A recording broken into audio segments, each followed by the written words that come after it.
Dragon SpaceX for procedure 4.700 deorbit preparation.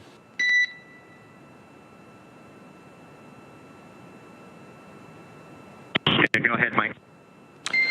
Hey, Doug. Just want to clarify a couple things. So per the previous mention, for Section 1, the no path is applicable because we will not be elevating loop speeds. In addition, when completing step 3.4, please be sure to untether and stow the camera caps back in location 8.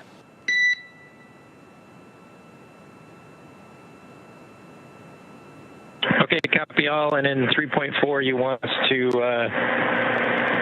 take all the camera caps, untether them, and put them back in location 8. And I think our suggestion would be that we'll probably just do that now, unless you guys have a reason not to. Hey, we agree with that plan, and that's a good readback. Appreciate it.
All right, well, we are still following along with Bob and Doug's journey back home today.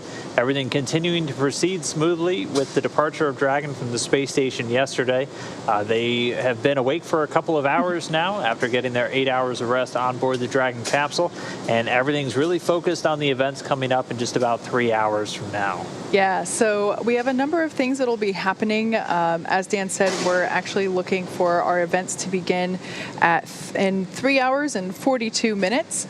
First, we will have claw separation, so that is deactivating or separating the trunk. The claw is the piece of hardware that delivers power and telemetry and fluids between the trunk and the Dragon capsule. In order to expose the heat shield in preparation for re-entry, we will jettison the trunk. It will re-enter the Earth's atmosphere and disintegrate during that process. But once we do that, Dragon capsule will be in its final physical form prior to re-entry.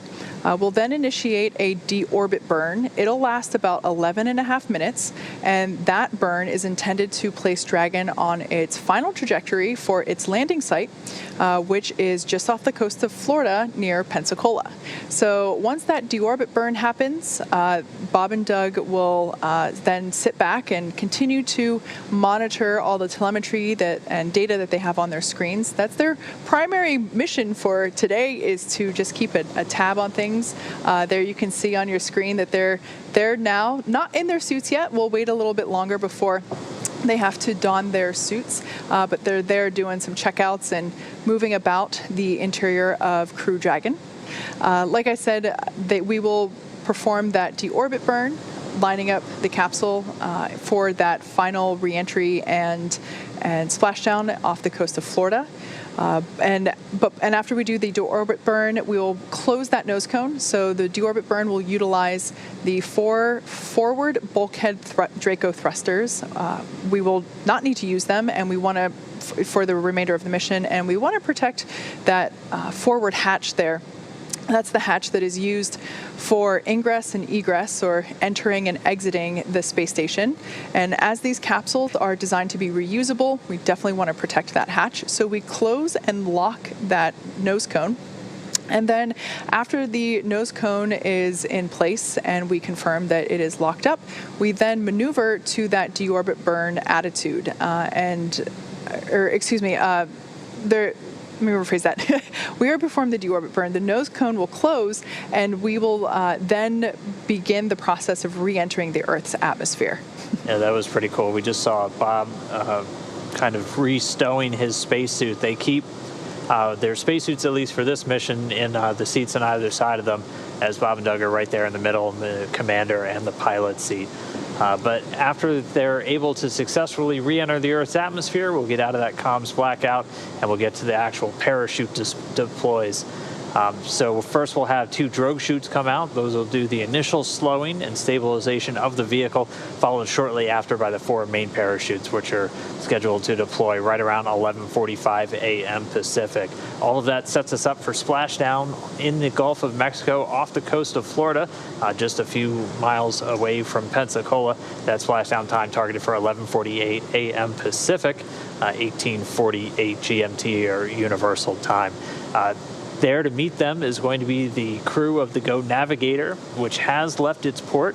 These actually some live views from the boat itself as it continues to make its way out to the recovery zone.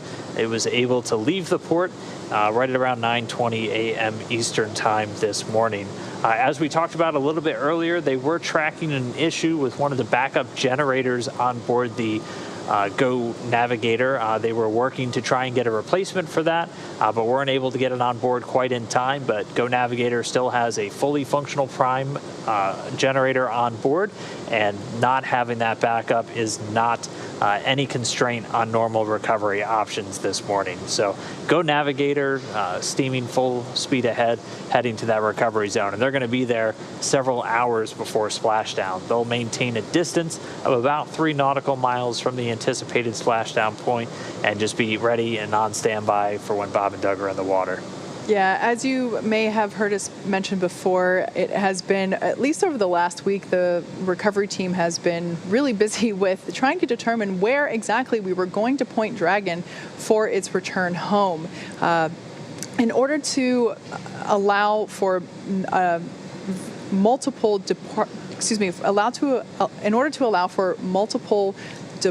departure times from the International Space Station. So again, this is just trying to line up things like crew sleep schedules and weather and just physical location as it is orbiting Earth.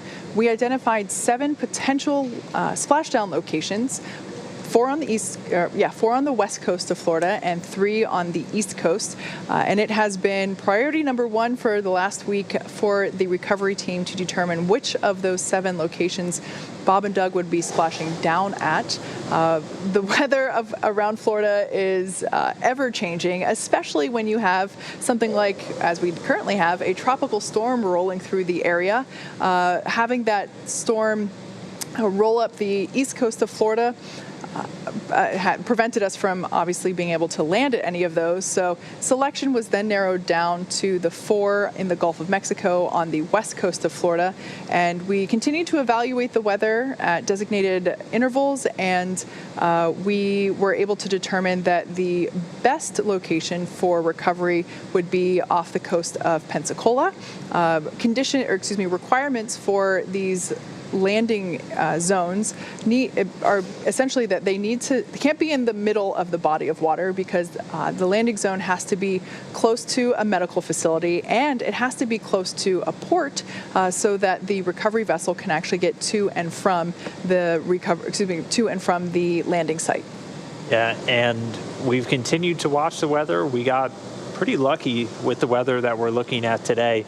We had some weather criteria that we're looking for. We have to meet those criteria in order to get basically a go condition to splash down.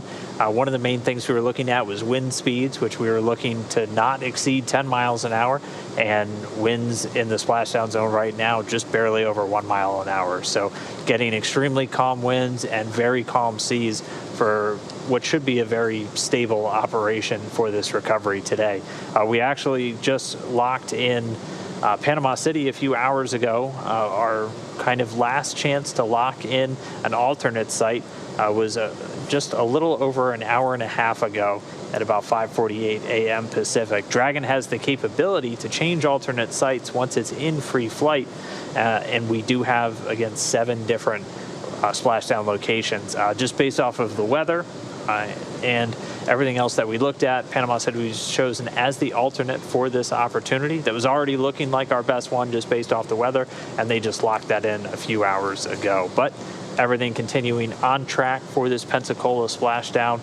Go Navigator is well on its way to the splashdown location, and Bob and Doug are just a couple of hours away from that deorbit burn. We are taking your questions this morning from Twitter. Be sure to use the hashtag AskNASA, and we'll try to cycle through as many of them as we can get to. This question comes from Tim.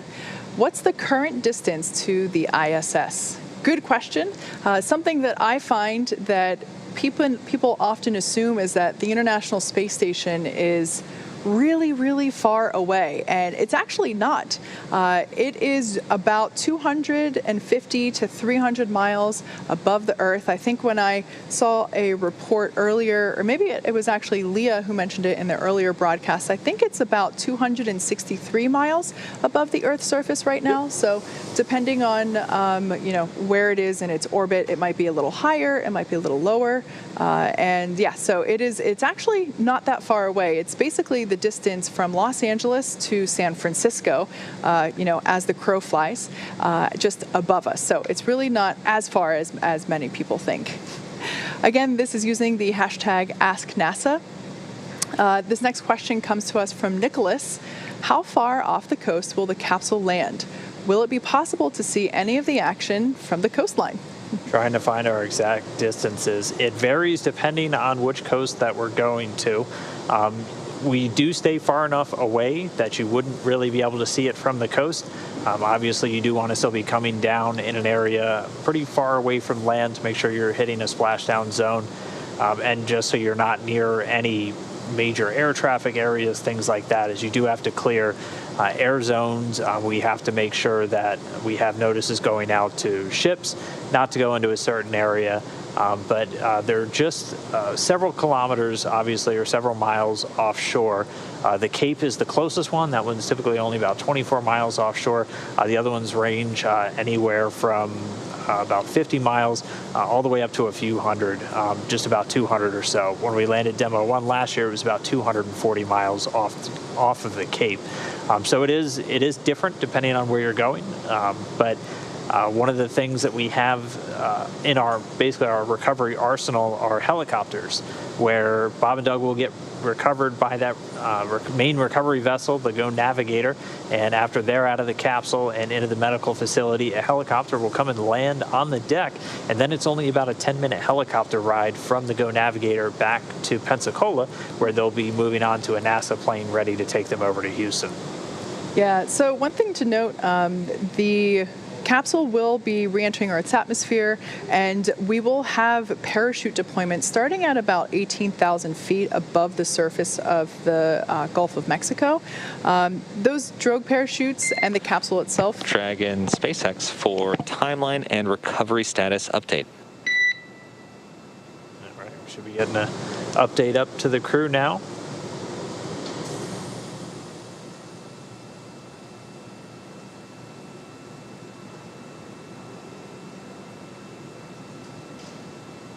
Go ahead. Okay, first off, for timeline update, we are now within 4.5 hours of splashdown for contingency planning purposes. How copy?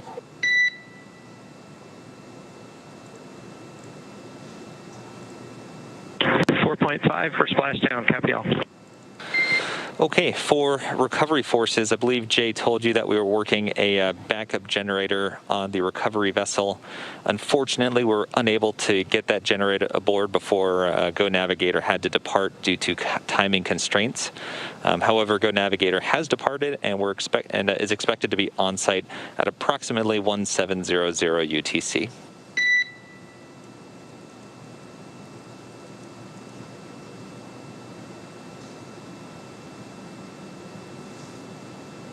Okay, Go Navigator will be on site in time for splashdown. Yep, good readback. And as Jay mentioned before, we're down to one generator due to the loss of the other one.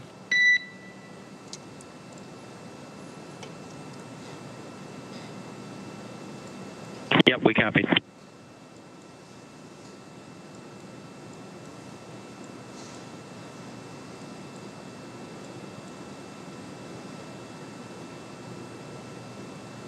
So that was just a real quick update on giving the crew on board Dragon the latest. As you just heard, Go Navigator on its way. It's expected to be in the splashdown zone on time for their descent. Again, we're targeting a splashdown at 11:48 a.m. Pacific, 18:48 GMT or Universal Time. And they talked through the generator issue. The Go Navigator still fully equipped to safely recover the crew this afternoon or this morning, but they are down one of the generators on board. Still able to use that hydraulic lift, get Dragon up out of the water and on board. The ship itself has a full deck area where it has an A-frame on the very back of the ship, and we'll get some views from the boat throughout the operations once we get a little bit closer into the recovery zone. But that A-frame used to physically lift Dragon out of the water and onto the deck. The crew stays in their suits, in their seats the entire time they're in the water, as long as everything is following the nominal timeline, and they'll get picked up out of the water and put into the Dragon nest on the boat, eventually moved under the helideck up to a crew access platform where we'll have some people standing by to open up the hatch and assist Bob and Doug getting out. Yeah. So just real quick, going back to the Twitter question that we had a minute ago, if action would be available to view from onshore, I just did a little bit of sleuthing, and I due to the splashdown location, I do think that if you're in the Pensacola area, you might be able to spot the main parachute deployment or after they inflate. Those main parachutes are deployed around 6,000 feet whenever Dragon is descending, when it hits about 6,000 feet above the Earth's, above the surface of the ocean. Those main parachutes will deploy, and it takes about a minute or so for them to fully deploy out into their larger state, capturing all that airflow. But it is possible that I think that if you're in the Pensacola area and you have really keen eyes, you might be able to spot those orange and white parachutes off in the distance. Again, the capsule, from that distance would be pretty small, so no promises, but it might be worth a look. So if you're in Pensacola, take a look south and around 11:48 is, yeah. I've lost track of my time, 11:48 a.m. Pacific or 18:48 Universal. Yeah, and it's on what we call an ascending approach. So if you're at Pensacola looking south, the capsule will be heading towards you from the south. It's going to be moving from southeast to southwest to northeast across the Gulf of Mexico as it makes this approach. There are also what we call descending orbits. So essentially when Dragon is traveling from the northwest down to the southeast, which would actually bring it over the U.S. before it splashed down, but we are on an ascending one today, so it's largely going to be over the Gulf the whole way in during that final descent. Yeah. So again, we are taking your questions through Twitter this morning. Be sure to use the hashtag AskNASA, and we're going to try to get to as many of them as we can this morning. The next question comes to us from Andrew. He asks, why can't Dragon make... Dragon for interior cameras. Go for SpaceX.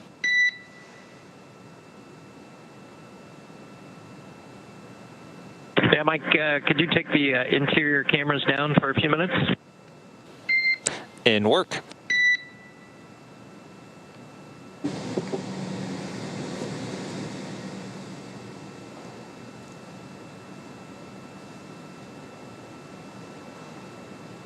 So the crew just making a quick ask, having those interior cameras brought down.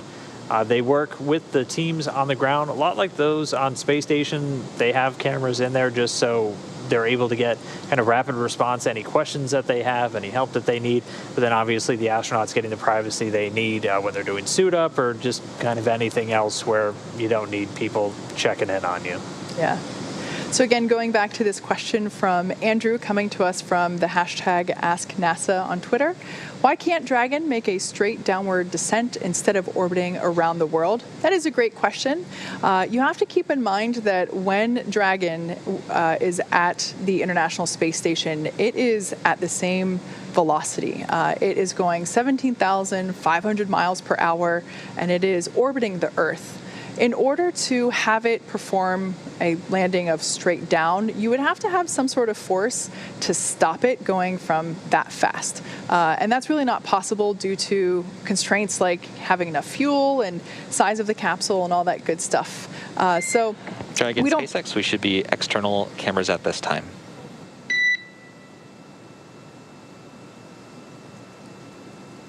Thanks, Mike. So there was that confirmation from SpaceX Core that the internal cabin cameras have been shut off. So Dragon's reentry can't be straight down because you would need some sort of force in order to stop it, thanks to, I think it's Newton's second law. That being said, an orbital reentry, like we do use, is highly calculable.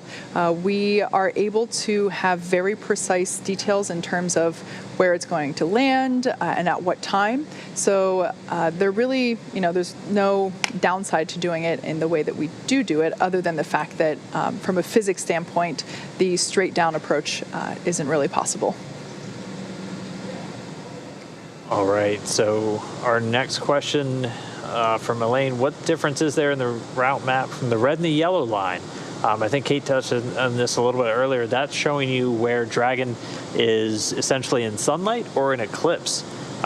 We don't have shades on this map, but if you look at the red parts, that's where Dragon is essentially on the dark side of the planet at that point in the orbit. And then the yellow line in the orbit is where it's in sunlight. So obviously matching up with the sunlight for all of us down on planet Earth. The sun, I think it's up here in California. There are many windows, but that's all that line is signaling. And you might wonder, why are there two lines, it kind of looks like. It's actually just one continuous line. And just to run you down real quick again, Dragon is in kind of the top right portion of your screen right now. There's a little circle with the Dragon icon. It's currently just to the north of India, flying over China. It's going to continue on this southeasterly path over Southeast Asia. It's about to head into an orbital nighttime, which means things will get dark for the spacecraft and the crew on board.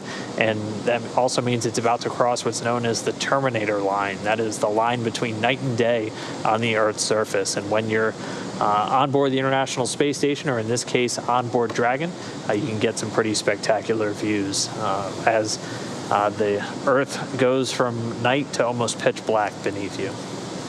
Yeah, one of my favorite views that we get from the International Space Station is as they are transitioning from day to night and night to day, you get to see the sunrises and sunset from their perspective, and I just absolutely love it when we actually get to see the lightning as well. It's just such a cool phenomenon to view from above. So we'll hang out for a few minutes here and watch Dragon's track as they continue to circle the globe. We're still about 3 hours away from things really starting to pick up when we get into trunk separation and deorbit burn, but we're going to continue to stick with it as we get ready to welcome Bob and Doug home a little bit later this morning.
All right, if you're just now tuning in, we're still following Bob and Doug's journey back home on the conclusion of our Demo 2 mission. Just to walk you through how we got here, everything started back on Saturday when they made their way into the Dragon spacecraft, where they had been living on board the International Space Station for about 62 days, and by the time they splashed down, they'll be just shy of 64 total days spent in space. Everything started with hatch close after Bob and Doug made their way into the Dragon spacecraft, closing up the hatch on their side. After that, they were able to get the hatch closed on the station side, closing what's known as the APAS hatch. It also had a docking target affixed to it, but that created an area between the two known as the vestibule. That vestibule gets exposed to the vacuum of space following the undocking, so we first have to depressurize it, or basically draw all of the air out. After that and some leak checks are completed, the crew gets ready for their actual departure from the International Space Station. The teams on the ground, both here in Hawthorne and in Mission Control Houston, did a go, no go. Basically, we check everything on Dragon, everything on station, and get them ready for departure. Following a successful go for undocking, it's time to actually move Dragon away, and separation takes place. A docking command was sent, and then just about 5 minutes later, Dragon fired its thrusters in 2 small bursts to separate from the International Space Station. It then begins to fly away, and did so yesterday evening, doing 4 departure burns to bring it first up and over the International Space Station, eventually passing beneath and out in front. All 4 of those departure burns done successfully. By that point, Dragon's opening rate away from the station got larger and larger and larger until it was time for it to move into its departure phasing burn. This was one several-minute-long burn, about a 6-minute-long burn, to fine-tune Dragon's path to its eventual splashdown site. That was conducted successfully last night after Bob and Doug had gone to sleep. And then once that departure phasing burn was in the book, we only had one more burn coming up down the line, and then we were going to get ready for this reentry. Bob and Doug did have about an 8-hour crew sleep period, as this is about a 19-hour trip door-to-door from space station down to the ocean off the coast of Pensacola in Florida. That crew sleep is completed. They woke up a couple of hours ago, and our more dynamic action is about to pick up soon. Yeah, so our events coming up next will be the claw and trunk separation.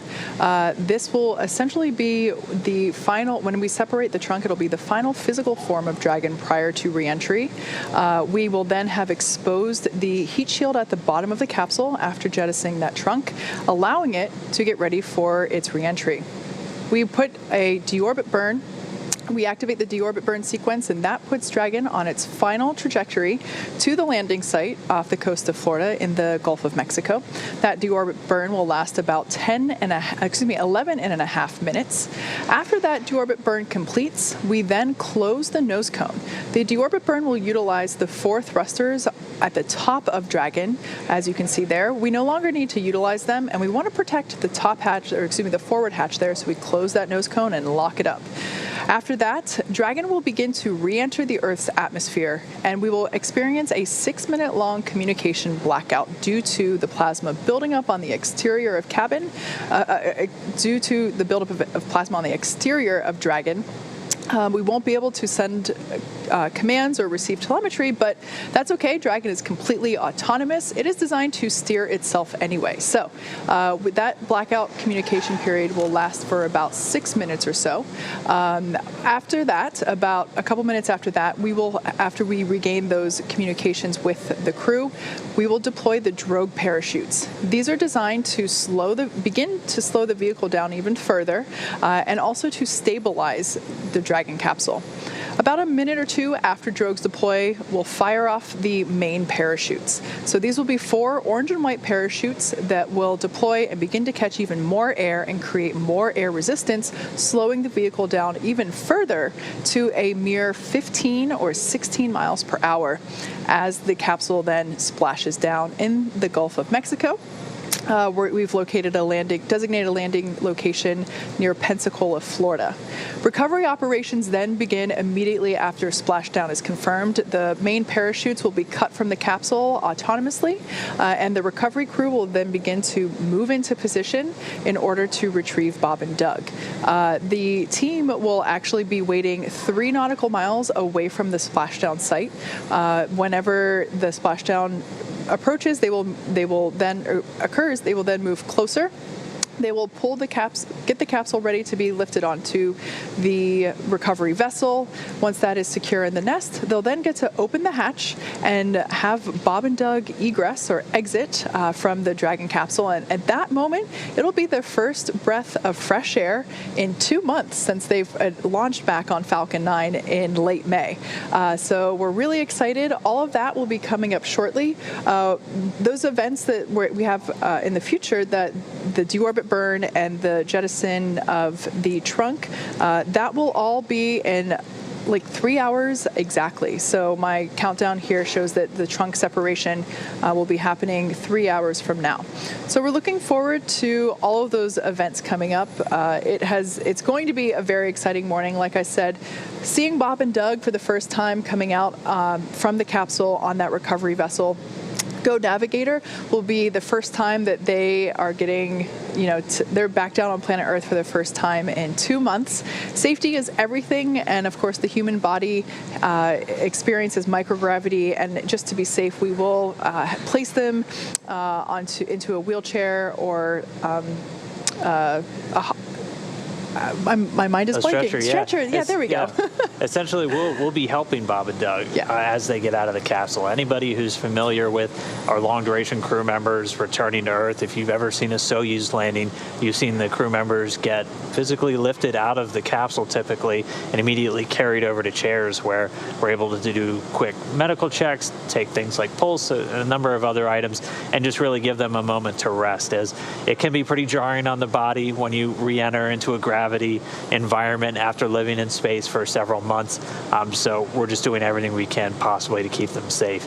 Not only just physically once they get back, we've also had a lot of protocols put in place with the current environment with coronavirus, just to make sure every member of our recovery team has been self-isolated and tested prior to being in that close contact with Bob and Doug. Yeah, so really awesome morning we have coming up. Now, with respect to the recovery ships themselves, I should say recovery ships, so there on your screen, we have live views coming to you from Go Navigator as it is making its way to the designated landing site off the coast of Pensacola, Florida.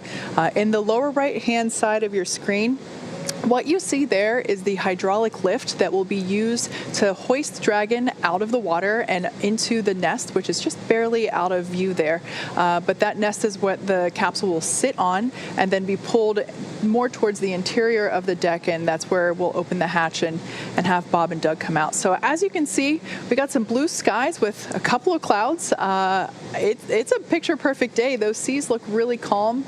Earlier, the most recent weather report indicated that we were looking at about 1 mile per hour for winds, which is fantastic. So it's great to see those live views coming to us from Go Navigator as it is making its way towards the Pensacola, Florida recovery zone. Yeah, you really couldn't have asked for better weather than we got today. Weather was the one thing we were really keeping a close eye on as we marched towards this splashdown today. We had a number of different checkpoints throughout the week where NASA and SpaceX were meeting, assessing the weather and our conditions, where we had to have not only our prime site with go weather conditions, but our alternate site, at least one alternate site as well. Dragon does have the capability to down mode to different alternate sites once it's in free flight. So we just passed a checkpoint a few hours ago where they locked in Panama City as the alternate site, and we have 7 different landing zones around Florida.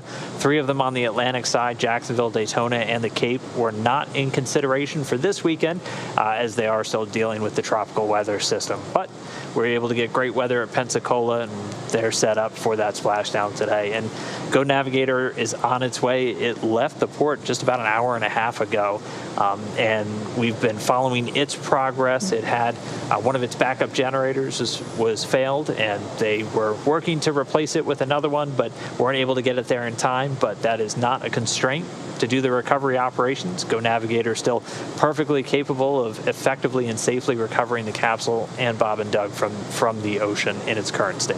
Yeah. So like we mentioned before, we are taking your questions this morning through Twitter using the hashtag AskNASA. Our next question comes to us from Jim. He'd like to know, what are all those people in that room doing? That's a great question. That is Mission Control Center here at SpaceX headquarters in Hawthorne, California. There you see all of our Dragon operators and our mission director. So those are the people that are essentially continuing to monitor Dragon. As I've mentioned before, Dragon is designed to fly itself autonomously. There are very few things that the folks in that room have to command manually. But for those things, it's a lot of data review and verifying that the conditions that need to be in place before sending said commands are achieved. But those people are essentially responsible for monitoring the health and safety and telemetry of our crew and capsule. Yeah, mission controls are just a part of human spaceflight. This one has been in the game ever since Dragon launched. While Dragon was docked to the International Space Station, it was powered down for a lot of its time there, but they would still come in occasionally to wake Dragon up, do a bunch of checkouts, and we did a number of different tests while Dragon was docked to the International Space Station. This was just another chance to see how it integrated into the overall station system as we were passing both energy, electrical power, and data to and from Dragon while it was docked. Bob and Doug and a couple of their Expedition 63 crew members also doing a habitability study. As again, this is a test flight, so we did a bunch of demonstration flights on the way up to the station with Bob and Doug manually controlling the Dragon spacecraft. And this habitability study was something that they did while they were on board. It was largely kind of just some spatial tests where they were inside Dragon. They practiced getting in and out of their suits and doing leak checks, and they had two of their Expedition 63 crew members come and join them so they could test out sleeping arrangements. 4 people in microgravity in a Dragon capsule. So they're able to do that just, again, to give teams some real tangible, this is how we're going to do this when we're flying these full operational crews, with our first one, Crew 1, coming up as early as the end of September. Yeah, pretty exciting stuff. Our next question comes to us from Ibrox Baby. How do they get the hatch open once Dragon has splashed down, and who will be doing it? That is a good question. So we won't be opening the hatch until Dragon is lifted out of the water and placed onto the recovery vessel. That hatch will be manually opened. The flight surgeon will actually be the first person to pop his head in and say hi to Bob and Doug while they're still strapped in, make sure they're feeling okay, that everything went well, and then we will have them unstrap and we'll help them exit from the vehicle, and then we'll have them go into their medical tent for full medical evaluation. So, really good question. All right, our next one comes from For the Love of Tennis. Said, when the shuttle returned from space, you could hear a sonic boom. Will that happen with Dragon? As far as I know, no. That will not happen, I don't believe. But I'm not entirely sure. I know that nobody will likely hear it if it does happen this time, as Dragon's going to be passing over the Gulf for its entire descent through that final after deorbit burn and actually passing through the Earth's atmosphere. So if it happened, it would happen out in the middle of the Gulf of Mexico, where it would be very unlikely. I'm not sure, though. We'll come back to this one a little bit later and get you an answer on that. Our next one comes from Lakin, who wants to know, will Bob and Doug be able to feel splashdown or feel the capsule rocking in the water? I think the answer to this is an unequivocal yes. Yeah. They'll be touching down at about 16 miles an hour, which is vastly slower than that 17,500 miles an hour they're going right now into orbit, but still enough that they'll feel a bit of a jolt. Some of the Soyuz landings, which might be a little bit rougher, but those use soft landing engines, and a lot of astronauts kind of compared those to being almost like a minor car crash, because you are still strapped into a seat, and then you're kind of hitting into something. So they'll definitely feel that, and they have been talking about their expectations for rocking in the water. They've been a little graphic at times at what they think they might experience with seasickness once they get down, but as they've told us, there's only one way to find out, but they're prepared for it nonetheless. Yeah. Given the fact that they have both flown on shuttle missions previously and they are both test pilots, Bob and Doug have gone through extensive physical training for all of their missions, including this one. I have mentioned before that the Gs that we're expecting to encounter during reentry is around 4 Gs. We also saw about 4 Gs during the launch portion of the mission. So this really shouldn't be anything too different from what they've experienced previously. For a point of reference to those of us that haven't been to space, there are many roller coasters across the world that deliver 4 Gs or more throughout the ride or at one point or another. So it's safe to say that 4 Gs might sound like a lot for those of us that haven't been to space. It's actually just kind of a moderately intense roller coaster. So we can expect that they will feel the splashdown, and they will feel the rocking a little bit. If there are waves, the most recent weather report indicated that the waves weren't going to be too bad. So all in all, we are expecting it to be a pretty comfortable touchdown for Bob and Doug on their return home to Earth. Our next question comes from Terry and his dog. At what speed will the capsule hit the water? Great question. So we are anticipating about 15 or 16 miles per hour will be the speed when the capsule touches down in the Gulf of Mexico. Like we said before, we're targeting just off the coast of Pensacola, Florida. That is where Go Navigator, our recovery ship, is en route to. And when the capsule is re-entering the Earth's atmosphere, the atmosphere itself is helping to slow it down. We will deploy parachutes to help further slow it down. And by the time it hits the top of the ocean, it's only going 15 or 16 miles per hour. All right, our next question comes from Ezekiel, who asks one that I think a lot of people are going to be thinking about real soon. How do we get to buy tickets soon for traveling to the International Space Station? That, good timing, as that is something we're looking at in the not too distant future. NASA recently committed to supporting at least 2 private astronaut missions a year to the International Space Station. There are a number of companies, SpaceX included, that have been working to kind of develop the capability to fly private citizens, non-government astronauts into space and potentially to the International Space Station. So I would say definitely follow the industry, keep an eye out. The prices will likely be a little bit high at first, especially for most of us, but that really is a major goal right now of a lot of space travel, is to try and open it up to those who aren't necessarily just governments.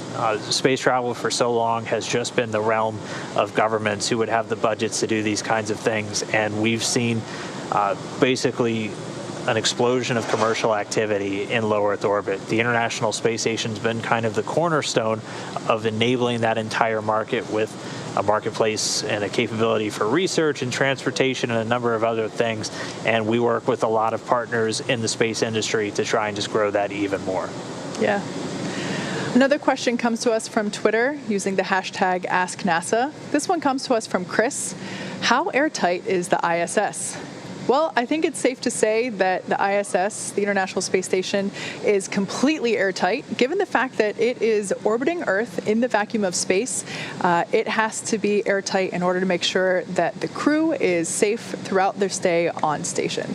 Yeah, it is essentially airtight. There is enough that you will get a tiny little bit of leak sometimes through seals. So it's never anything where you'll be sucked up against the side of a hatch or anything like that. But just because making something perfectly vacuum proof is extremely hard, especially when you have so many interconnecting parts. That's why we do occasionally have to inject additional breathing gases into the space station atmosphere. We actually deliver them in these super densified spheres called NORS tanks, nitrogen and oxygen regeneration system, just to kind of top off the atmosphere inside of the International Space Station. But great question. Well, let's do one more from Andrea. Why are spacecraft usually painted white? That is a good question. So generally speaking, a lot of it comes down to preference. All SpaceX vehicles, our operational vehicles, are black and white. Of course, Starship currently is silver. But as of right, that's still in development. But all of our operational vehicles are black or white. And in this case, it just so happens that in order to conform to that aesthetic, the paint that we use, the thermal protective paint, on top of those panels on the exterior of the capsule, we make it white. And a lot of other things are white exactly for the reason Kate just said, is those thermal properties. When you're in outer space, the only way you can really heat up or absorb heat or reject heat is through radiation. And if you are a black surface, it's just like down here on planet Earth. If you wear a black shirt and you feel hotter, that's because your shirt is basically absorbing more of that infrared radiation. So to help keep things cooler, essentially, you can paint them white with these reflective or very low albedo coatings, and that can help maintain a better thermal. We have a lot of things we call thermal blankets, which are just essentially white fabrics that will cover up metallic areas of the space station that would otherwise get really hot in direct sunlight, that you can keep cool just with that white color. Great question, though. Again, we are taking your questions through the hashtag AskNASA on Twitter, so be sure to continue to submit those. We'll try to get to as many as we can throughout the morning. And for now, we're just going to continue to watch Bob and Doug as they zip around planet Earth. We are a little less than 3 hours away now from things really starting to pick up. We're going to be looking for all of those events that we talked through, starting with that trunk separation coming up soon, and everything's still on track for a splashdown today at 11:48 a.m. Pacific, 18:48 Universal Time, so stay tuned.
Dragon SpaceX for 4.700.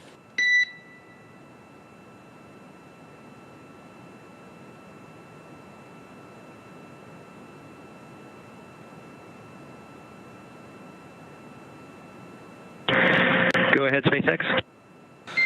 Okay, Doug, we're just a couple minutes into the planned suit donning time. I wanted to give you guys a go for all sections of 4.700 deorbit preparation.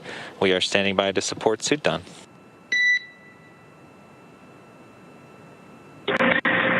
Okay, copy that. We are through section 3, and we'll report the status of the inventory here in a few minutes, and copy go for suit donning. And just as a status for that, we are in our comfort garments and our orthostatic garments, and we have started the fluid loading protocol. Okay, SpaceX copies. We'll listen up for that inventory in a few minutes, and you got your comfort garments, orthostatic garments, and have started fluid loading. Thank you for the update.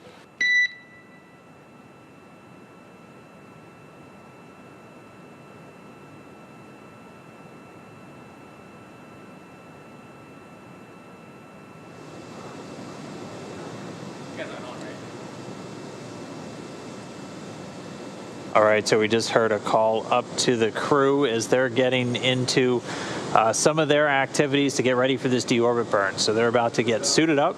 We heard they're in their comfort garments. So those are essentially the black athletic clothes that they're going to wear as the base layer underneath their suits. They're also in what they called orthostatic garments, and those are essentially compression pants or compression shorts that they're wearing, and that helps to kind of squeeze that helps to kind of increase the blood flow as they're going to be going from all of the fluids and they're being up around their head to being back in a gravity situation where your blood, everything kind of pools around your legs just due to the pull of gravity. These garments kind of squeeze the legs and force some of that blood back up, so it's not as kind of a jarring of a transition from the fluid shift happening. So they're doing that to prepare for their readaptation to gravity, also doing fluid loading, which has been just shown to help with orthostatic intolerance. So essentially they won't feel as dizzy or disoriented once they get back down. It helps by actually increasing the amount of plasma in the blood even for once they re-enter gravity. So all that going on board right now on Dragon. Yeah, so it's exciting to hear that they are beginning to enter the last phases that they as crew members need to complete prior to re-entry. We're about 2 hours and 20 minutes away from the next physical milestone in terms of the vehicle itself. We'll have what's known as claw separation, and that's where the mechanism that basically contains the umbilicals for power and telemetry and fluids between the trunk and the capsule, we will separate that in order to allow us to jettison the trunk. By doing so, the heat shield of the capsule will be exposed and allowing Dragon to be ready for re-entry. A couple minutes after we jettison the trunk away from the capsule, we will then maneuver the capsule into a position to allow for it to perform the deorbit burn. This will be the burn that places Dragon on its final trajectory. We are aiming for the Gulf of Mexico today, specifically off the coast of Pensacola, Florida, is our designated landing zone. After the deorbit burn completes, which we're expecting that to be about 11 and a half minutes, we will then close the nose cone and lock it. And then a couple minutes after that completes, we'll begin to re-enter the Earth's atmosphere and things will start to get pretty hot. Yeah, and everything is going to be standing by in the recovery zone once they're done with that deorbit burn, that re-entry through the Earth's atmosphere, and eventually landing under parachutes. This is a live view from the Go Navigator, which is still making its way out to the recovery zone. It left port just a few hours ago, just about 2 hours and 10 minutes ago. Making its way out from Pensacola to the anticipated splashdown zone. It's going to be on station about 3 nautical miles away from the anticipated splashdown site, at which point it'll take it just around 30 minutes to close in on the capsule following the splashdown. As we did discuss earlier, that was pretty much the only issue that had come up so far today was with a backup generator on the Go Navigator. They were not able to get a replacement one on board in time, but all the flight rules still enable us to go through with this operation. Go Navigator with its primary generator still fully capable of effecting a recovery this morning. Yeah, so that recovery time, we're looking at 11:48 a.m. Pacific, 18:48 Universal. So if you want to take a nap, you have a couple of hours before the action really kicks in. But we will continue to be bringing you coverage throughout the entire mission. Hopefully we'll have some more great views from Go Navigator, our recovery ship making its way to the splashdown location. Like we said before, the recovery vessel is currently carrying about 40 people. They all have, it's actually a combination of SpaceX and NASA people.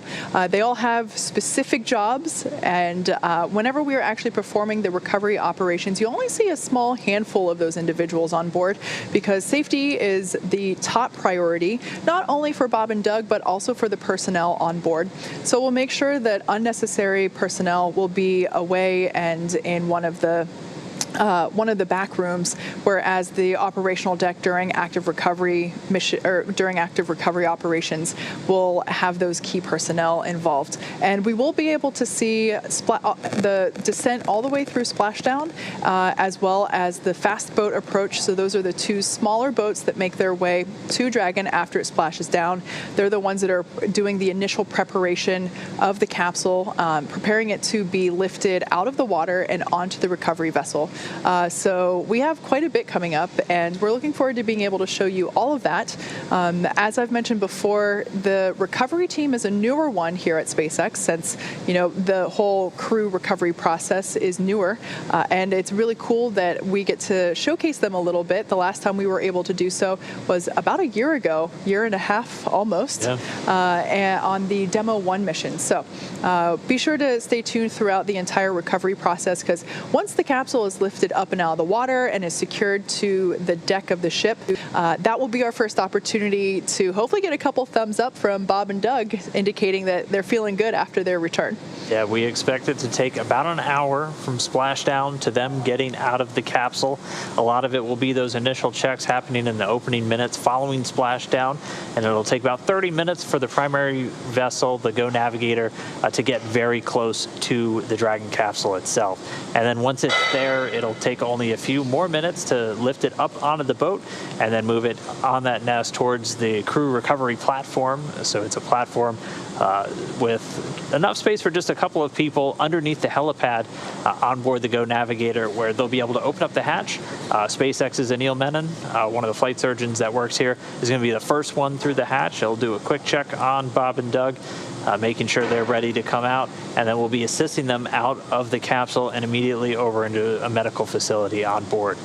They'll be on there for just a little while, and then we'll look to land a helicopter on board the ship, and then they'll catch a quick flight back to Pensacola. Yeah, so after that, they'll also then be transplanted by airplane back to Houston after they complete those checkouts at the Pensacola Naval Air Station. And then the best part of the day, family reunions. So I'm sure Bob and Doug are looking forward to being able to give their family hugs again in less than 24 hours. If you were tuned in earlier in the webcast, you may have caught the special wake-up message sent to Bob and Doug to bring them out of their sleep phase. It was nothing short of precious and adorable, a message from both of their sons. They each have one son, and it was a nice little audio recording saying, "Daddy, wake up, wake up, wake up." So highly encourage you to check it out, because it is certainly heartwarming and quite a special opportunity to be able to share a moment like that with their family from far away.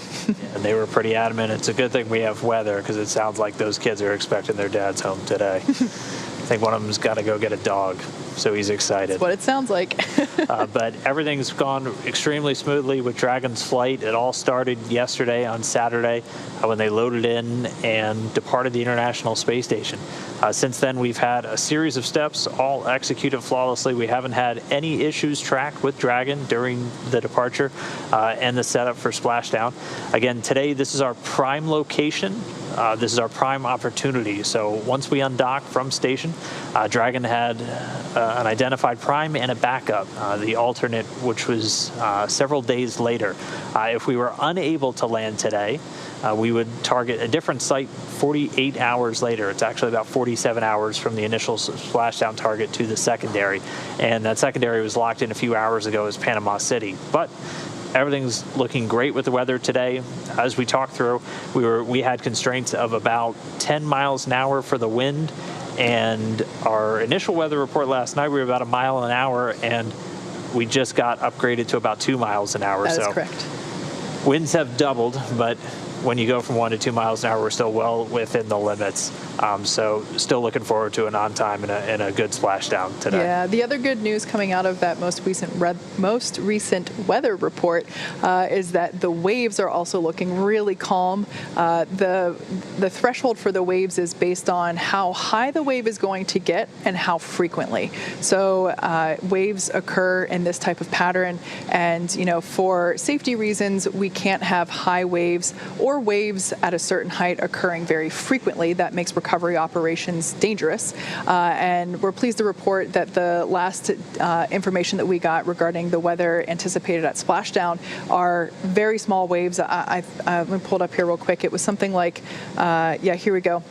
Just half a foot occurring every 6 seconds. So you can basically think of it as if your ocean baseline is here, every 6 seconds if your ocean baseline is here, every 6 seconds, your wave comes up a half a foot every 6 seconds. So really calm. So we're really happy to see that while unfortunately the weather in the Atlantic Ocean landing zones wasn't really cooperating, we're very happy to report that the anticipated weather for splashdown today is going to be mild, and based on the views that we were seeing from Go Navigator earlier, quite the picture-perfect day.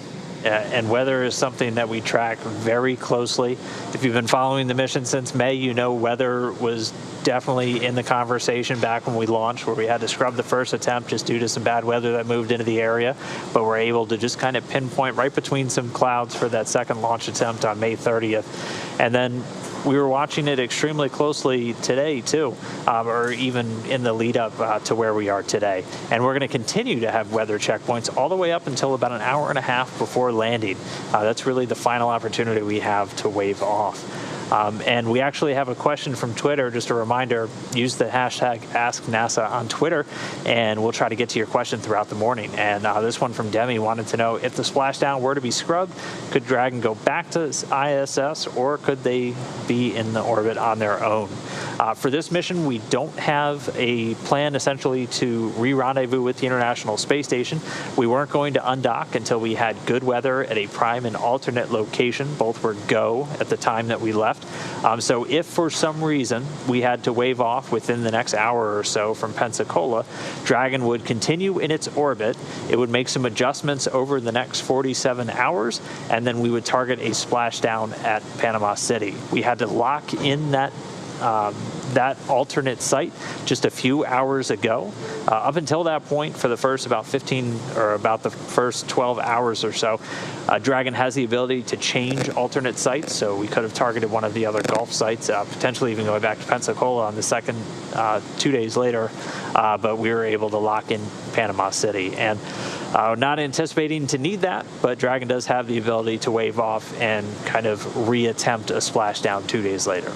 Yeah, as we mentioned earlier, Dragon will be performing a deorbit burn. That'll last 11 and a half minutes. That deorbit burn is the moment where we are sending Dragon on its final trajectory to the landing zone. That deorbit burn maneuvering is performed a little bit less than an hour prior to splashdown itself. So like Dan said, definitely continuing to monitor weather until the very last moment that we can. But there is a little bit of flexibility there in terms of if we have to wave off for 24 or 48 hours, Bob and Doug would remain in the capsule. All right, our next question comes from Cody Bone O'Brien, who wanted to know, what were Bob and Doug doing in space? Well, they spent 62 days on board the International Space Station as crew members of Expedition 63, and they were fully fledged crew members, so they kind of did the full gamut of space station operations. They did everything from executing science, contributing more than 100 hours of their time to executing science experiments on board from pretty much every discipline we have on there, from biology to technology demonstrations, to just learning more about the human body and how it adapts to spaceflight. Bob Behnken was part of 4 spacewalks along with Chris Cassidy. The two of them both now have 10 spacewalks in their careers, ties them with Mike Lopez Alegria and Peggy Whitson as the most for U.S. astronauts. So they were extremely busy while they were on the space station. I know Chris Cassidy was happy to have some help on board, as it's just been him and his 2 Russian cosmonauts for the last several months, and they're kind of back in that situation now, and that's why we're really looking forward to Crew 1 coming up this fall. Yeah, days on the International Space Station, in addition to spacewalks and performing science experiments, you also have to eat, you have to sleep, and you have to exercise.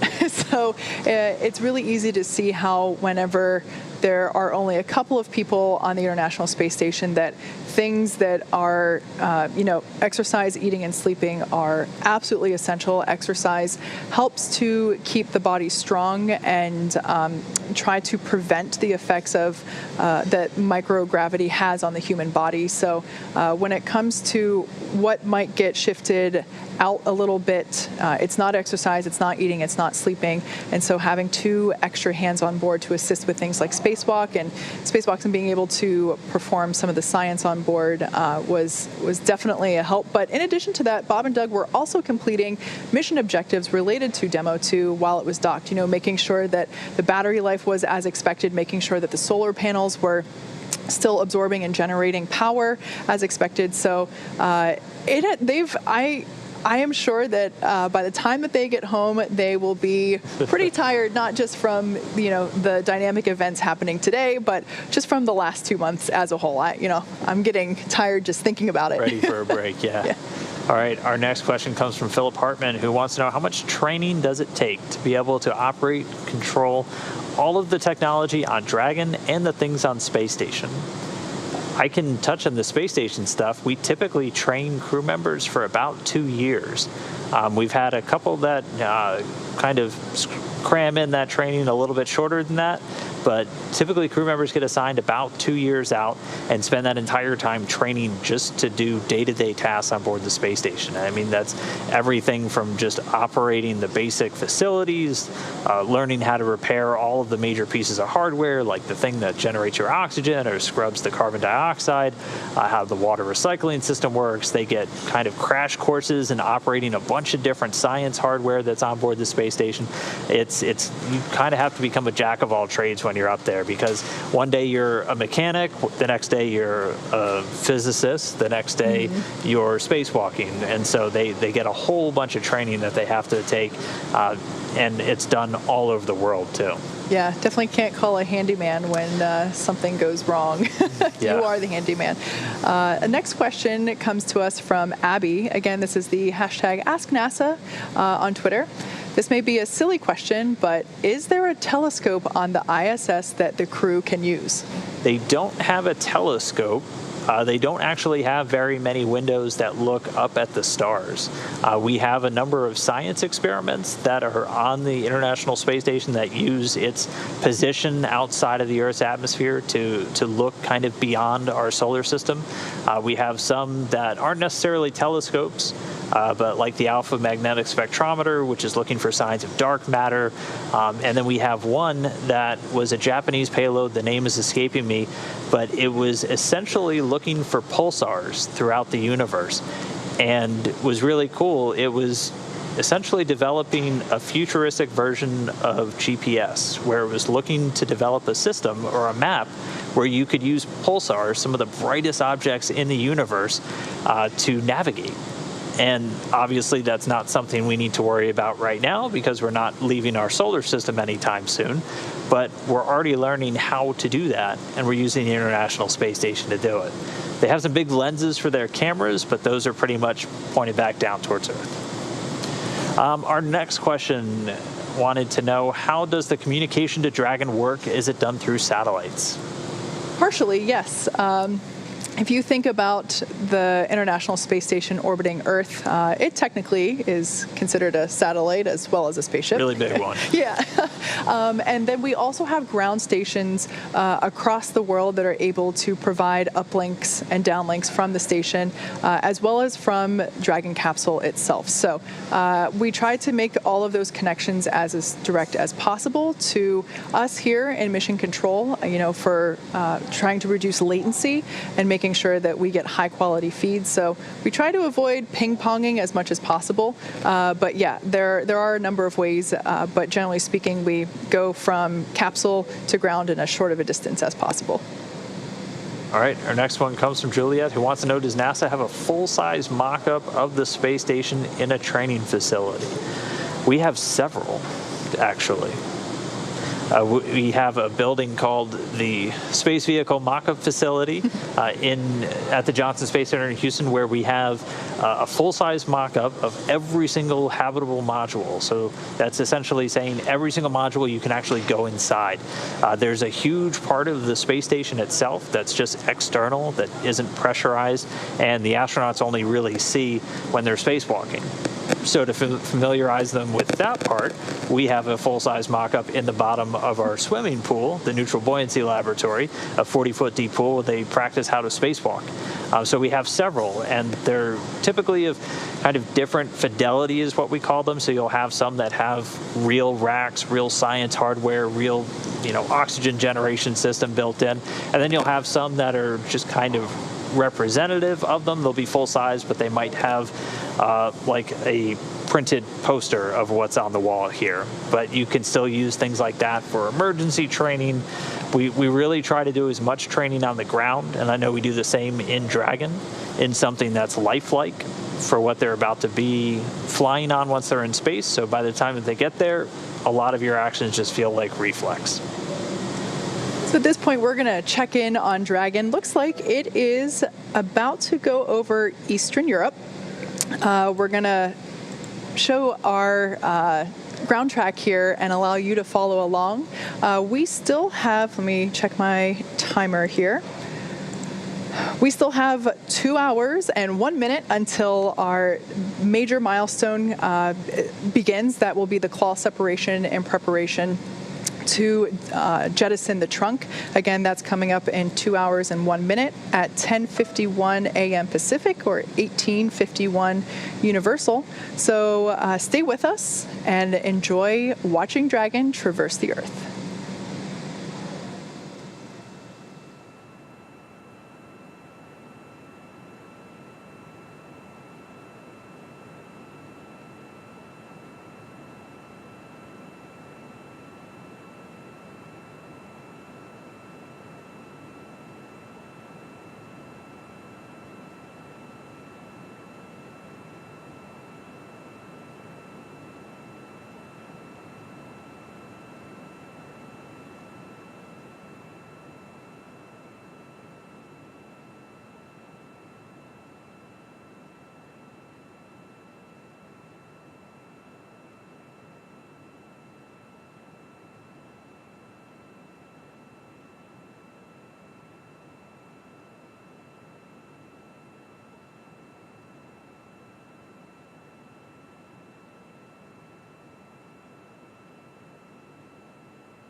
SpaceX Dragon for inventory after fluid loading. Okay, SpaceX is ready to copy fluid inventory after fluid loading.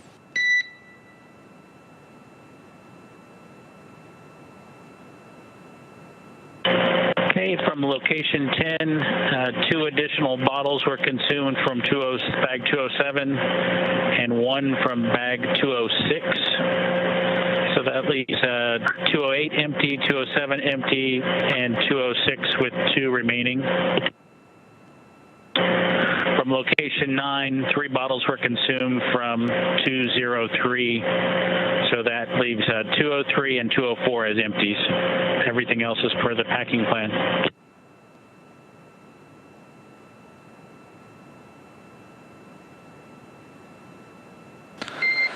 Okay, thanks for the update. Looks like bag 207 consumed 2 bottles, 206 consumed 1 bottle, 208, 207 are empty, and 206 has 2 remaining.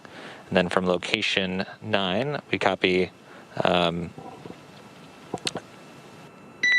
2 bottles from 203, I believe, and that means 203 and 204 empty, the rest per packing plan.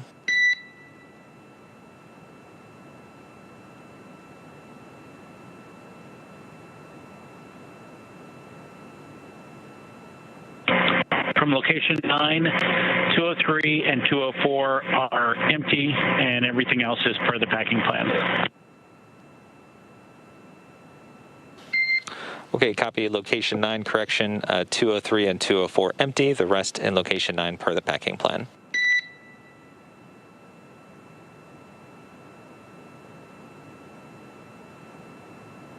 Good, we're back. And just one more sanity check, Bob. Could you just tell us the total number of bottles consumed?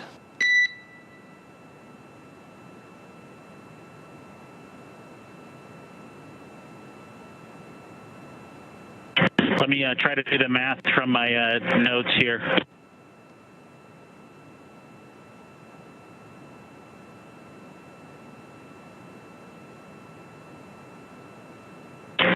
I believe since departing station, we've consumed 13 bottles. Okay, copy. 13 bottles. We'll reconcile our records down here and let you know if we got any questions. Thanks very much.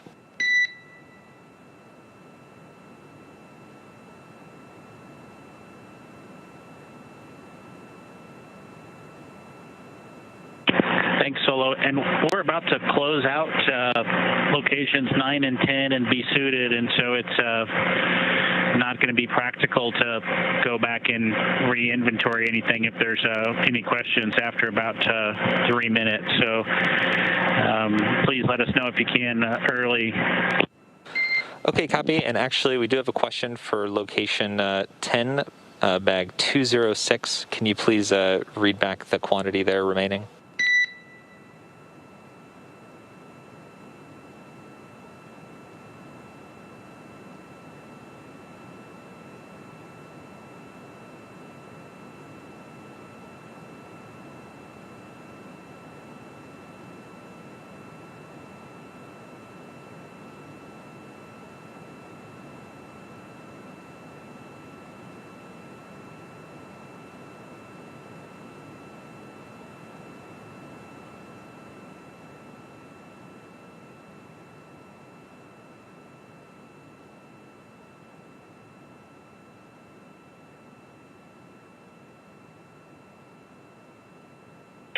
Okay, let me unstow that bag. It looks like I made a mistake. I thought they had 3 bottles in each one, and I just reported 1 was removed. But I'll have to unstow the bag to count the quantity inside of 206. We have a pretty good readout, Bob, that 206 started at 5 bottles. So if you know you took 2 out of there, we can call that one 3.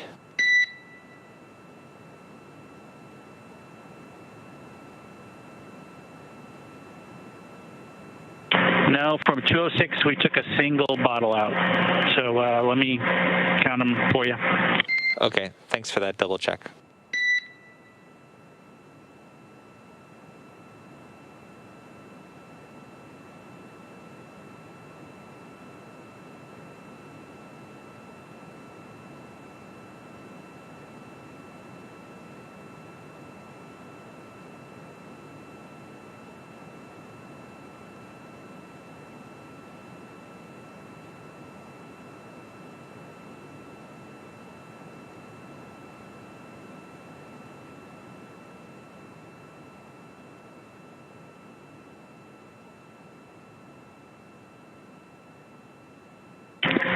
and in location 206, there are 4 bottles remaining.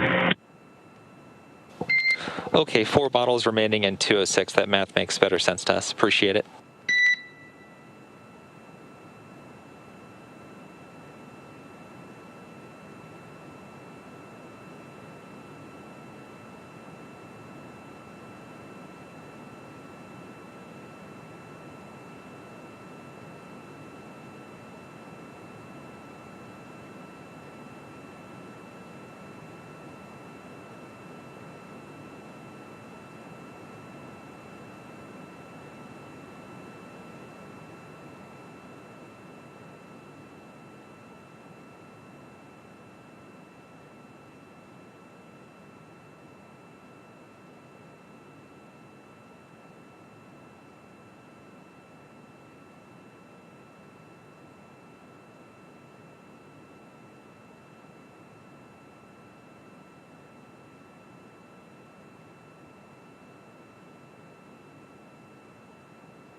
All right, well, we are still just getting closer and closer to things really picking up as Bob and Doug get ready to hit the final phase of their flight back to Earth and the end of this Demo 2 mission.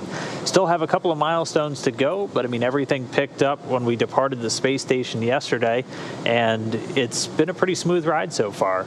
So everything really kicked off back on Saturday as on their 62nd day on board the International Space Station and their 63rd day in space, Bob and Doug began to get the capsule ready for their ride home.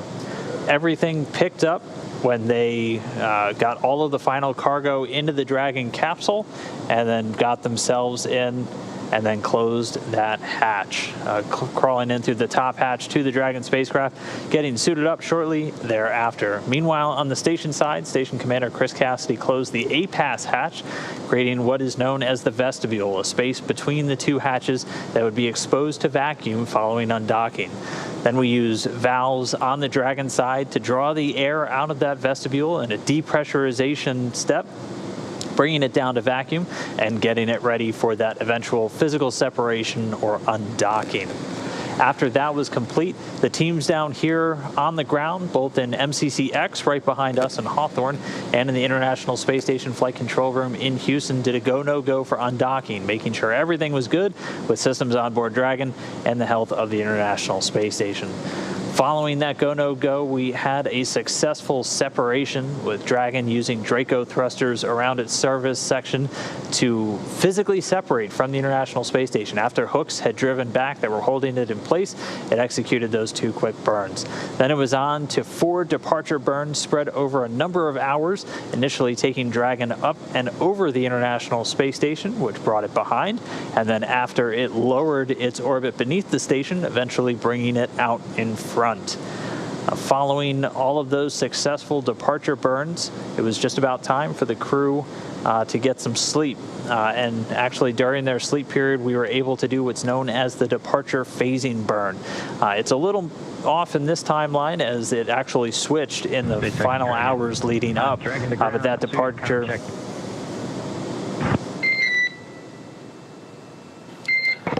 Dragon SpaceX, we have you loud and clear for suited comm check.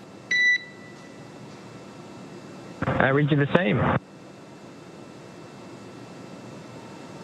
Just pausing that timeline as the crew in their suit up steps, they just did a comm check. So they have communications run through the umbilical in their seats directly into their suits where they're able to maintain that conversation with the ground. We heard a little bit of chatters a few minutes ago as they were finishing up that fluid loading. Again, that's done to help with combating orthostatic intolerance. And to put it simply, that's dizziness in most people. Fluid loading can actually help your body react to what's typically a rush of blood away from the head once you get back down in a gravity environment, which can make you extremely dizzy. So fluid loading, you can actually up the amount of plasma in your blood, and that just helps kind of minimize that. They're also wearing what's known as an orthostatic garment, essentially compression pants that's squeezing their legs and forcing some of that fluid from the legs up towards the upper part of their body. So everything's continuing to proceed. They're suited up inside Dragon for the second time in the last 24 hours as we get ready for this deorbit. Yeah, there on your screen, you can see a shot of our Mission Control Center here at SpaceX headquarters in Hawthorne, California. Those folks there are our Dragon operators, our technical experts that continue to monitor the data and telemetry coming down from Dragon, not only about the vehicle, but of the crew themselves, continuing to make sure that everything is going well and just making sure that we are green or go to step into the next major milestones that we have coming up. At this point, we're about an hour and a half away from that. Those milestones will begin with the claw separation, which is when we initiate the jettison of the trunk. In order to expose the heat shield underneath the capsule, we need to let the trunk go away. So we separate the two. That trunk will actually re-enter the Earth's the trunk will actually re-enter the Earth's atmosphere, and it'll disintegrate upon doing so. Oh, we got our nice little animation back here, so I'll toss it back over to Dan. Yeah, we did that departure phasing burn. That's what really kind of set us up on our pathway towards where we are today. And then the crew did have a sleep period. This was about a 19-hour phasing or a 19-hour trip from the station to the splashdown. And then as Kate was saying, we're almost up to claw and trunk separation. Yeah, so at 10:51 a.m. Pacific or 18:51 United time or Universal time, we will have that claw and trunk separation, which, like I said before, will basically allow us to expose the heat shield and prepare us to execute the deorbit burn. The deorbit burn is intended to place Dragon on its final trajectory to its landing zone, which, as we have mentioned before, it's determined to be off the coast of Pensacola, Florida. The deorbit burn will last about 11 and a half minutes. After doing so, we will close and lock the nose cone. We do this in order to protect the forward hatch located there at the top of the capsule. And we do that after the deorbit burn because the thrusters located there in the forward bulkhead are what we use to actually perform the deorbit burn. So once that nose cone is closed, we enter a 6-minute-long communication blackout.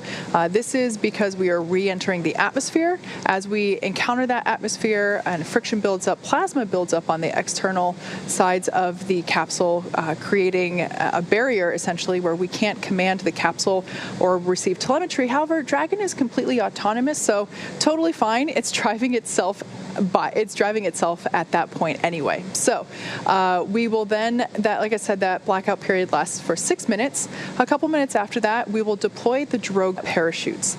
Drogue parachutes are used for a couple of reasons. One, to help slow the vehicle down further before we deploy the main parachutes, as well as to stabilize the vehicle. About a minute after the drogue parachute deployment, we will deploy the 4 main parachutes. If you watched our Demo 1 splashdown, those are big, beautiful orange and white parachutes, and those further decelerate the vehicle down to a mere 15 or 16 miles per hour. That's the speed that they'll be going when they splash down in the Gulf of Mexico. Again, we're targeting just off the east coast of Florida near Pensacola. Once splashdown is confirmed and we cut the main parachutes away so they don't pull the capsule, recovery operations begin immediately. So that entails essentially getting the capsule out of the water and lifting it onto the recovery vessel. And once that is all secure, we open the hatch and we get our first glimpse of Bob and Doug back here on planet Earth for the first time since they launched on Falcon 9 back in late May. So that particular moment will be the first time they get to breathe fresh air, and we're looking forward to getting some thumbs up from them whenever we see them exit the capsule. And everything's lining up for an on-time splashdown and recovery. We've been following the progress of Go Navigator as it makes its way out to the recovery zone. It left its port in Pensacola just a few hours ago, and we're tracking that it should be arriving on station just about at the top of this current hour. So it'll be there in advance of all of the upcoming hardware milestones where we get into trunk step and everything like that. So it'll be there and ready with the operational teams, a little over 40 personnel on board from SpaceX and NASA, ready to assist in the recovery of the capsule and getting Bob and Doug home. Yeah.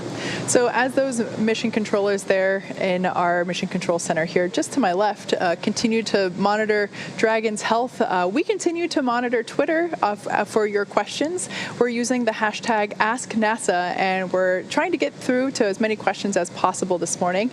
Our next question comes to us from Jackie.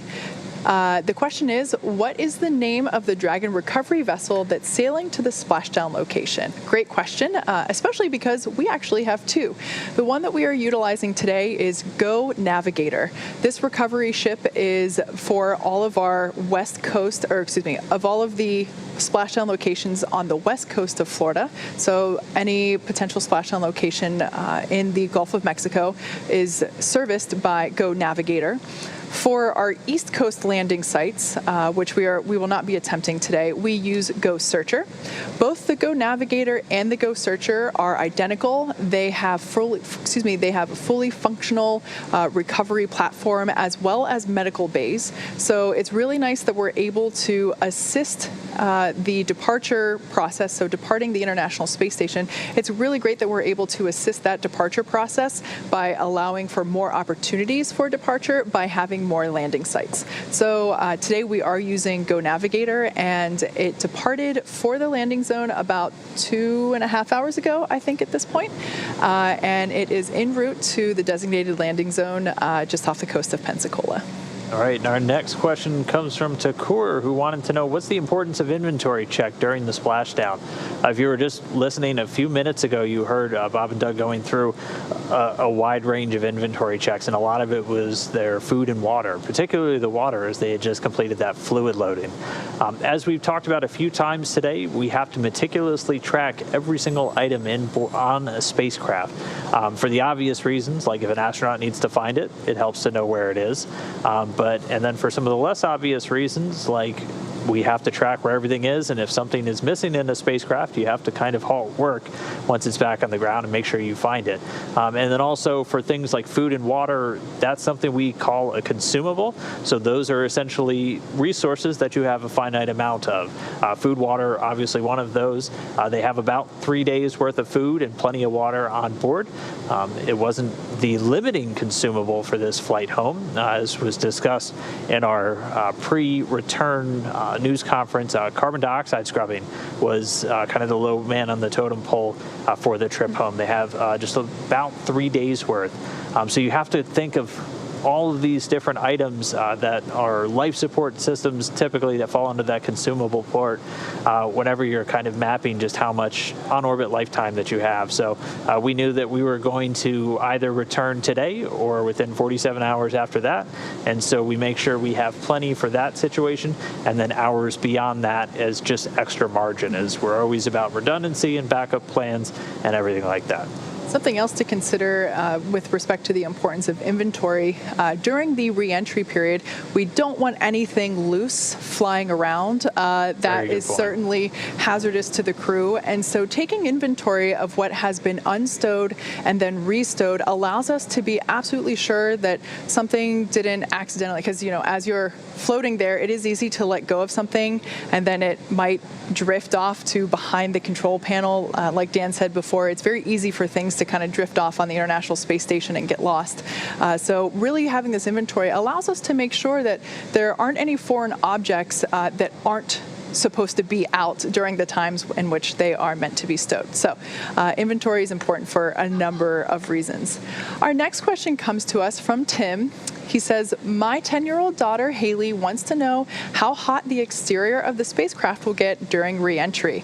Awesome. Well, good morning, Haley, or afternoon or evening, depending on where you are. Thank you so much for tuning into our webcast. We're really pleased to have young viewers joining us for this historic mission. So a really good question.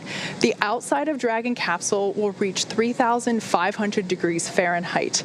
That is very hot, but Bob and Doug will be safe and comfortable inside of the Dragon capsule.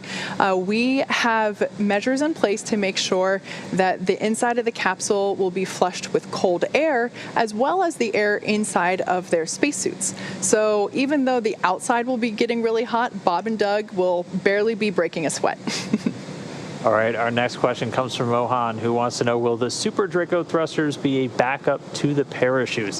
That's a good question, because one of the earliest designs of Dragon had it doing what's called a propulsive landing. So kind of like how the Falcon 9 comes back, an early design of this Crew Dragon had it landing propulsively, so using those Super Dracos to touch down on like a runway. That's no longer in Dragon's configuration. In fact, those Super Draco thrusters are completely inhibited following a successful flight into orbit. They're only used for an emergency escape situation, either on the pad or during the initial climb up to orbit. They enable Dragon to do that escape from the pad all the way up, so you have kind of that extra safety net your entire way uphill.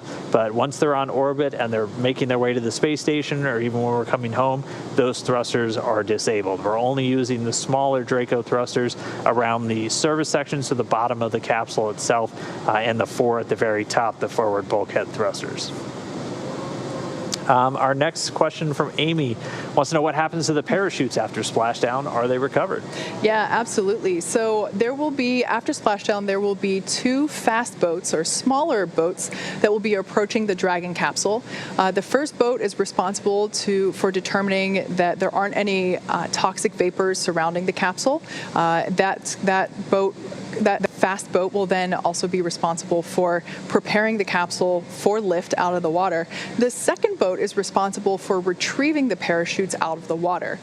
We definitely don't want to leave any waste behind where possible, and so that second boat is responsible for going and retrieving the parachutes. After splashdown, those parachutes are automatically cut so that there's no potential that if there was a little bit of wind, that the Dragon capsule wouldn't be moved due to wind catching in those parachutes. So great question, but short answer is yeah, they're cut. They're automatically cut after splashdown, and then one of the crews from the fast boats is responsible for going to pick them up. The next question we have coming from #AskNASA on Twitter comes to us from Novacon. What will be the purpose of the crew for the Crew 1 mission? The Crew 1 mission will be what we call the first operational flight of the Dragon spacecraft. So the mission we're still on right now is a demonstration. This is still a test mission. This is when we're really proving out Dragon's capabilities from launch all the way through splashdown. After this test, if everything goes well and we're lined up great for a splashdown today, we'll sit down and we'll go through a certification process for SpaceX to fly operational missions. This means they'll be flying regular expedition long duration flights. So the Crew 1 will be the first 4-person crew to launch in a Dragon spacecraft and then spend 6 months on board the International Space Station. So we'll have 4 individuals, Mike Hopkins, Victor Glover, Shannon Walker, and Soichi Noguchi from the Japanese Aerospace Exploration Agency, launching in Dragon and then spending 6 months on board the space station doing science experiments, conducting spacewalks, repairs, everything that a normal expedition crew does. They'll just be arriving and leaving in a Dragon. Yeah, I think Commander Chris Cassidy will still be on board with our targeted, given the current targeted Crew 1 launch. SpaceX Dragon comm check from the PLT. We've got you 5x5, Bob.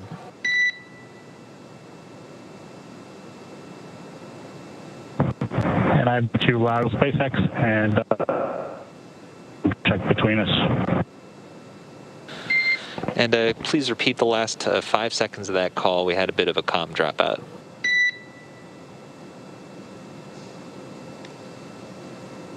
SpaceX out of clear as well.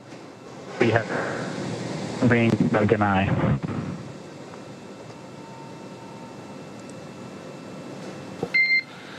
And Dragon, we copy that you heard us loud and clear. Unfortunately, the rest of the message was garbled. Please repeat one more time.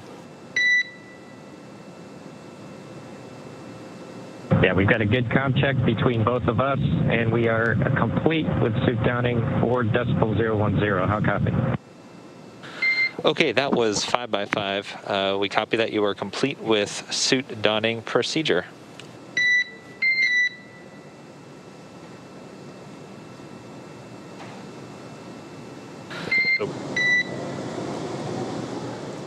Okay, it sounds like the crew now suited up. They just conducted those communications checks, those comm checks with the core here in Hawthorne. The core of the crew operations responsible engineer, that's essentially the person who's talking directly to Bob and Doug throughout their flight. That's rotated through a couple of different positions as we're on the 3rd shift of their flight home. And that'll be pretty much the person who's getting all of the updates to and from Bob and Doug, being that liaison between the teams on the ground. But they did those comm checks successfully. They are in their suits. They're going to stay in their suits and in their seats for the rest of the day, pretty much, from that deorbit burn. SpaceX looking for an update on sections 1 through 4 of 4.700 deorbit preparation when able.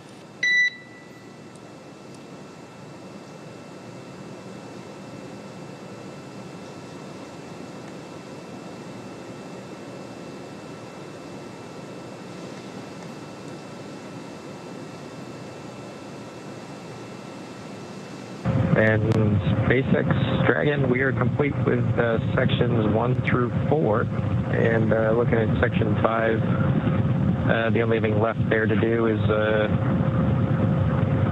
5 alpha decimal 2. As far as the suit leak check, I think everything else is complete. Okay, copy. Sections 1 through 4 are complete, and it sounds like we have.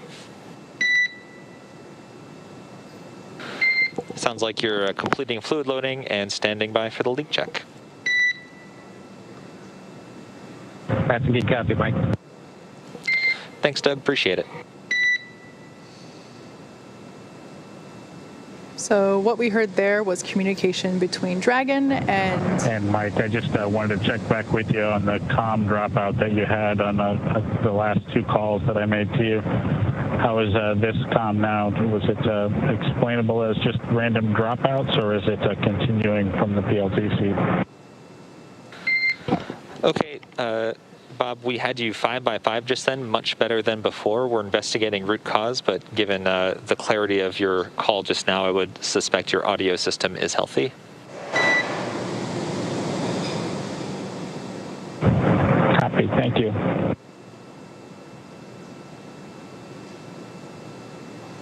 Okay, so there we heard a little bit of communication, just confirming that we were that Mission Control was able to read or hear, as it's referred to, Bob and Doug clearly as they have put on their suits. We also heard the go for leak check. So now that the suits are on, we will be performing a quick leak check. We do this every time the suits are put on or donned, as you heard it called. Basically, this is where we pressurize the suits. It's the only time that we pressurize them throughout the mission. And it's essentially to make sure that, all the zippers are zipped up properly. All it takes is, one small unzipped piece to not hold the pressure. So we make sure that everything is fitted up accordingly and that it's ready to go in case of a need to pressurize the suits later in the mission. Unlikely, but it's nice to know, just for that. For testing purposes, to know that that capability is there. That's what they're designed for. So that leak check will commence, and after we get that, we'll pressurize the suits themselves, and then they will depressurize.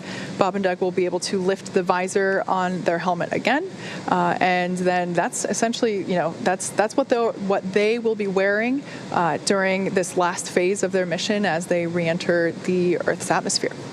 So a lot of good stuff there. Again, nope. No call there. Fake out. Like we said before, we're taking your questions through Twitter this morning using the hashtag AskNASA. Our next question comes to us from Robert. Is the U.S. Navy supporting recovery with ships and aircraft? They are not. I suspect that question comes from the last time we did splashdowns with U.S. spacecraft and astronauts, where we had the Navy assisting throughout the Apollo program for the recoveries. They are not assisting in this. All of the recovery assets for the nominal mission are SpaceX. So SpaceX owns both recovery ships, the Go Navigator and the Go Searcher, and then contract out with the different helicopters and other assets that are used in this recovery. NASA does have a Department of Defense backup, essentially. If Bob and Doug were to have to splash down anywhere other than those 7 sites that we target around Florida, we have the capability to call them up to effect a fast rescue and recovery using parajumpers or whatever assets are available to us. They are also called up on launch days in the event that we were to have an abort on the way to orbit, with them coming down somewhere in the Atlantic. But for now, today, everything is SpaceX and NASA.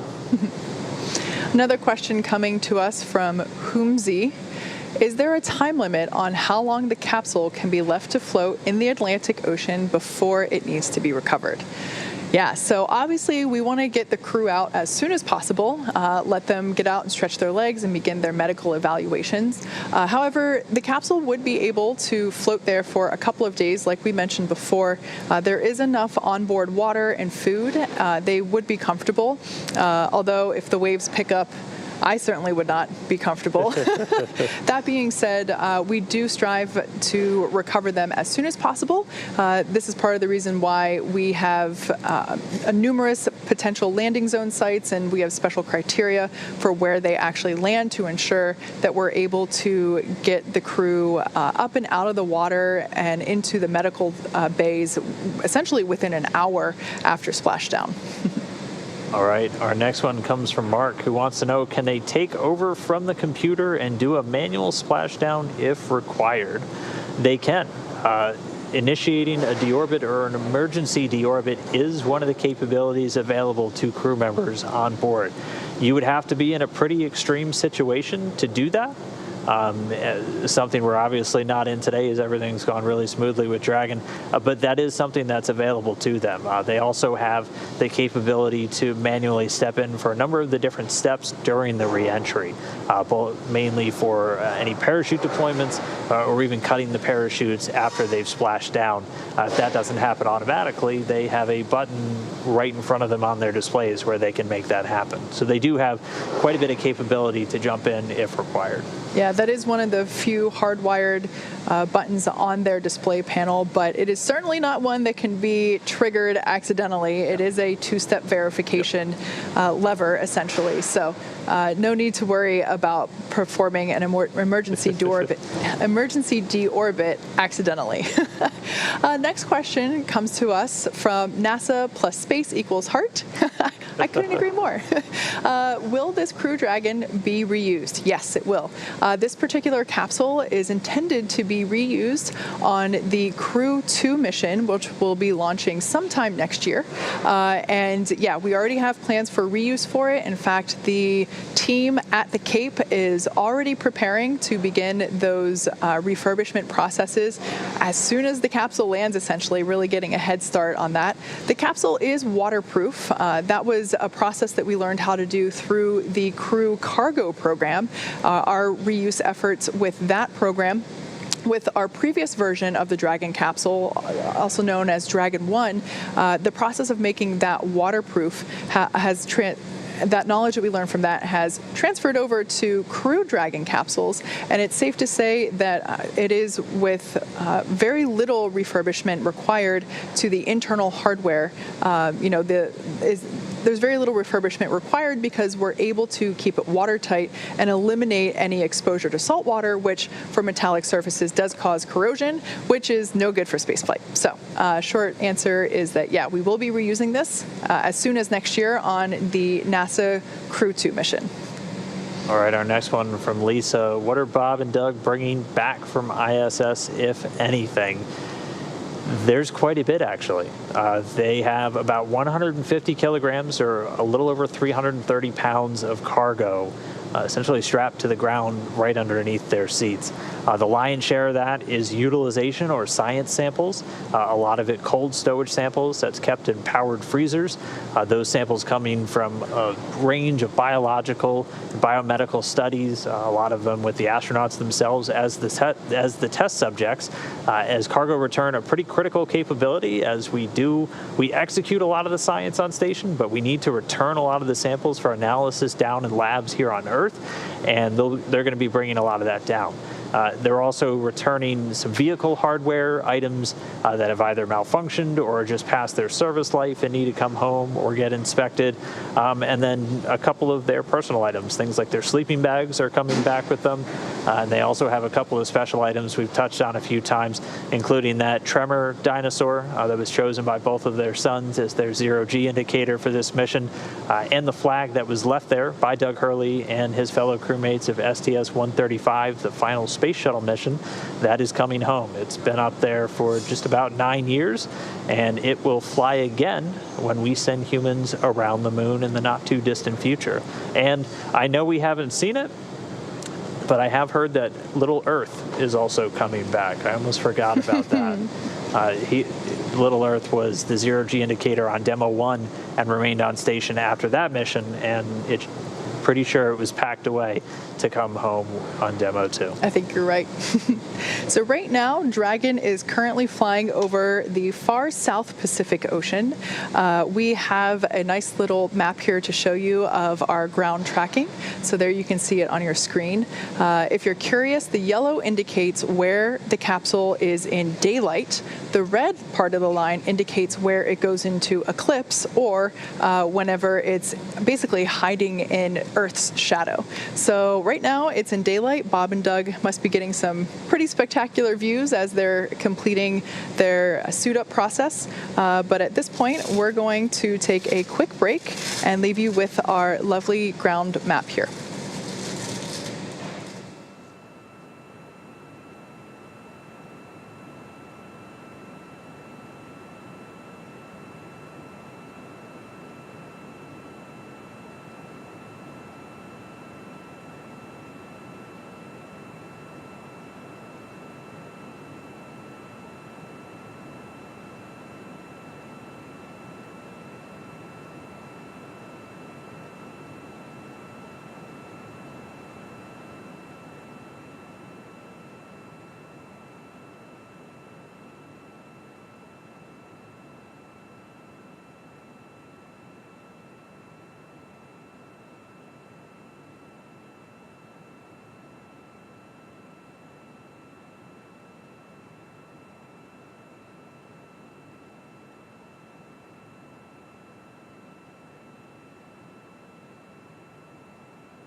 Dragon SpaceX for video.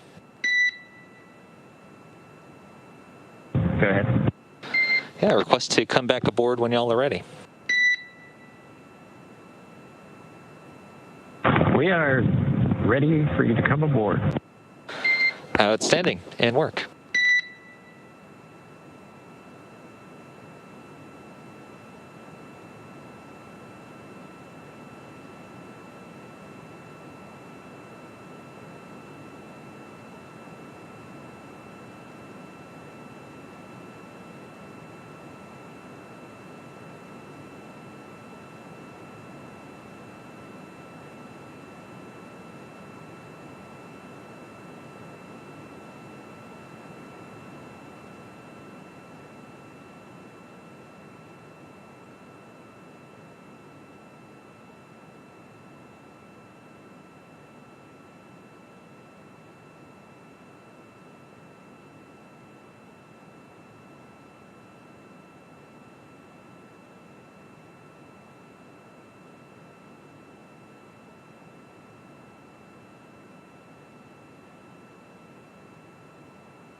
Dragon SpaceX, you are go for procedure 4.011 suit leak check.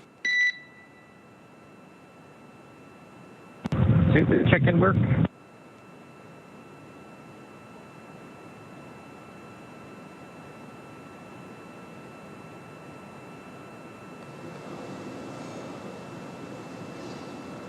Okay, so we just heard the crew now stepping into suit leak checks.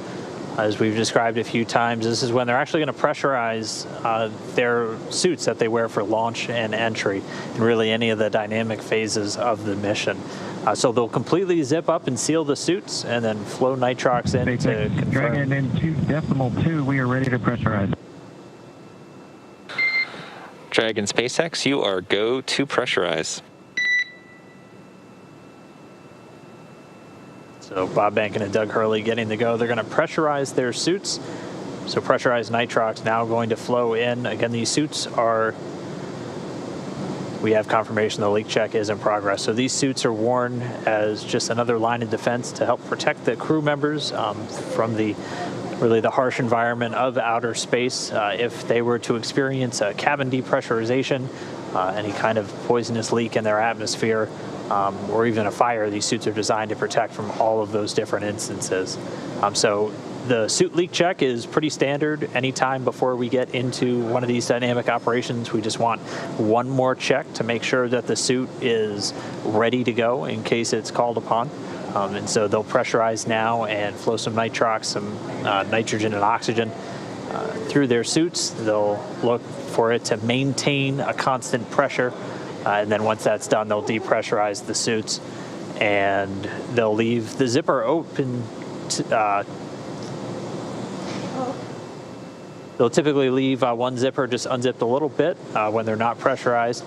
They'll still have cool air flowing through. In fact, they'll do what's called a suit purge just before we do the deorbit burn. So at the same time, they flush the cabin atmosphere itself with some cooled down air. They'll flow some cooled air through the suits just to help regulate the temperature, the cooling effect inside the capsule, just to make sure the environment stays at a comfortable temperature for them, while the Dragon capsule itself heats up to about 3,500 degrees Fahrenheit outside. So we got about a minute left in this suit leak check. We'll wait for the results on that, and we'll just be one more box checked on our way to the upcoming trunk set, deorbit burn, re-entry, and splashdown.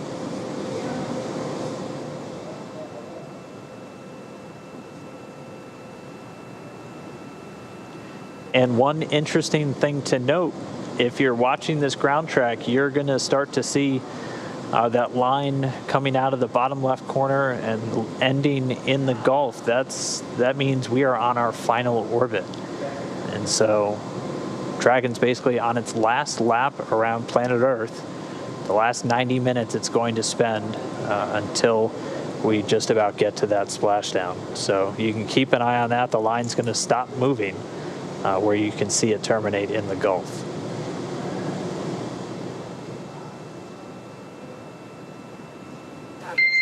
Dragon SpaceX, we show nominal leak check.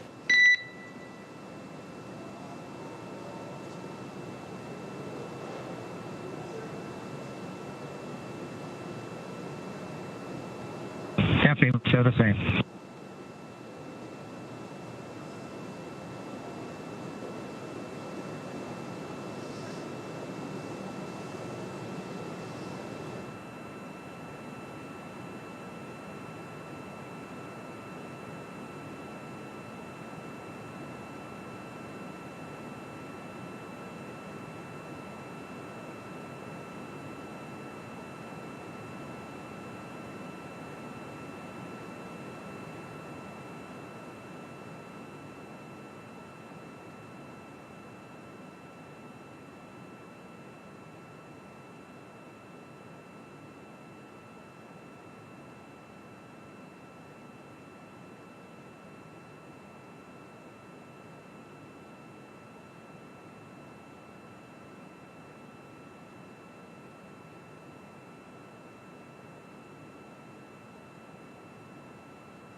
So there a minute ago, we had confirmation of nominal leak check. Again, that's just checking another box off on the to-do list as Bob and Doug continue their return home back to planet Earth. Up next, we will be making sure that the nitrox system is safed and that we are able to proceed into the next phases of our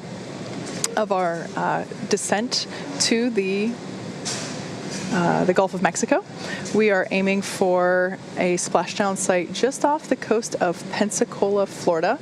Right now, our recovery ship is en route to that designated location zone, and it will be there ready and waiting for Bob and Doug to splash down.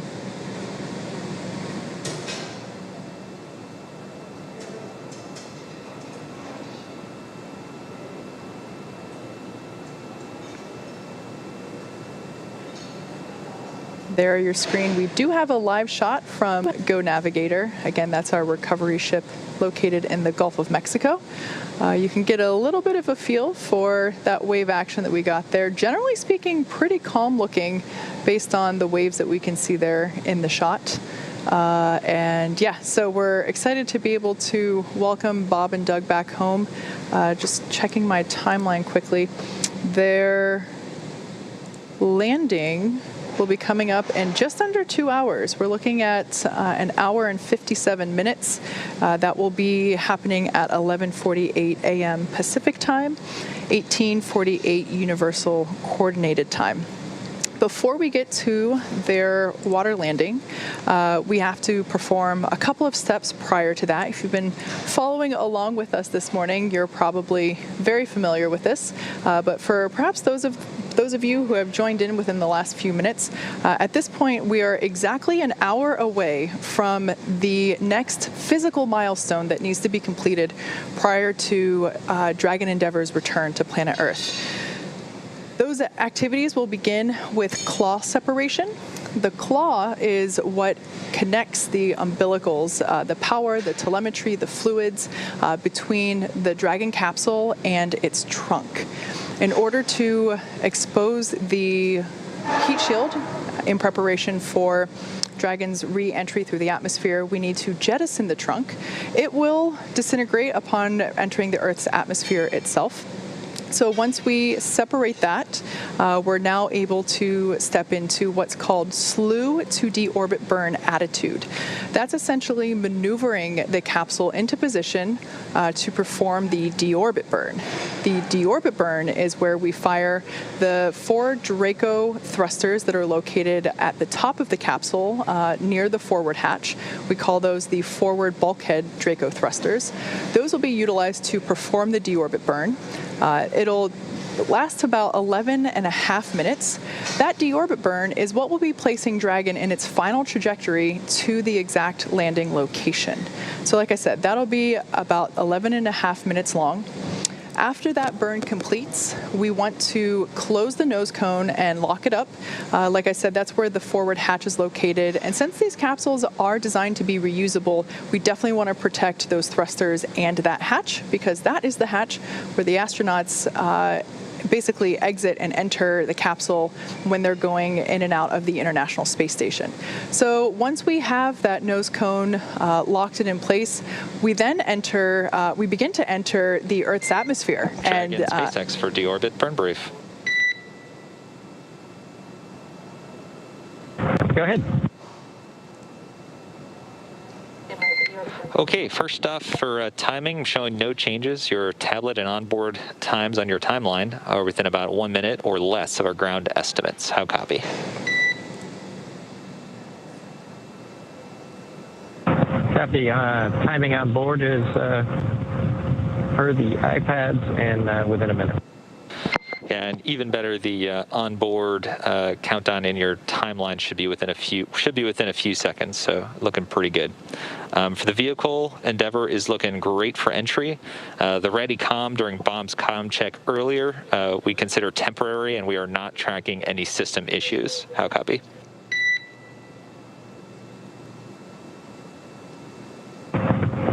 Endeavour's in good shape and good comm from the PLT. Okay, as far as recovery goes, Go Navigator is just about at the recovery in position, so within a few kilometers. In addition, the WB is airborne. Recovery team is go at this time.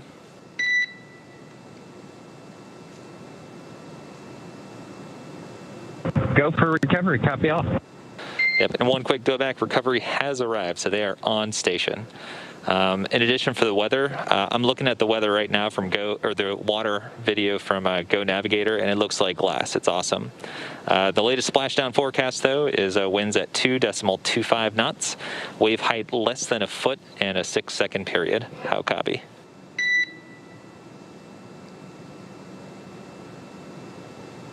Copy. Winds, waves, and weather.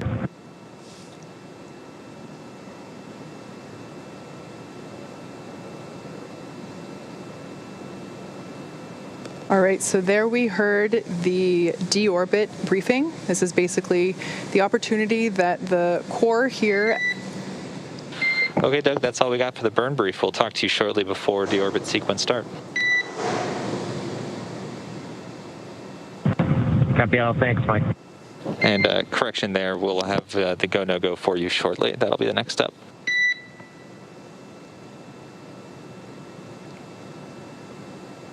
Okay.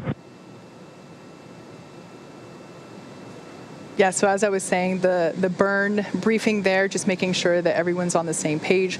Since Bob and Doug's primary role during re-entry is to monitor telemetry, timing, and data, it is important to make sure that their onboard timers, or basically time listings, are synced with the most recent trajectory simulations that we've generated here in Mission Control. So that's what that was, just making sure that their sequence of events was lining up with with what we're seeing down here in Mission Control.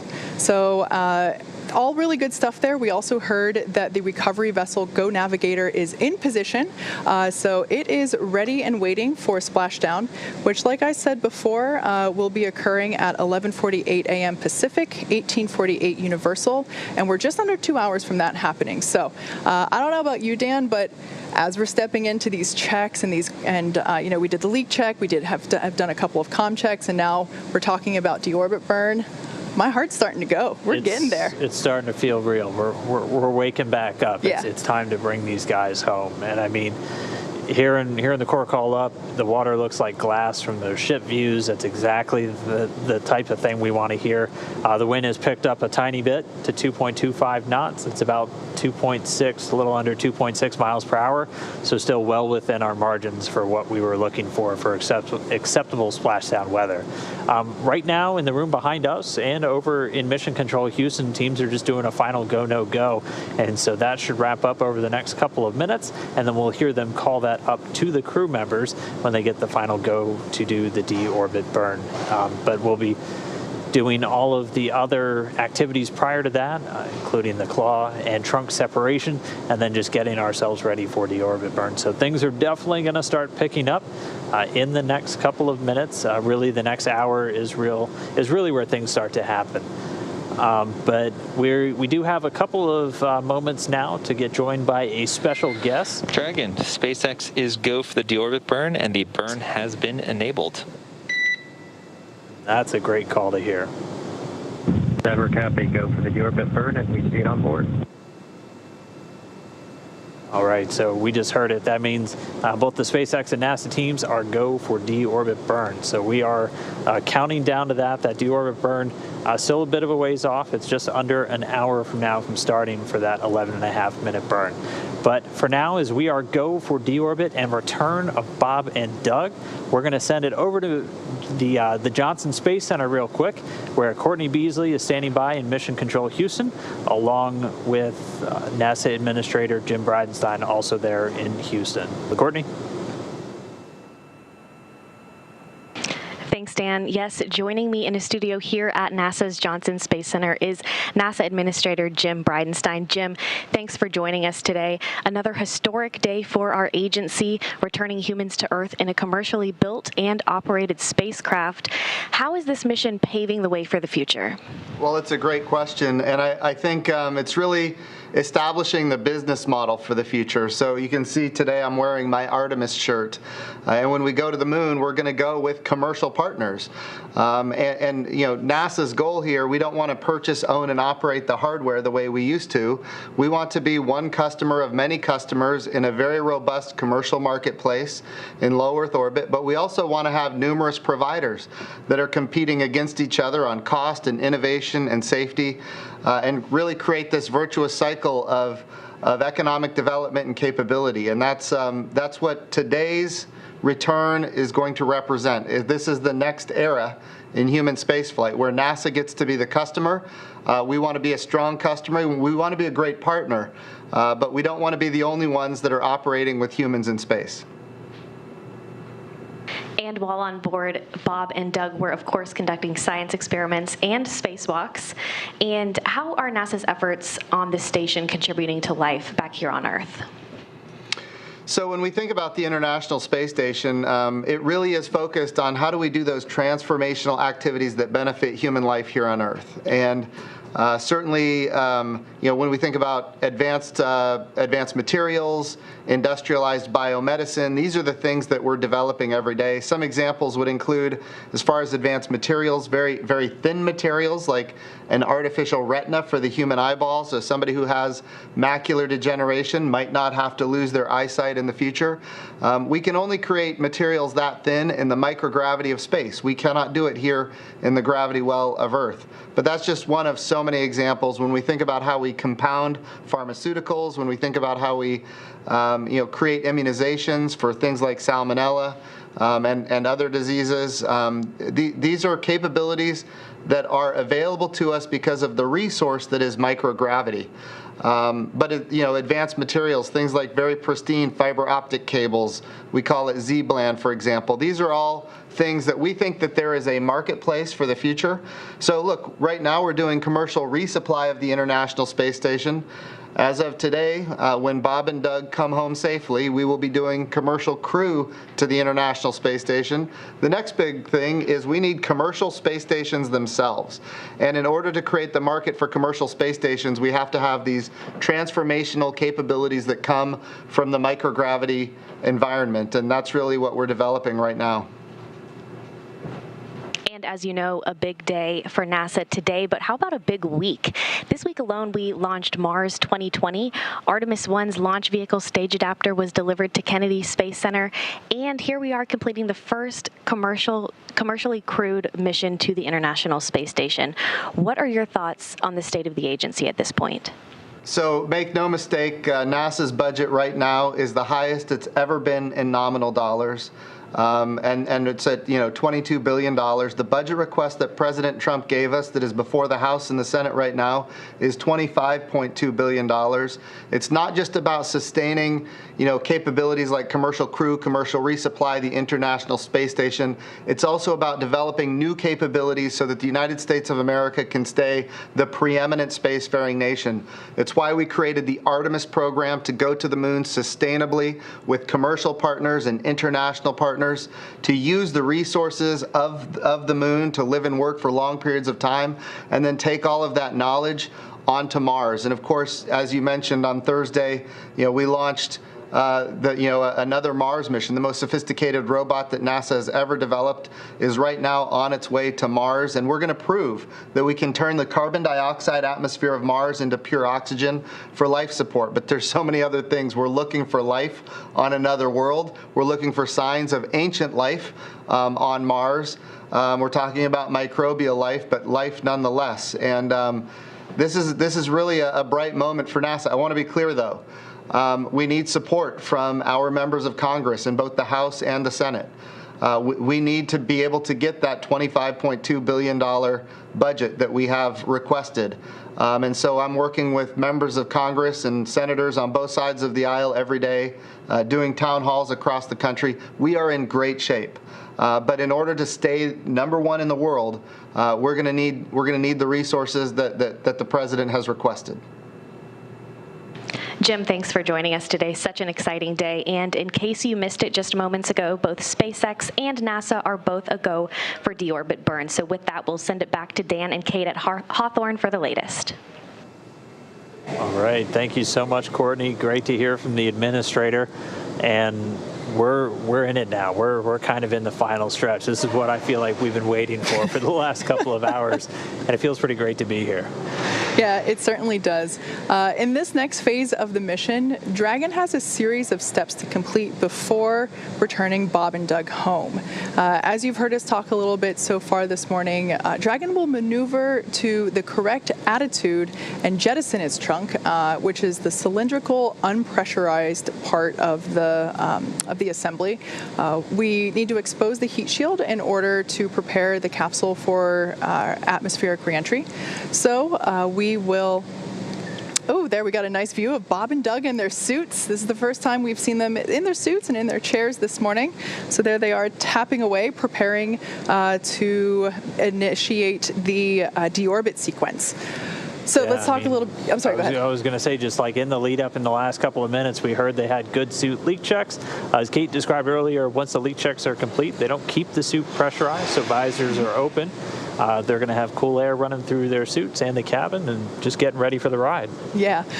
Whenever they are re-entering the atmosphere, the external temperature will reach about 3,500 degrees Fahrenheit. The internal temperature of the cabin, however, will stay around 85 degrees Fahrenheit. We have a couple of systems in place to keep it cool and comfortable for Bob and Doug as they are returning. Like Dan just said, there will be some cool air flowing through their suits. The cabin itself will also be purged with cooler air as well, so that will assist in making sure that the temperature stays pretty temperate inside the capsule. And I mean, we're just 42 minutes and 50 seconds away from things really kicking up. And this is going to be when we really start to do that first maneuver to get ready to jettison the trunk. And then we'll do that claw and trunk separation. And then it's time for just kind of that final firing of those engines, that really just that downhill ride. Yeah, those forward bulkhead thrusters, there are four of them, four of those Draco thrusters there at the top of the capsule near the nose cone. Those will be utilized to perform the deorbit burn. This burn is what will essentially give Dragon its final trajectory back home. This is the last burn that the capsule will perform. If you've been following along since yesterday afternoon, you know that there have been a number of burns completed. This deorbit burn will be the final one. It will last about 11 and a half minutes. After that burn completes, we no longer need to utilize those Draco thrusters, and we want to protect the forward hatch up there, so we close the nose cone and lock it up. We're expecting that event to happen at 11:11 a.m. Pacific. About 10 minutes, or excuse me, 20 minutes, 25 minutes, wow, mental math on air is hard. 25 minutes after that, the capsule will be re-entering the Earth's atmosphere, and like I mentioned, approaching about 3,500 degrees, and that's because we're in that heat of reentry, and so that's where things will really heat up for Bob and Doug on their reentry, and that's where we'll have that comms blackout. And we actually have a Twitter question that's germane to this right now, where Stephen asked, during the blackout, will you not be able to communicate with Bob and Doug, but you will be able to track them? And it's kind of a mix. We won't be able to talk to Bob and Doug. We won't be able to send or receive any data from the Dragon spacecraft. So we won't have basically telemetry-driven tracking, but we know exactly where they're going to be as their orbit's already been calculated. We've had this orbit calculated since yesterday, essentially. It's gotten fine-tuned as we've done those burns, but we'll know exactly where they're supposed to be, even though we can't communicate during that time. Exactly. And even though we won't be able to send or receive signals or commands or telemetry, Dragon is designed to be fully autonomous. At that point, it is driving itself anyway, so there's really nothing to be worried about. Bob and Doug's primary function at that point is to monitor all of the telemetry that they see on their screens and to stay comfy. Yeah, and once they're through that, that initial entry, we'll have that part called entry interface, which we kind of explained as that's when the capsule's really experiencing aerodynamics. They've been flying around in the vacuum of space with no air, so no lift, drag, stuff like that on their capsule. And entry interface is where they're really starting to hit the atmosphere, and it's affecting the capsule. And it'll continue to use its Draco thrusters on the service section to really guide it back home. Yeah, exactly. So speaking of guiding it back home, here come the parachutes. At 11:44 a.m. Pacific or 18:44 Universal Time, we're going to be deploying the drogue parachutes. Drogue chutes are utilized for a couple of reasons. One, to continue to further decelerate the vehicle and also to stabilize it. Like Dan said, it will be experiencing some of those aerodynamic pressures, and so we want to make sure that the capsule is well and stable before we deploy the main parachutes. Those main chutes will be deploying at 11:45 a.m.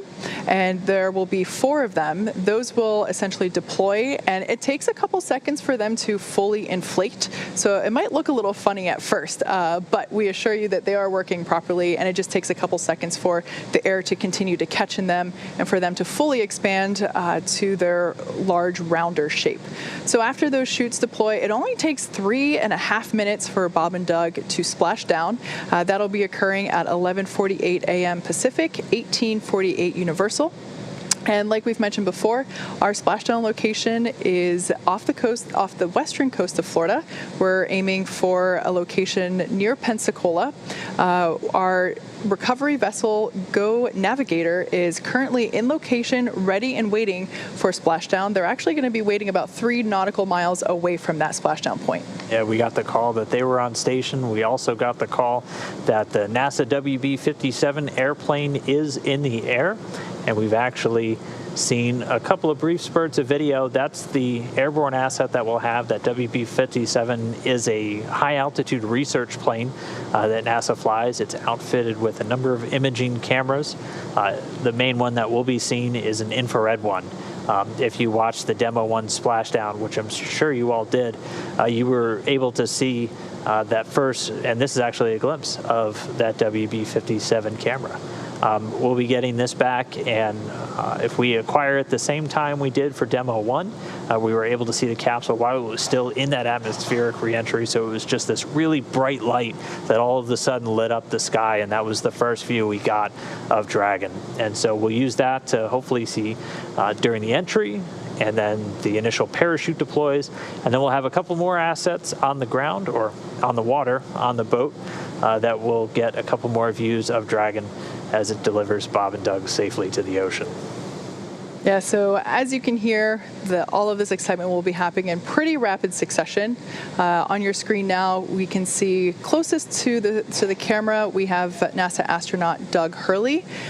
He is the pilot or the commander for this particular mission, and then there now on the camera to the right is NASA astronaut Bob Behnken.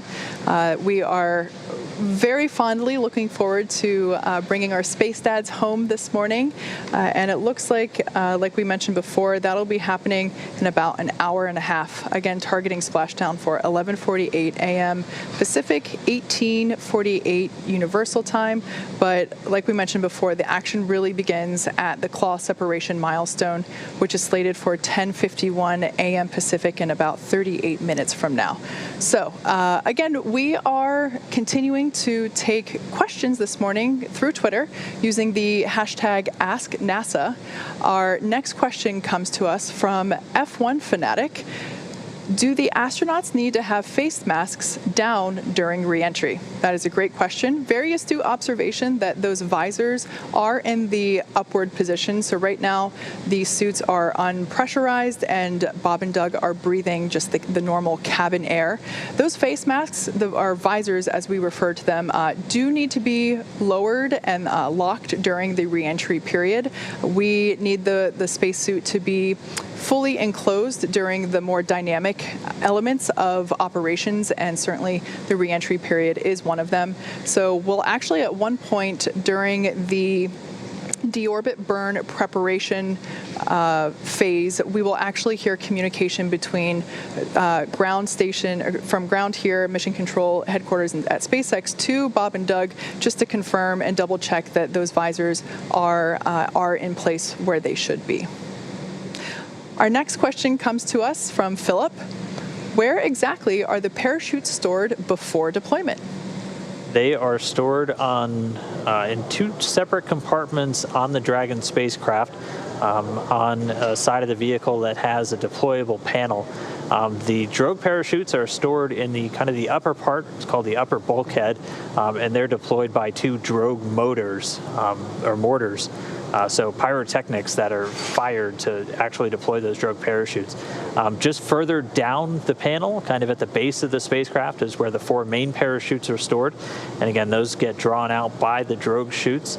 There are redundant systems in place to make sure that if the first set of mortars don't fire, you have backups to get these chutes deployed.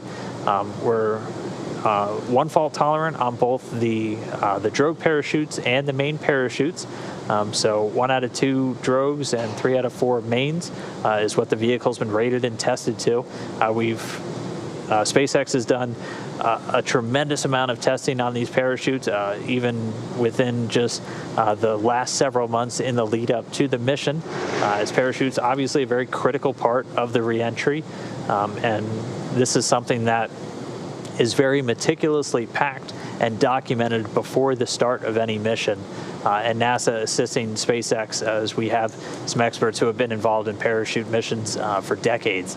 But the parachutes are stored under deployable panels, and we'll see them basically fire open as the parachutes come out and deploy at the different altitudes. Yeah, those panels are basically located above and below the side hatch panel. So if you are looking at the Dragon capsule, the anchor point for those parachutes will ensure that the side hatch will effectively be as far away from the ocean surface as possible, ensuring that we're able to expedite the process of egressing Bob and Doug from the capsule and the whole recovery process as a whole. Great question. All right, our next one comes from Scott. He wants to know, what are the tablets on their legs used for? What kind of devices are they? I think you've heard him call out a few times that they're using iPads on board, and they're really just essentially their user manuals. They're able to dial up different procedures, checklists, things that they're looking for throughout their flight. They're able to Velcro them essentially to their suits, and just like the main displays in front of them, they're touchscreen enabled, and they have the touchscreen capable gloves in their suits. It's really just another information source. Dragon doesn't have the big paper manuals that we were used to in the shuttle era and things like that, just kind of streamlining everything as much as possible. Yeah, absolutely.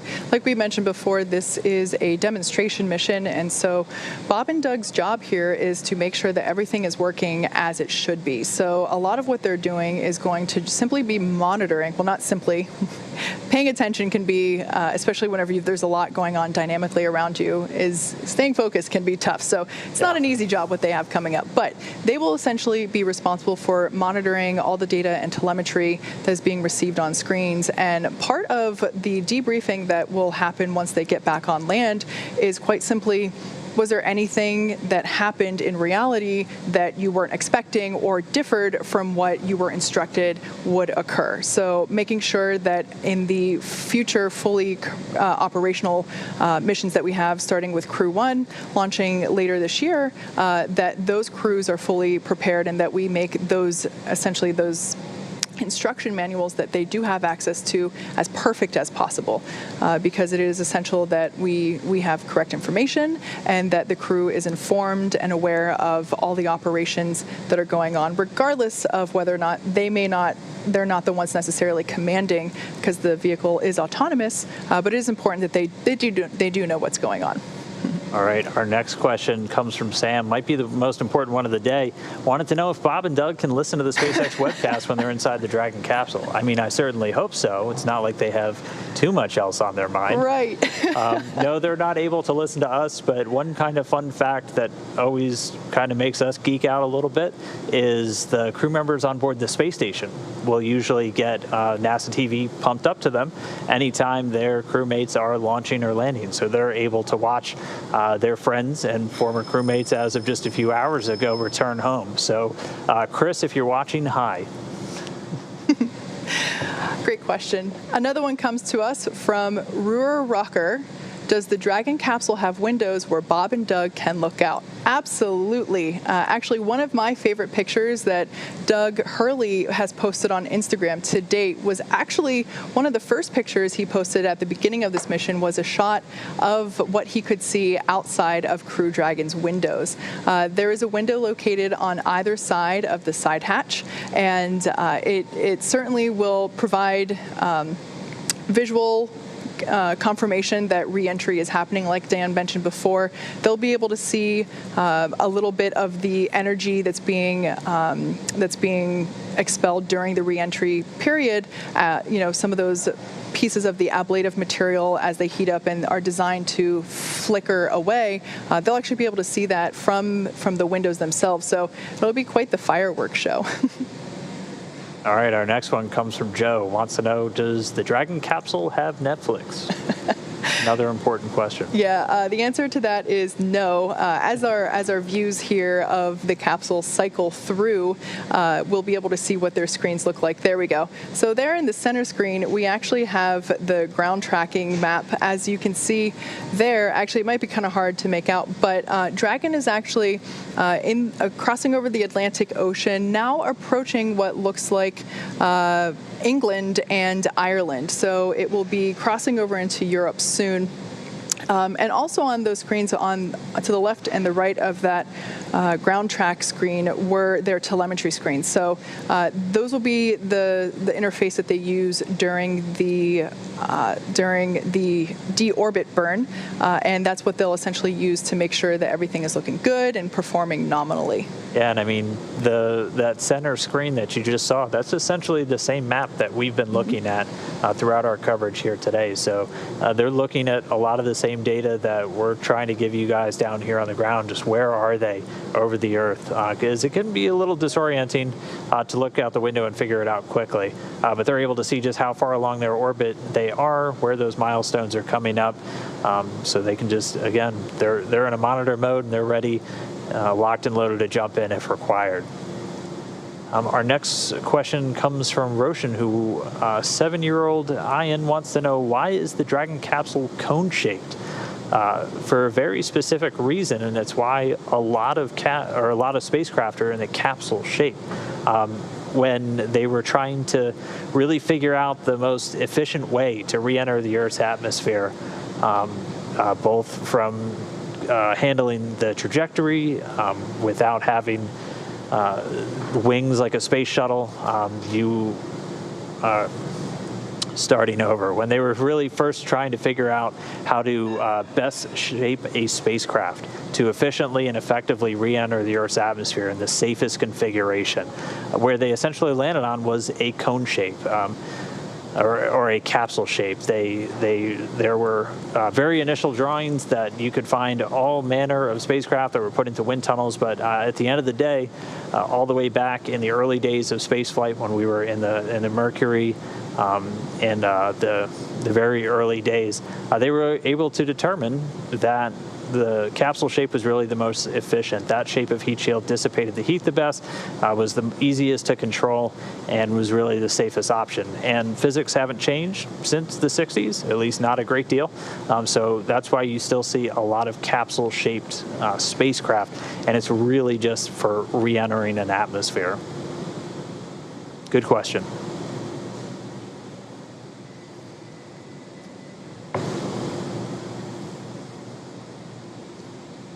So there on your screen, again, we have live shots coming from Dragon Endeavour as it is making its way back towards Earth. We are approaching the final steps of the day of the mission, in fact, and at 11:48 a.m. Pacific, 18:18 a.m.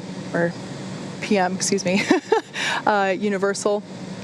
We will have the splashdown of Dragon Endeavour.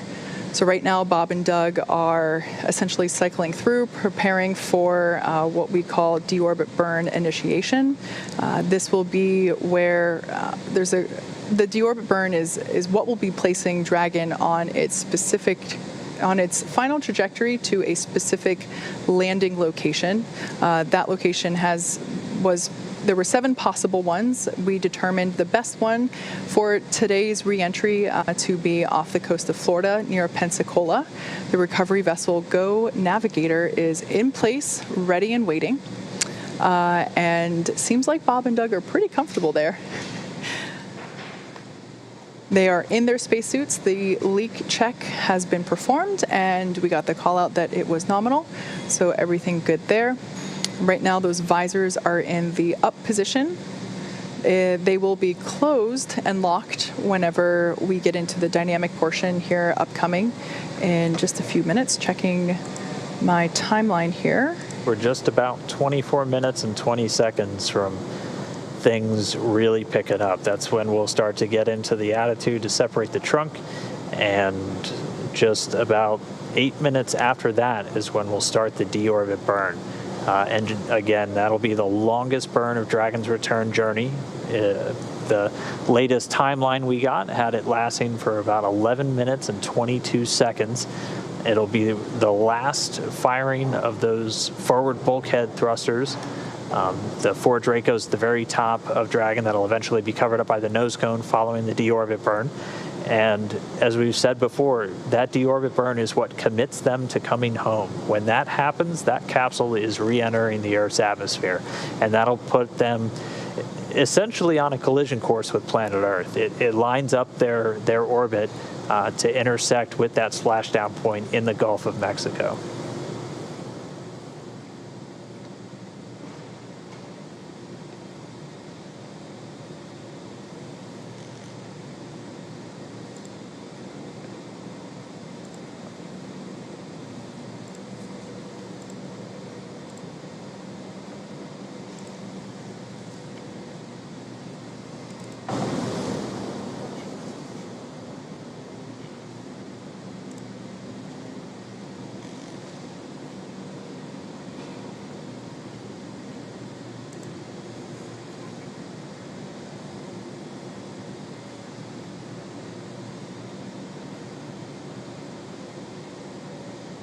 And while we have just a few more minutes until we get to that, we still have some questions coming in. Again, if you have one, jump over on Twitter, use the hashtag AskNASA. This one comes from Scarif Survivor, who wants to know, does Dragon lose radio data contact with satellite or ground stations during re-entry? And the answer is really everything. As that plasma builds up around the spacecraft, it essentially prevents signals being sent or transmitted or received by Dragon's antennas around the outside of the spacecraft. So it's both satellites and ground stations that it won't be able to communicate with. But again, Dragon continues flying itself. We know what its orbit is plotted out to be, so we know where it is, and we even know the expected time of that blackout in about 6 minutes. So it does lose contact with everything. We won't be able to hear from Bob and Doug until they're on the other side of that blackout, and then we'll reestablish communication with Dragon.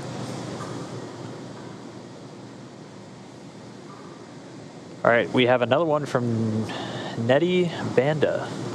Wanted to know how many seats are in Dragon. So as you can see on your screen there are actually, I guess one is hidden, there are actually 4 chairs there available. We will be utilizing all 4 seats on the Crew 1 mission launching later this year, currently targeted for September.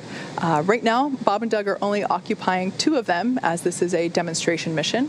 So yeah, we will be utilizing all 4 of those seats in future missions, but as of right now, I believe it was on the launch portion of the mission, one of those seats was occupied by Tremor, who, if you've been following along, is the sequined dinosaur that was voted on by the 2 sons from Bob and Doug as what should be the 0G indicator. So Tremor was strapped into a seat during ascent, and when they got the okay to release him, he started floating into the capsule and gave us its sequined glory there on the edge of space. All right. Well, again, just another time hack as we're coming up on these. We're just a little over 20 minutes from the start of all of our deorbit burn sequencing starting. So we're looking at that to really pick up at about 10:48, as we'll start getting into the attitude for trunk separation, and then we start basically executing a bunch of steps that are going to commit Bob and Doug to this reentry. Yeah, we're looking forward to those. It'll be quite the journey. Now, of course, with respect to the deorbit burn, Bob and Doug will remain in their seats and strapped in for the entire duration. In fact, they won't be exiting those seats until until they're able to egress or exit the capsule after it has splashed down and been recovered out of the ocean and safely resting in the nest of the recovery vessel. Along that note, our next Twitter question is from Brett. The question is, what is the orientation of the astronauts when seated? As in, do they face the front or the top of the capsule, and do they find it comfortable? Great question there. So in the views that we just had a couple minutes ago, they were, I guess what we would call in the reclined position. They were facing towards the top of the capsule. During the launch portion, whenever they were actually getting into the capsule, back in late May, the seats were actuated in the down position where they were facing towards the hatch. The angle of difference is about 40 degrees between the two positions. They actuate in order to make sure that whenever there are G's being experienced, that it is in the most comfortable and safely ergonomic way possible. So that's where seat or actuation comes in handy. Also, it also helps them to get in and out of the capsule. It's a little trickier whenever the seats are in the up position or when they're reclined facing upward toward the top of the capsule. As for comfort level, I've heard that they have found it pretty comfortable.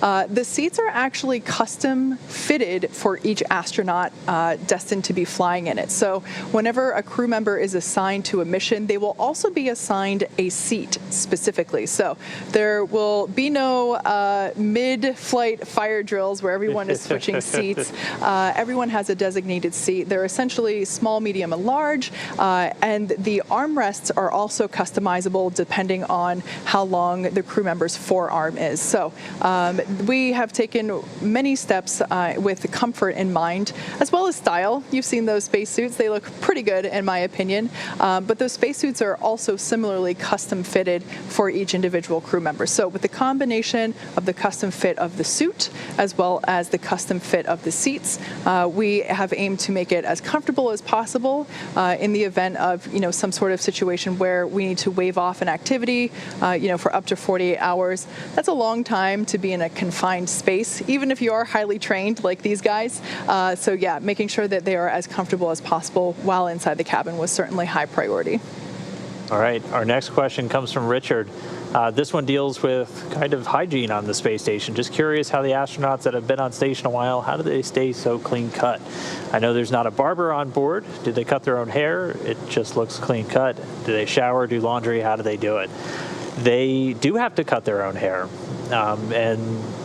Even the current commander, Chris Cassidy, who's still on board, famously shaved his head once as his fellow crewmate Luca Parmitano was about to arrive on space station, just so he had some bald company.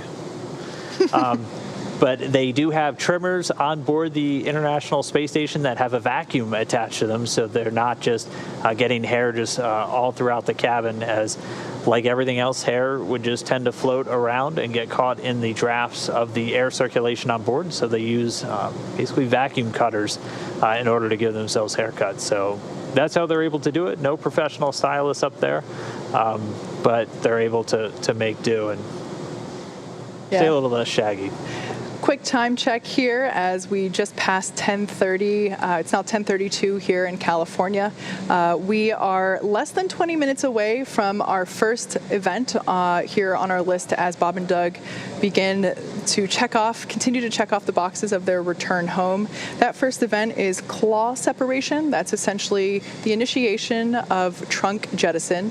All of that means that we will need to unlatch the claw from the trunk. That is the mechanism that holds and connects the trunk to the capsule, delivers fluid, telemetry, power, all that good stuff. We need to expose the trunk in order for the capsule to deorbit. So we will jettison the trunk, and then we will begin a deorbit burn a couple minutes later. That deorbit burn is slated to begin at 10:56 a.m. Pacific, 18:56 Universal Coordinated Time. So in just under 23 minutes, we're expecting that to start.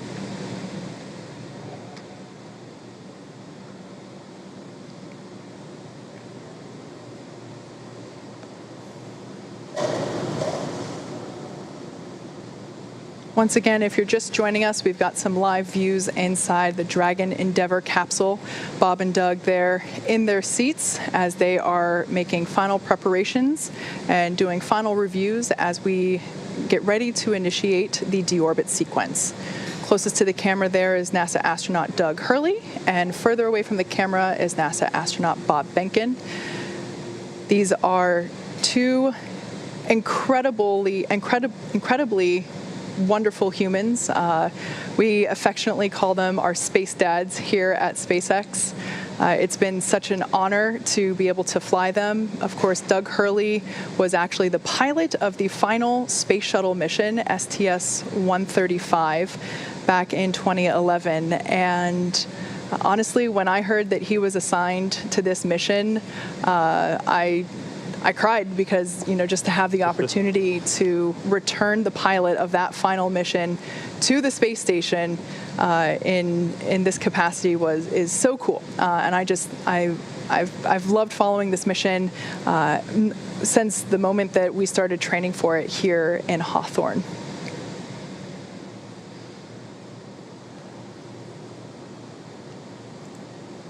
Well, we know that they're ready. They've done all of their suit checkouts, everything to get themselves to this point. And once we begin these events, they're going to keep a very close eye, as again, crew is always in the loop to step in. But Dragon going to be executing all of these different maneuvers and separation events automatically via a pre-programmed timeline. We're continuing to count down. We'll have our first maneuver in a little under 13 minutes. We're a little over 15 minutes from the claw separation. That claw connecting the service module to the Dragon capsule itself. A series of quick disconnects will retract, cutting off any of the fluid and data paths between the two. And then shortly after that, just a few seconds later, the trunk will separate. And then we will be just less than 5 minutes away from that deorbit burn. Again, deorbit burn expected to last 11 minutes and 22 seconds.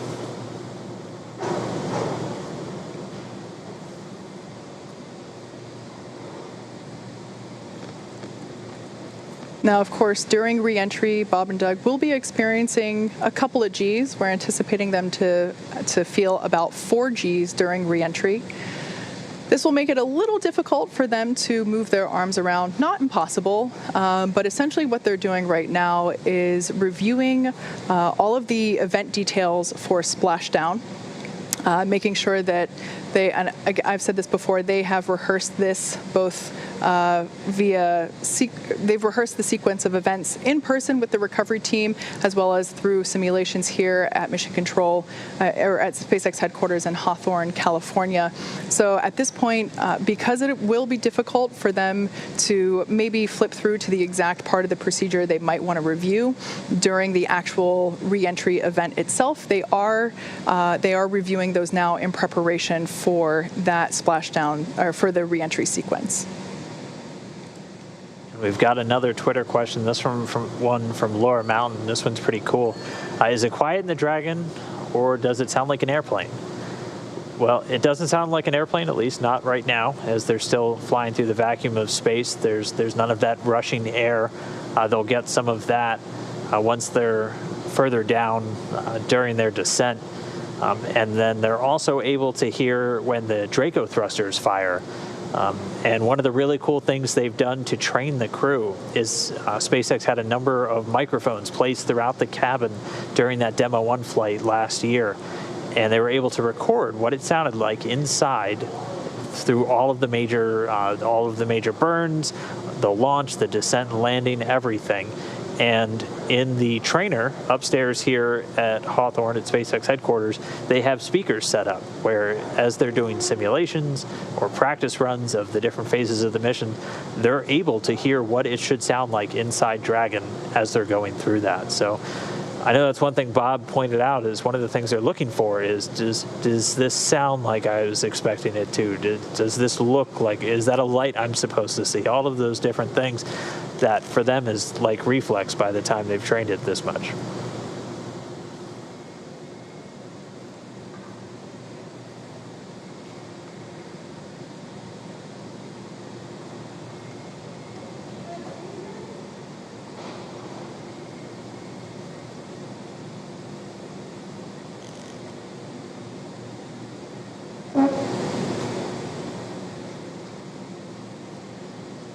All right, well, at this moment, we are less than 10 minutes away from this sequence starting. We are just about 9 minutes away, in fact. And first, we'll see that maneuver where we'll get in the proper attitude or point Dragon really in the right direction for the claw and trunk separation.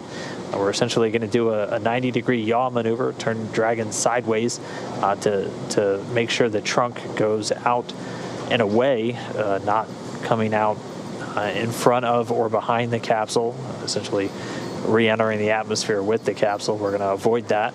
And then Dragon will position itself for the deorbit burn. It's going to point those forward bulkhead thrusters into the direction that it's currently traveling. This is called a retrograde maneuver, and this is done specifically to, we're going to slow the capsule down, but more than anything, we're changing the perigee or the lowest point of the capsule's orbit. Again, essentially putting it up on an intersection point with that spot in the Gulf where we're coming home.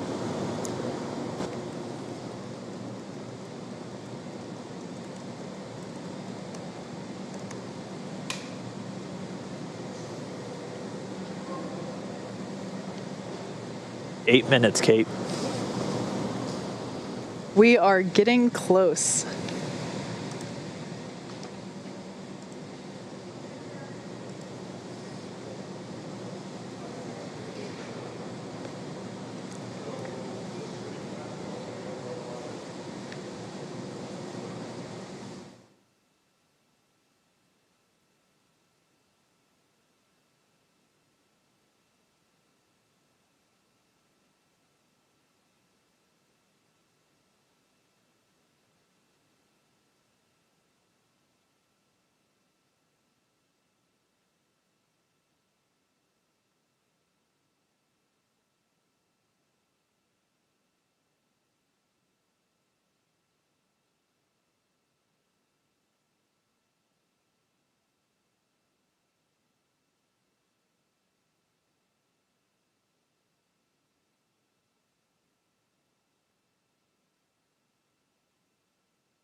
Dragon SpaceX for deorbit sequence.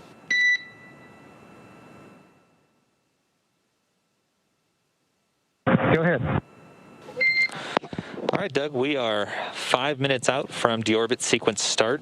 In addition, just wanted to inform you we are expecting some RADI-COM during claw and trunk sep due to vehicle orientation.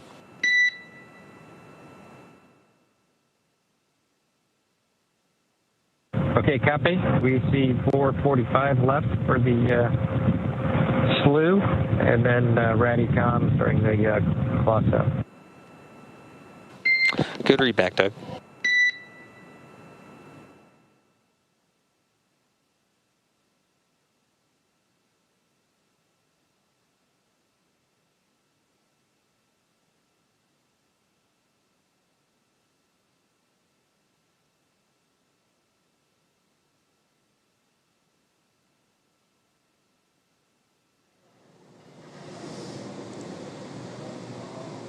Kate, we are almost 4 minutes away from this starting. Yeah, we just heard the call out there, confirmation from SpaceX Core down here at Mission Control to Crew Dragon that we now under 5, but at the time of the call, 5 minutes away from deorbit sequence start. So like we've been mentioning before, that deorbit sequence will involve separating from the trunk and performing the deorbit burn. As you may have noticed on your the ground tracking map that we've been showing you before, Bob and Doug were in their last orbit around Earth. I can't remember what the number was that you quoted earlier, Dan, but they have done thousands of orbits around Earth during their 2-month duration on station.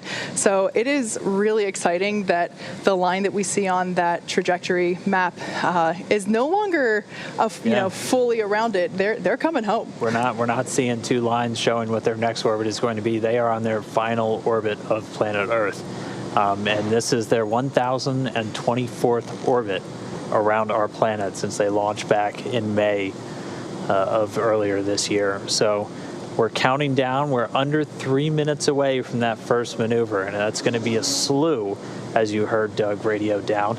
And that's essentially, we're going to change the attitude. We're going to use those Draco thrusters to essentially spin Dragon about 90 degrees to the side so we can jettison that trunk.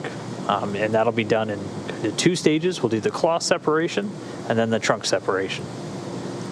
2 minutes, 32 seconds, and counting. This is where things really pick up. This is where we really commit to coming home.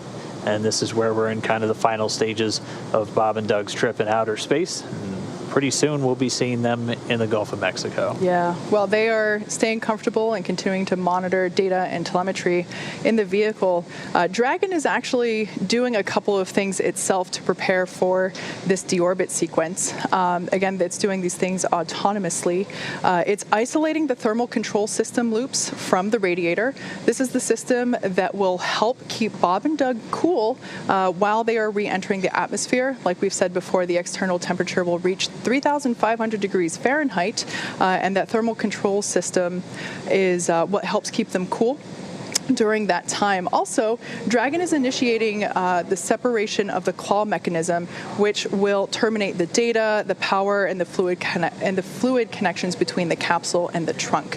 So right now, the vehicle is preparing to execute that, and we are anticipating execution of claw separation in 3 minutes and 35 seconds. So, we've been here for 10 hours, Couple hours. I think, at this point. The webcast as a whole has been going on for almost a little bit less than 24 hours. So, we're in the final moments here as Dragon is beginning its journey home to bring Bob and Doug back to Earth. Yeah, this is the moment that Dragon is in the position to start coming home. The recovery team's already on station. They have been for a while out there off the coast of Pensacola.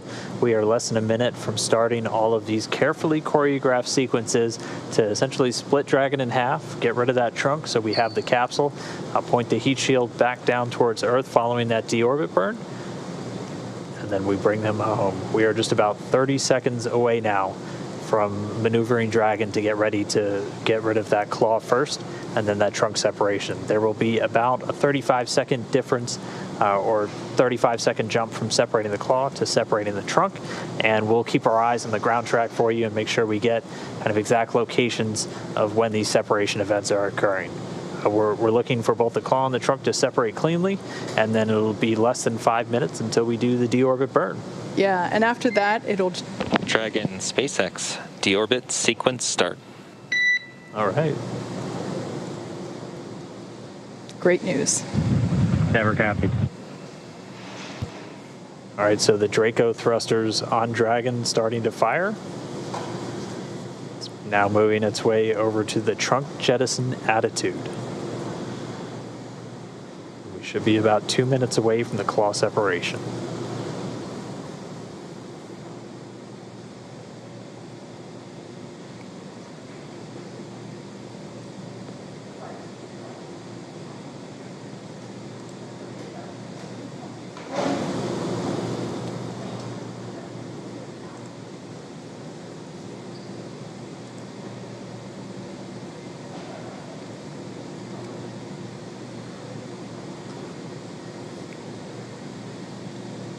For those of you that are just tuning in, you are just in time. At this point in the mission, we are now beginning to execute the final steps of Dragon Endeavor's return to Earth. Right now, we are performing the claw separation slew, which basically means Dragon is maneuvering itself into position, into the proper attitude in order to separate the Dragon trunk. And that will be initiated first by separation of the claw. The claw is the mechanism that attaches the trunk and the capsule together. The claw is what delivers power and telemetry and fluids, and we need to expose the heat shield. Right now the trunk is blocking that. So we will jettison the trunk, and we will then have allow us to maneuver into the proper attitude to perform the deorbit burn, which Dragon has performed a number of burns so far overnight and early this morning. And this will be the final burn that the vehicle has to perform for this mission. And we just heard confirmation Dragon's in the trunk separation attitude. We are now standing by for claw separation.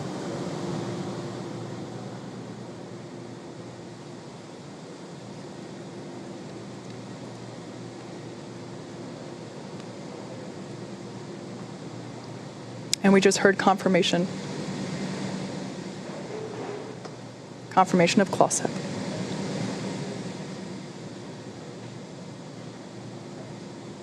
And with the claw separated, we're now standing by for the trunk separation in less than 30 seconds.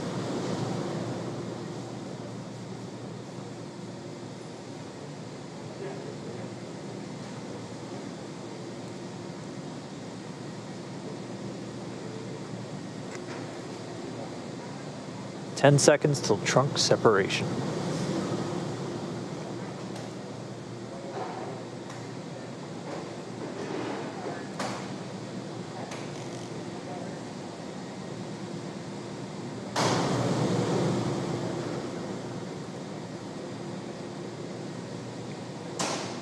And we just heard confirmation of trunk separation.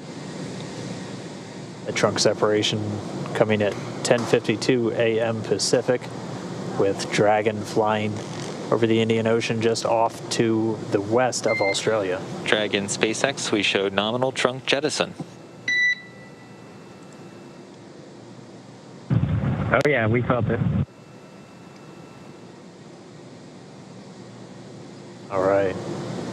So the crew just got the call, nominal trunk separation. That's exactly what we were looking for. Next up is going to be that deorbit burn. Again, this is the longest burn of their trip home. This is the longest firing of those thrusters and the last time we're using those forward bulkhead thrusters. Exactly. Those forward bulkhead thrusters, like Dan just said, that's what we're using to perform the deorbit burn. Once we do that, we will then be able, that deorbit burn will last for 11.5 minutes. Once that is completed, we don't need to use those thrusters anymore, so we will close and lock the nose cone in preparation for re-entry.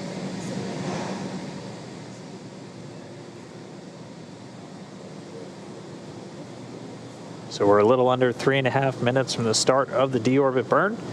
Again, our sequence of events has started. We're able to separate that claw at 10:51 a.m. Pacific. That's 17:51 GMT or Universal Time. And then at 10:52, just a minute later, the trunk separating while Dragon was flying just off to the west of Australia. So claw separated, trunk separated. Next up, deorbit burn. Yeah, right now, Dragon is running exclusively on battery power now that the trunk is separated. Also, right now, telemetry is looking really good for the vehicle. The nitrox system is primed for cabin and suit cooling, and the heat shield is exposed and ready for atmospheric re-entry. Like I said before, that nitrox system, which is essentially the air that we breathe every day down here on Earth, nitrogen-oxygen combination, a mixture. It's the same stuff that they put in your scuba tank if you are a scuba diver. The nitrox system is used to cool the cabin and the suit to keep the crew comfortable during the re-entry phase.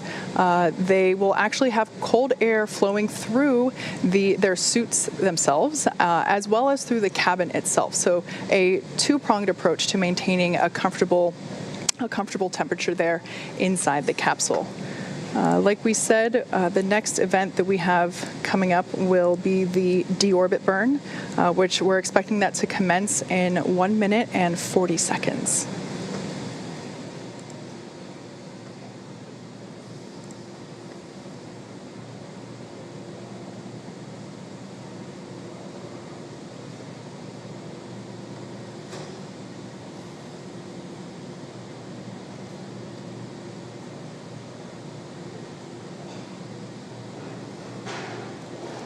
According to the ground tracking map there, Dragon is approaching the southwestern coast of Australia.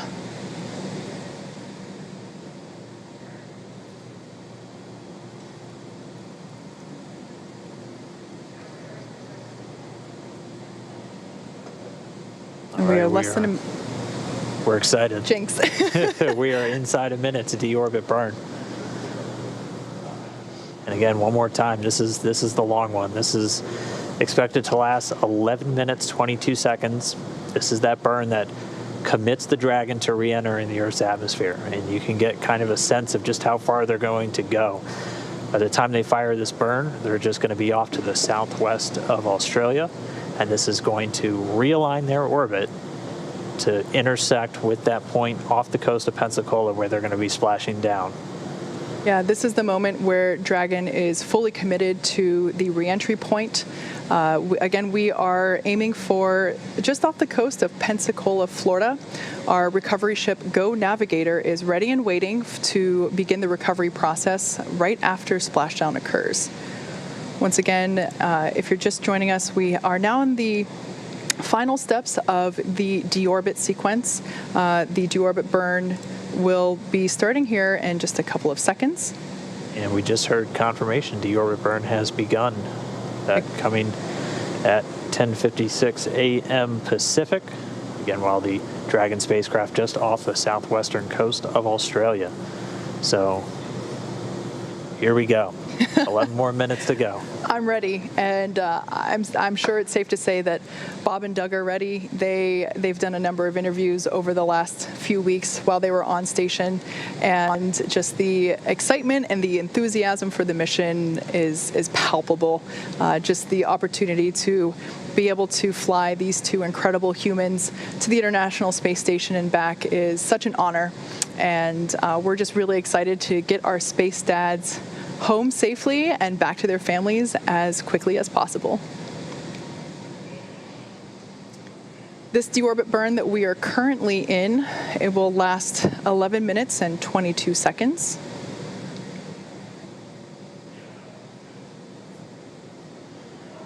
Already a little more than a minute 10 in counting, so we have about 10 minutes to go.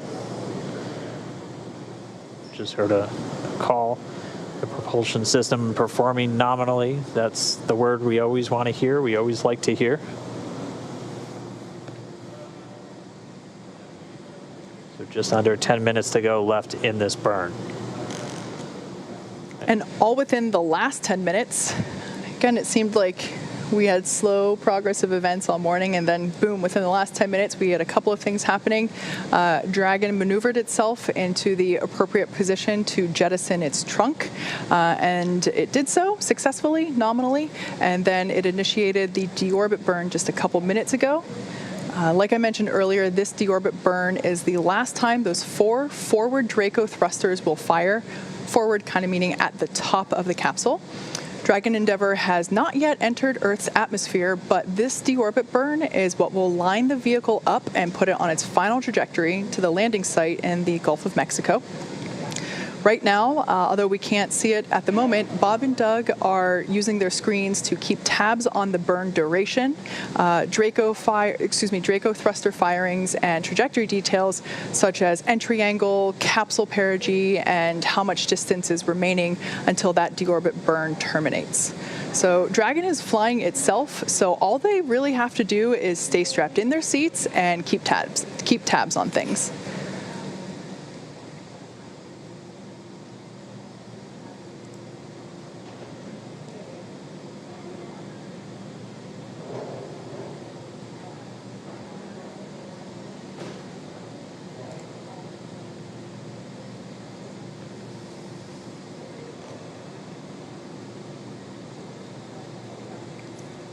So while this burn is completing, again, we're just a few minutes into it. It'll last 11 minutes and 22 seconds.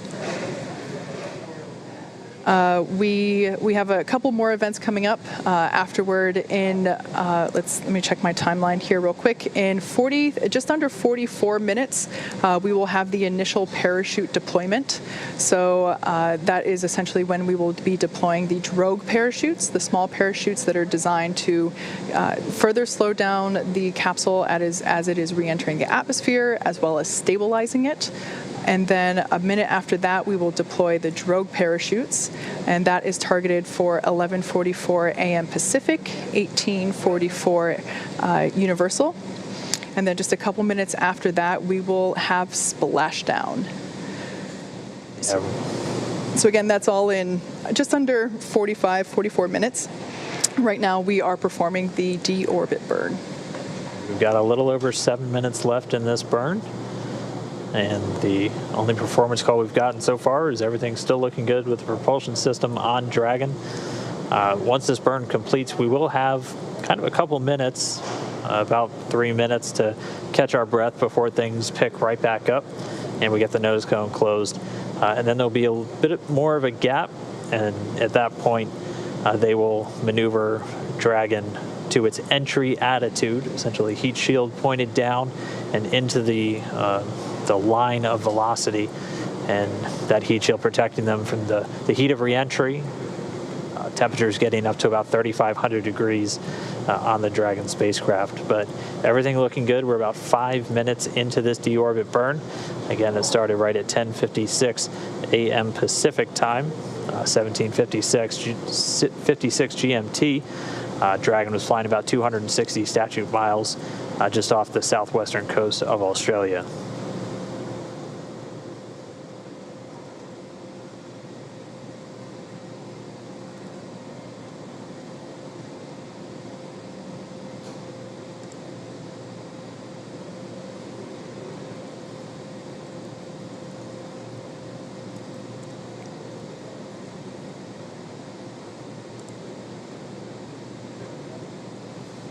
So right now, during this burn, we just heard a call that we're halfway through the burn and everything is looking great, everything performing nominally. During this burn right now, Bob and Doug are currently monitoring the deorbit tool, which, like I said earlier, captures things like the perigee, the reentry interface, how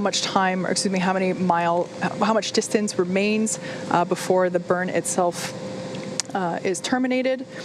They're also monitoring the burn duration and the firing of those Draco thrusters located there at on the forward bulkhead of the capsule. There on your screen, you actually can see what Bob and Doug are seeing right now. That is that tool on their screen. So on the left and the right of the center screen, that is the deorbit that is the deorbit monitoring tool.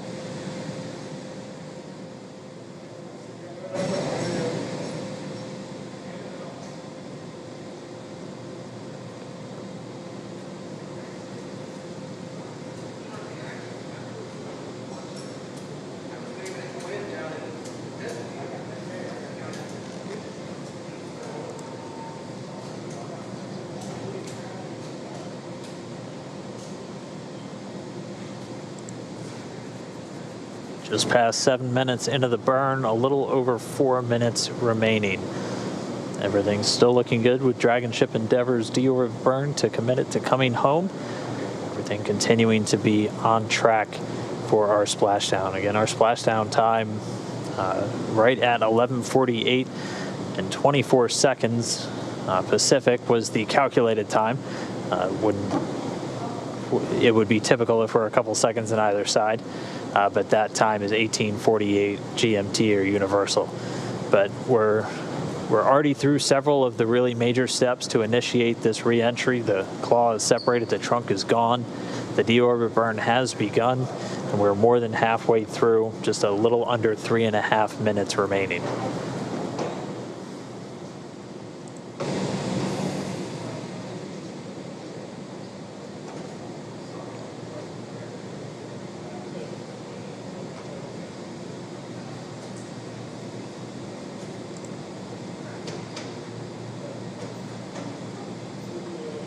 There on your screen is a shot of our Mission Control Center here at SpaceX headquarters in Hawthorne, California, where the Dragon operators and mission leaders are there monitoring Dragon's progress.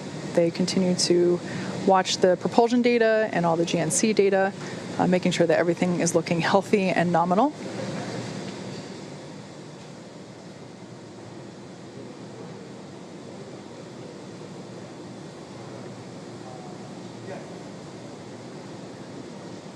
We're just about 2 minutes, 30 seconds until the end of this burn. We'll listen for the call out up to the crew on the performance of the burn, and then they'll start moving into the next steps. Again, we'll get about a 3-minute breather before the next major milestone comes up when we get ready to close the nose cone, that protecting the docking ring, guidance, navigation, and control sensors, and also these 4 forward bulkhead thrusters that are currently performing the deorbit burn during the actual reentry process. So we are at just under 2 minutes from the conclusion of the deorbit burn.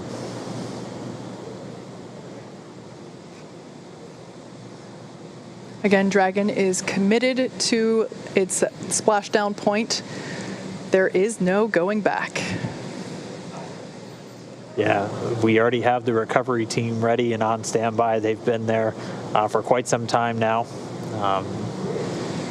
Here, and we have about 90 seconds left in the burn.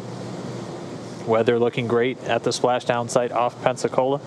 Winds just around 2.5 miles per hour. Sea being described as like glass by the Corps here in Hawthorne, radioing up to the crew. Ended up getting fantastic weather for this first crewed splashdown of Dragon. We are 1 minute away from the end of deorbit burn. Again, this burn is placing Dragon on its final trajectory to the landing site off of the coast of Pensacola, Florida. That is in the Gulf of Mexico. And our recovery vessel, Go Navigator, and the recovery team are ready and waiting to see Bob and Doug come back through the atmosphere.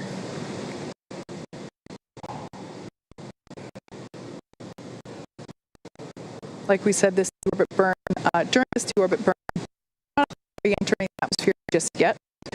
That won't happen for about an hour.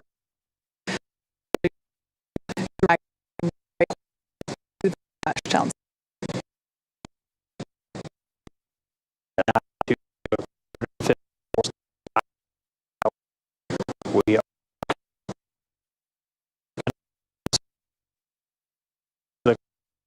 on it.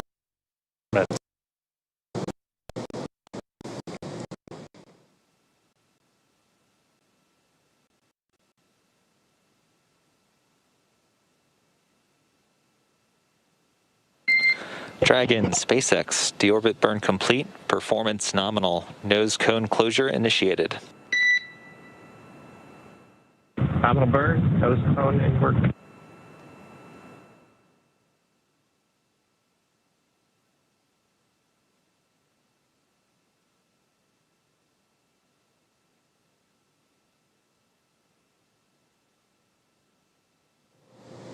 All right. Deorbit burn complete. We heard the call, nominal burn. Bob and Doug are on their way back home. This burn commits them to re-entering the Earth's atmosphere. Whew, all we have left now is to wait. That was really one of the last major moments before they start re-entering the Earth's atmosphere. We'll have the nose cone closure coming up next. That should be coming in just a couple of minutes, as we had about a 3-minute span between the end of the deorbit burn and that moment. Yeah, the nose cone is actually currently in the closing process, so it doesn't just snap shut.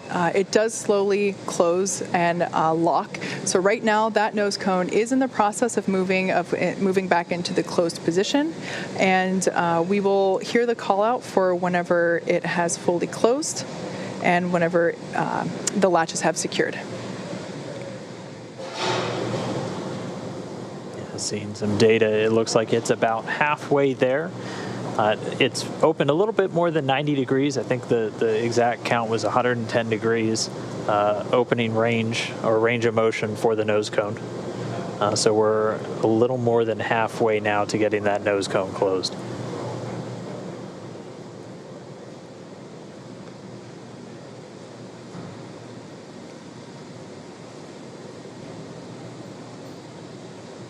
So I have just heard that we have a visual on nose cone closure. So it'll take a minute for the hooks to close in. They close in a series, so the first series will close and then the second will follow, and that'll take about a minute to complete.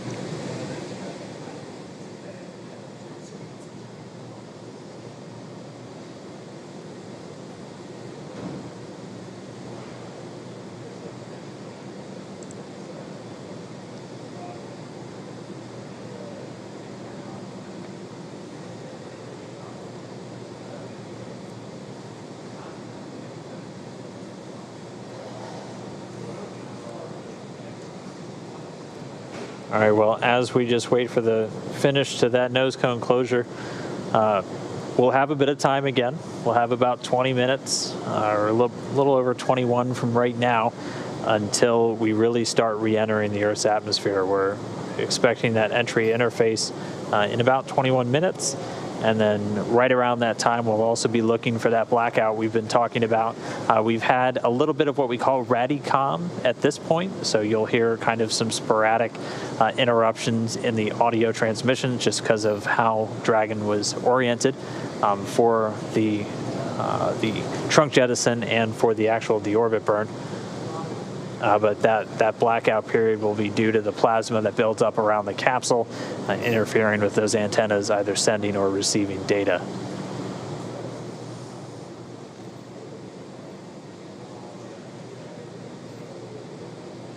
So I've heard the call out that the first set of hooks for nose cone closure are in motion. So this will complete in 2 sets. The first set is now in motion, so really good news to hear that. Everything looking good so far. Like I mentioned before, in the background, Dragon has inhibited the forward bulkhead Draco thrusters that we just used to complete that deorbit burn. This is to ensure that it's safe to latch that nose cone shut for reentry. Also, the vehicle has initiated the nitrox purge. Nitrox is simply a mixture of nitrogen and oxygen. It's what we breathe, and the nitrox that is being purged into the system is cooled, so allowing that cool air to circulate around the cabin, but also inside of Bob and Doug's suits will help to keep them cool and comfortable during re-entry, which will be coming up in about 20 minutes. We're currently tracking 23 minutes and 20 seconds until entry begins.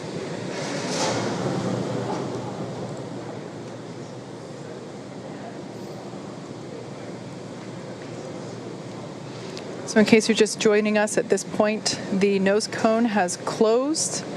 The forward thrusters have been disabled, and we are latching the nose cone. Currently underway with the first set of hooks. The first of 2 sets.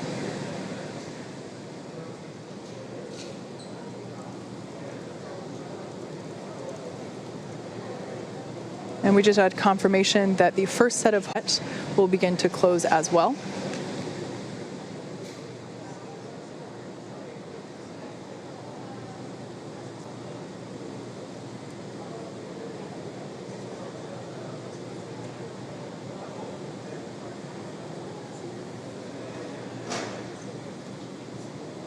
And as we mentioned, after this nose cone's fully closed, we'll have a couple of minutes to catch our breath again, about 20 minutes or just under 20 minutes until Dragon will start to maneuver itself to the entry attitude, essentially pointing the heat shield in the direction of travel as it's going to be leading the way through their reentry through the Earth's atmosphere. We'll look to run into that communications blackout at about 36 minutes after the hour, expecting that to last for about 6 minutes, and then we'll get that back shortly before we deploy the drogue parachutes, followed just less than a minute later by the main parachutes. And by that point, hopefully we should have some views of Dragon re-entering the Earth's atmosphere and parachuting to a splashdown in the Gulf.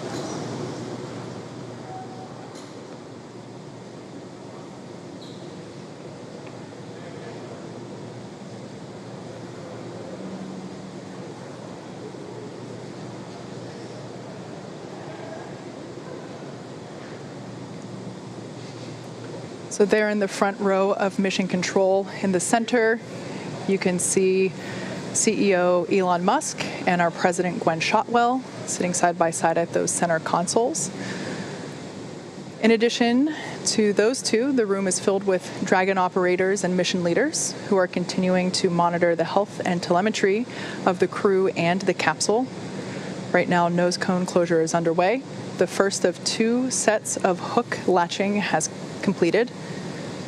And we just heard a call out that the nose SpaceX nose cone is secure for entry. Copy. We see you on board. All right, great confirmation there. Back and forth from Mission Control here to Bob and Doug up in Dragon Endeavour. That Bob and Doug have also confirmed on their displays that the nose cone has closed nominally and it is secure for entry.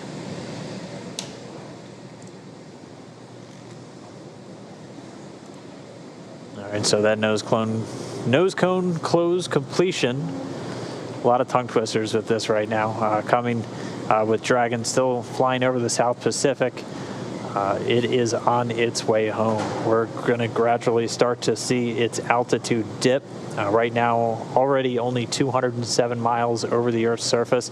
It was at about 260 miles when it was still over on the other side of the Pacific Ocean off the southwestern coast of Australia when it fired its engines for that deorbit burn.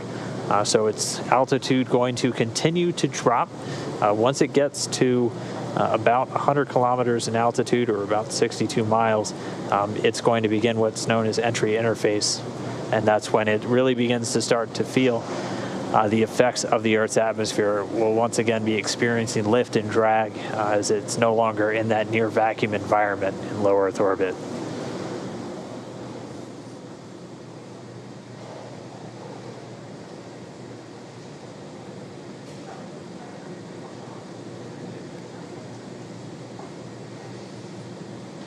So we're essentially stepping into the second half of entry. Dragon is now beginning to flush nitrox into the cabin and continuing to top it off in Bob and Doug's suits as well. Again, this is cool air essentially flowing through the cabin and the suits. This is what will allow them and the cabin itself to remain comfortable during reentry while those external temperatures reach 3,500 degrees Fahrenheit. At this point in time, Dragon's orientation is such that the heat shield is pointing forward, if you will, leading the capsule toward the landing site.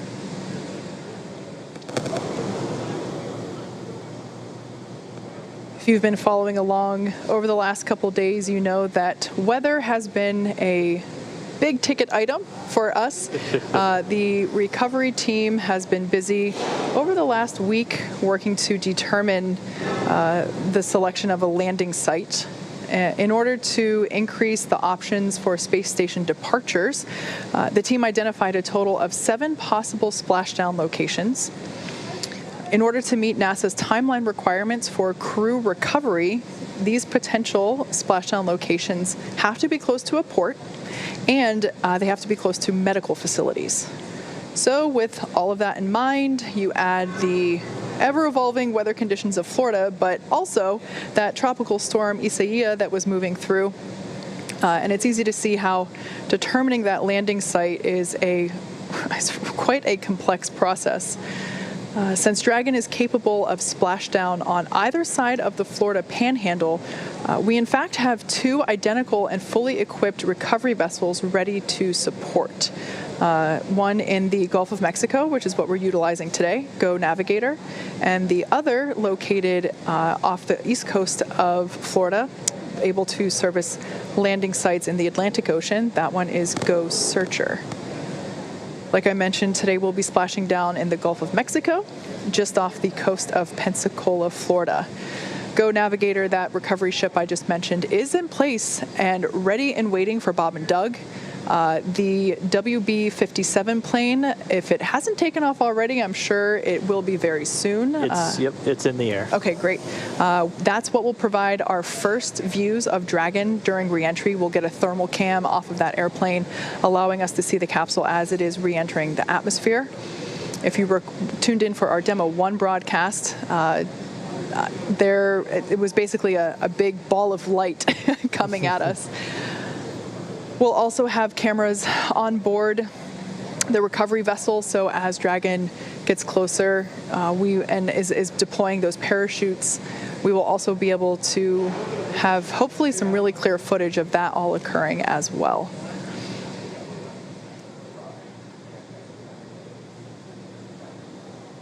All right, so Dragon's altitude continuing to dip. Right now about 174 miles over planet Earth. We're under 11.5 minutes from where we expect to hit entry interface. So that's where Dragon will really start feeling the effects of being in a denser atmosphere. And then we are still tracking that blackout to come right around that same time. We are under 27 minutes away from splashdown. So we are under 27 minutes away from Bob and Doug being on planet Earth for the first time since May 30th. To kind of put everything in perspective, the Dragon capsule departed from the International Space Station several hours ago, but according to what Dan just said, it's essentially halfway home just based on altitude alone. So the International Space Station is about 250 miles above Earth's surface. I think right now it's between 250 and 300. I think right now it's about 263 miles above Earth's surface. So based on that telemetry that Dan just read off, is from an altitude standpoint, Dragon is halfway home, and yet that second half is going to be covered in the next 27-ish minutes while we wait for splashdown and recovery, versus the several hours that we've been covering since yesterday. Yeah, and we will continue to see its speed drop as it's dropping out of orbit. It's starting to hit the atmosphere. It's starting to slow from the effects of that friction, generating the heat on the heat shield and building up the plasma eventually around the spacecraft. Its speed's going to continue to drop. It's already below 17,000 miles an hour, and it'll drop to essentially a terminal velocity of about 350 miles an hour right as those drogue chutes deploy.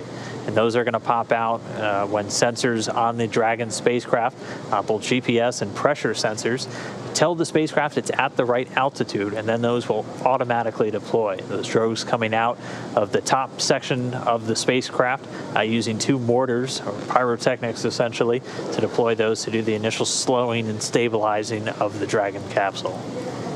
Yeah, then after that, the main parachutes will pop out and further decelerate it to about 119 miles per hour. And then that will continue to decelerate. And by the time that the capsule is splashing down in the Gulf of Mexico, it's only going 15, 16 miles per hour. So significant reduction in speed there over just the course of a couple minutes.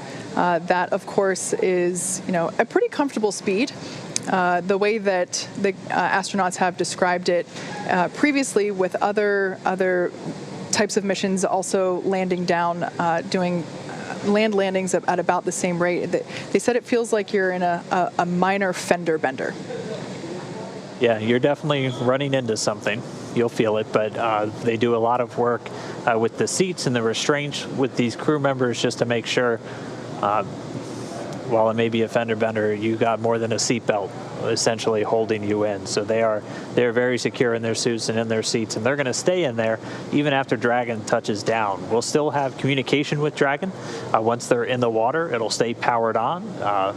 Probably most importantly, the air conditioner will continue to work while they're in the capsule in the now Gulf of Mexico, and much warmer temperatures than they've seen for the last couple of months. And we'll still be able to talk to them from here in Hawthorne, and the recovery teams will be able to as well. Yeah. One of the things we might see them do, depending on sea states and everything after they touch down and the crew themselves, they'll still have a couple of demonstration tasks potentially to carry out. They have a satellite phone inside of the capsule that has its own satellite antenna integrated into Dragon, and they're able to use that independent of Dragon's communication system. So one thing we might hear them do is do a test call on that to the teams here in Hawthorne. We wouldn't be able to hear the call, but you would hear the go to do it over the Dragon to ground audio that we've been listening to this entire time. So still have a couple of demonstration steps, essentially, as, again, this is a test flight. This is the flight to really prove out Dragon systems, to bring crew members from Kennedy Space Center to the space station and return them safely to Earth. And so far, we have had a flawless ride downhill. We've completed the deorbit burn. Dragon is continuing to drop down. It's right now at about 132 miles over the Pacific Ocean. Pretty soon we're going to see its ground track cross over Central America, out over the Gulf, culminating in that splashdown in the Gulf just off the coast of Pensacola.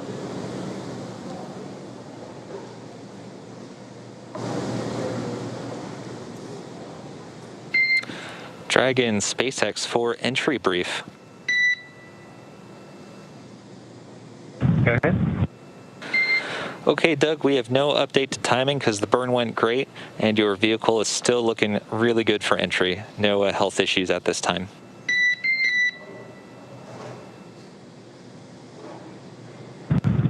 Okay, Dragon copies. Thank you. In addition, the recovery team is go, and the weather is still great. Winds are about 2 knots and waves about 1 foot. From the ship, they're reporting very calm. How copy? Copy. Good weather at the landing area. Thank you. Okay, and last piece is that we do expect some additional RADI-COM during entry prep 2 due to vehicle attitude.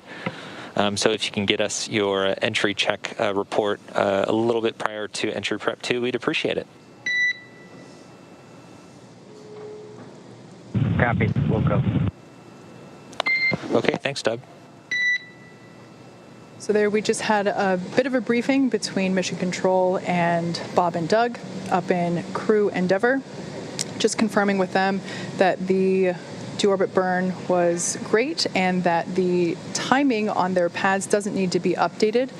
We are able to upload new trajectory calculations, including times that remain live depending on how the burn goes, and at this point in time, those don't need to be updated. It is important that they do remain accurate because Bob and Doug, their primary mission right now is to continue to monitor the vehicle status and telemetry and data being presented to them on their touchscreen displays in front of them, and so During the more dynamic events, they certainly want to be aware when things like parachute deploy will be happening and when splashdown is expected. So making sure that the timeline of events, the sequencing is accurate is certainly important in order for them to stay aware and updated of upcoming events. And just another quick position check. Dragon still out over the Central Pacific, down to about 108 miles in altitude. We're expecting that entry interface to come up in the next 4 minutes or so. Again, at that point, Dragon should be at an altitude of right around 62 statute miles, or about 100 kilometers. And that's when it really starts to feel the effects of the atmosphere. It starts to experience the lift and drag and other atmospheric effects it's been free from while flying in the near vacuum of low Earth orbit. So continuing to drop in altitude, still looking for an on-time splashdown. Should just be about 19 minutes from now.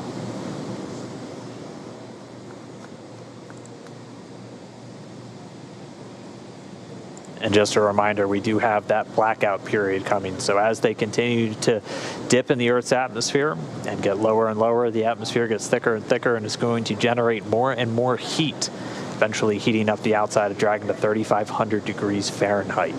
And as it hits that peak heating, it'll also be forming a plasma around the spacecraft. So we do expect to lose comm for about 6 minutes. SpaceX Dragon crew entry preps are complete. SpaceX copies. Entry prep complete. Thank you. The call from Spacecraft Commander Doug Hurley. Entry preps are complete.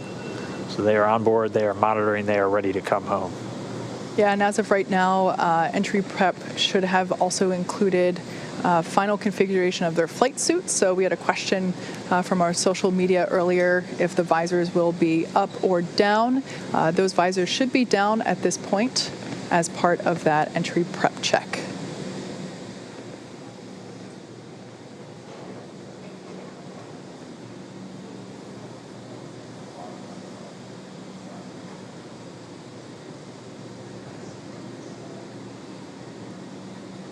In that last briefing, we also heard that the weather is looking good.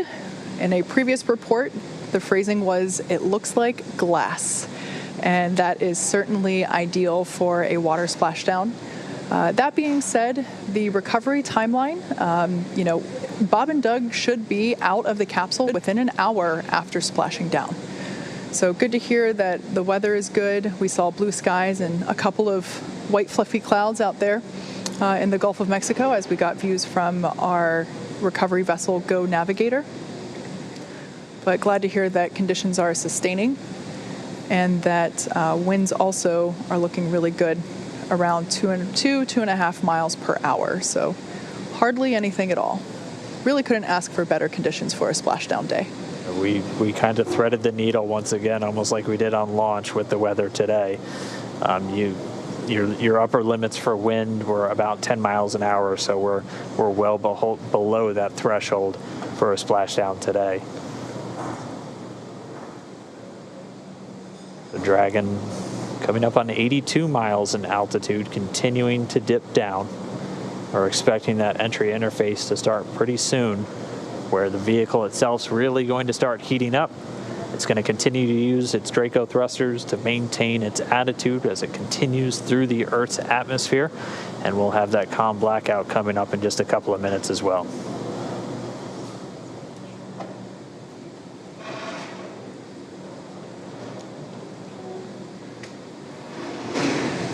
Heard the cabin purge has started again. This is when they're going to flush the cabin of Dragon with cooled air.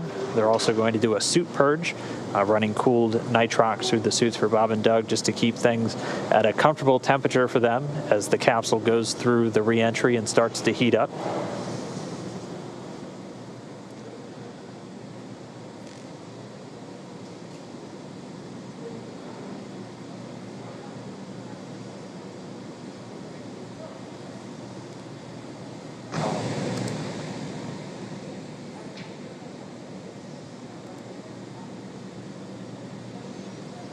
So like we said, we are anticipating a brief blackout period where we're unable to communicate with the capsule. That's we're expecting that to start in exactly 3 minutes.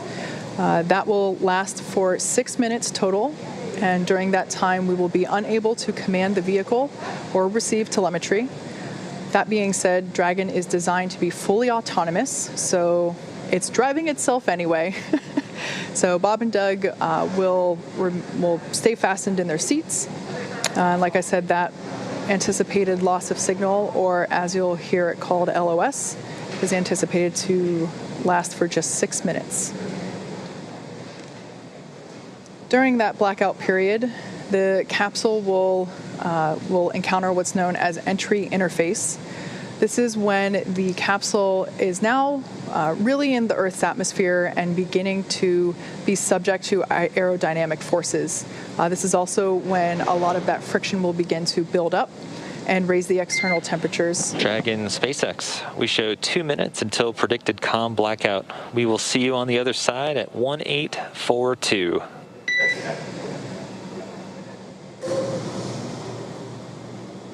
Dragon copies 1842. We'll talk to you then.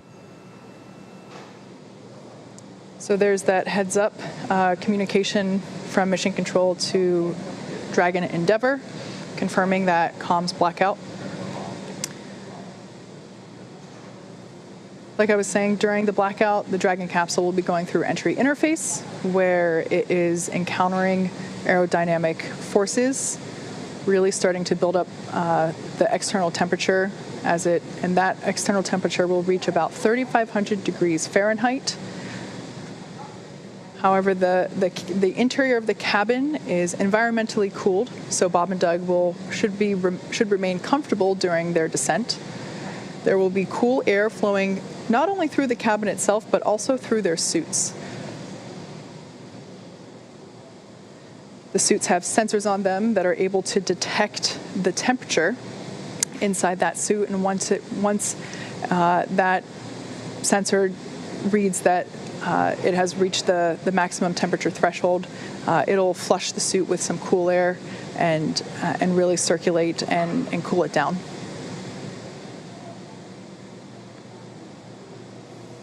All right, well, we are right around that estimated blackout time. As we heard the call, we'll see them on the other side, expected to regain that communication at about 42 minutes after the hour. So for these next 6 minutes, they're already less than 60 miles in altitude.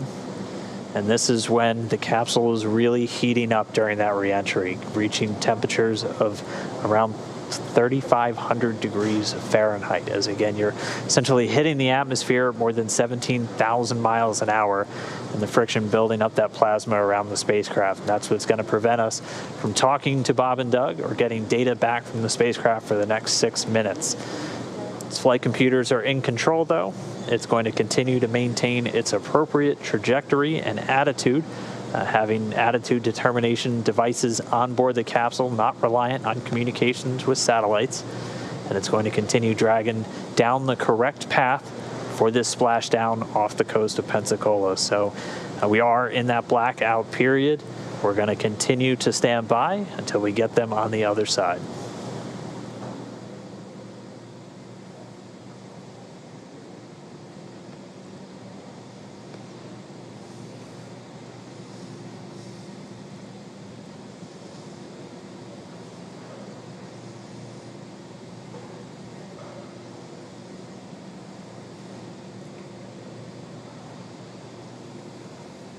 All right, and just about 2 minutes after we get acquisition of signal, AOS, back with Dragon, we're going to be looking for those parachutes, and we should hopefully be getting some views from a couple of our assets out at the landing zone, including our WB-57 high-altitude research plane, which is going to be relying on Dragon's telemetry to actually lock onto it in the sky and give us an infrared view of the capsule during the final stages of reentry.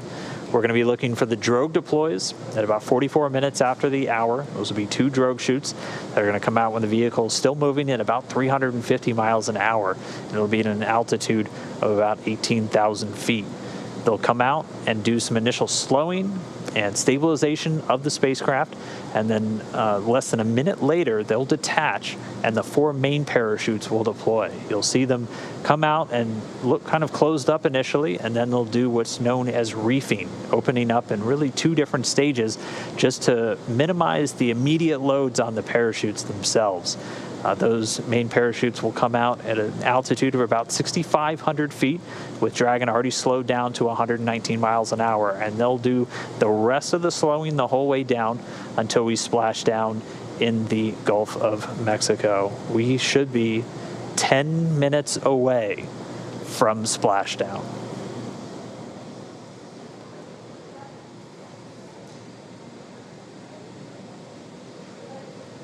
So right now we're getting our cameras on the WB-57 airplane, which is in the area, getting those cameras ready to give us our first glimpse.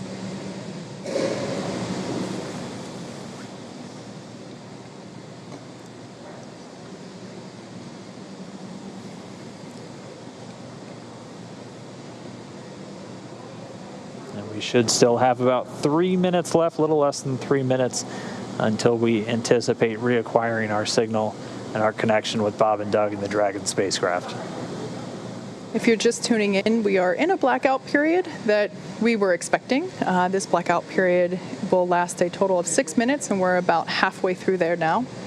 At the moment, Dragon is re-entering the Earth's atmosphere, and due to the plasma building up on the exterior of the vehicle, we're unable to communicate or send commands, but Dragon is fully autonomous. It is steering itself. And right now, Bob and Doug are flying home.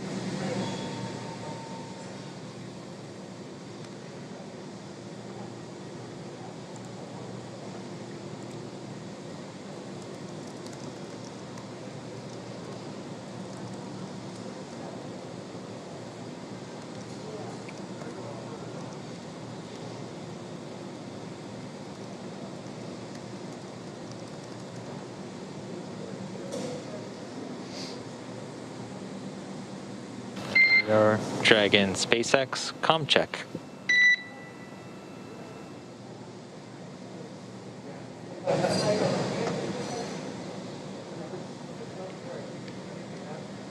So we're still inside that anticipated blackout window. It does look like we are getting maybe some sporadic data starting to peek through. This is why you heard that communications check with the spacecraft.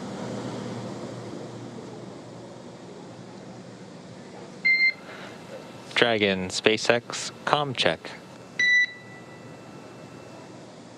Denver has you loud and clear. We're about 3.9 Gs.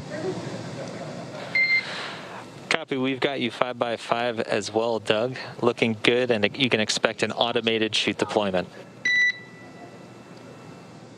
Copy. Good chute deployment.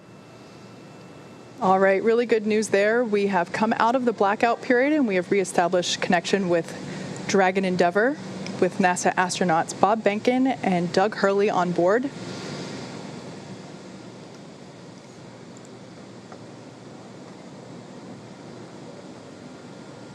We were able to reacquire that communication a little bit earlier than expected, and now we are just waiting. We should just be about 2.5 minutes away from that initial drogue chute deploy. Yeah, 2 minutes and 26 seconds.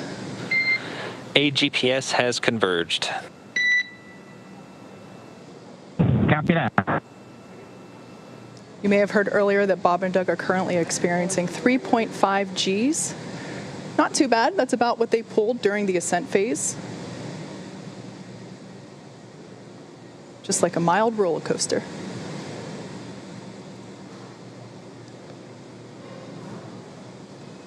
So the vehicle is now over the Gulf of Mexico.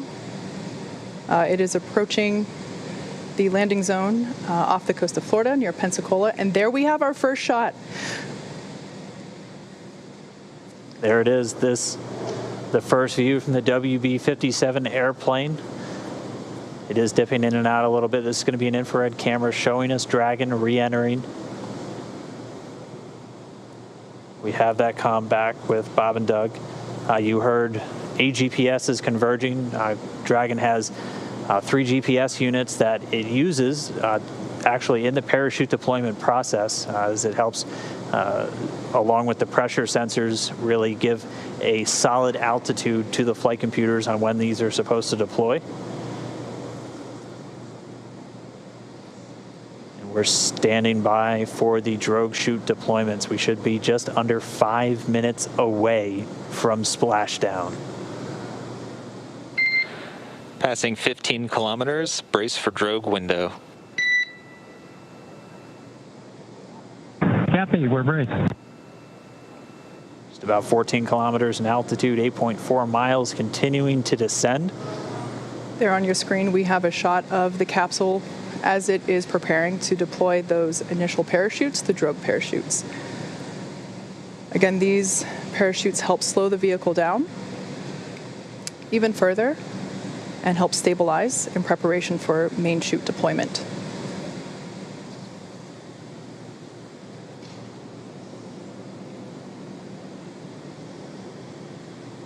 Right about now, the capsule is going about 400 miles per hour.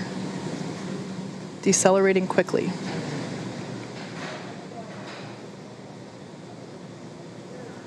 And standing by for drogue deploys.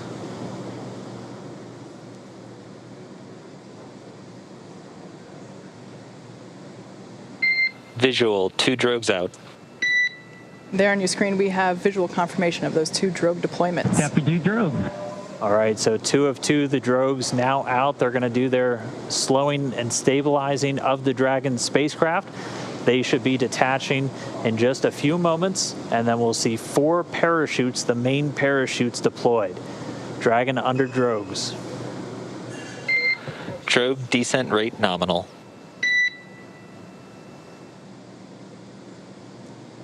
So the expected descent rate, the expected velocity under the drogues nominal, we're right at around 150 miles an hour and already dropping. You can see the drogues now detach.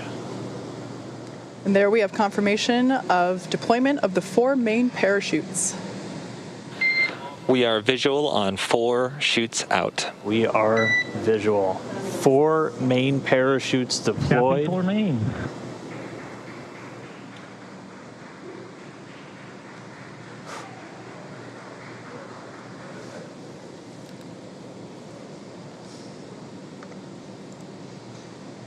So at this point, the main parachutes have deployed. They are inflating, as you can see there on your screen, continuing to slow Dragon down significantly. We are anticipating splashdown in just under 2 minutes and 30 seconds. Yeah, we've already slowed the vehicle down to about 16 miles an hour. It's already less than 1 kilometer in altitude.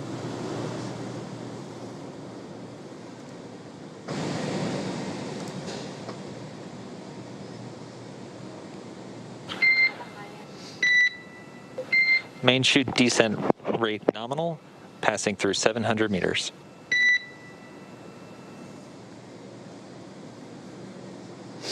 So at this point, Dragon has saved all propulsion systems on 600 board. meters. 600 meters. And we're 600 meters above the Gulf of Mexico. Should be approximately 1:30 from splashdown. Mission control team here in Hawthorne has reported the precise landing coordinates to the recovery team. They are standing by, ready to go get our space dads. 100 meters.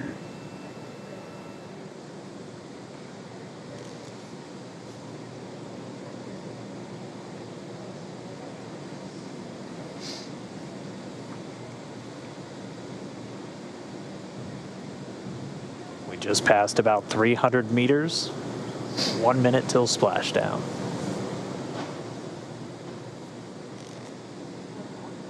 200 meters. We are braced for splashdown. Copy, brace for splashdown. So there we heard Bob and Doug reporting that they are bracing for a splashdown. We should be able to see the Gulf of Mexico here in the shot just momentarily, as we're now just about 20 meters off the ocean.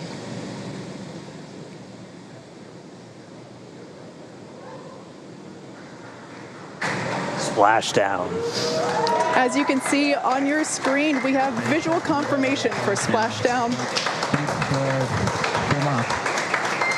SpaceX copies and concurs. We see splashdown and mains cut.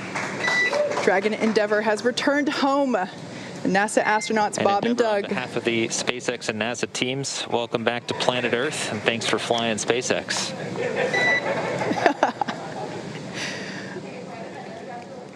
It was truly our honor and privilege to fly in flight of the Crew Dragon and Endeavour. Congratulations, everybody at SpaceX. All good, and we're into section 4.800. Thanks for those words, Doug, and we copy that you are into 4.800. So great news all around there. Our space dads are back on Earth after a 19-hour return journey from space. Dragon Endeavour has splashed down in the Gulf of Mexico, just off the coast of Pensacola, Florida. And on your screen there, you can see our two fast boats, and they are indeed fast, racing out to greet Dragon Endeavour as it sits there. The first on there, we can see a view inside the capsule. Bob and Doug looking good. Although the communication was a little choppy, we did hear... Endeavour in 3.1, we show ourselves in stable 1.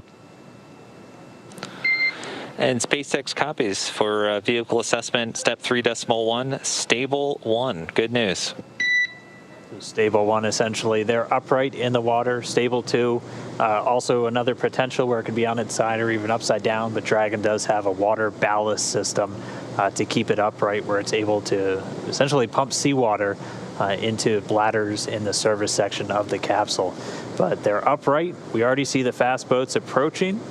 They touched down, came right on time at 11:48 a.m. Pacific, 1848 UTC.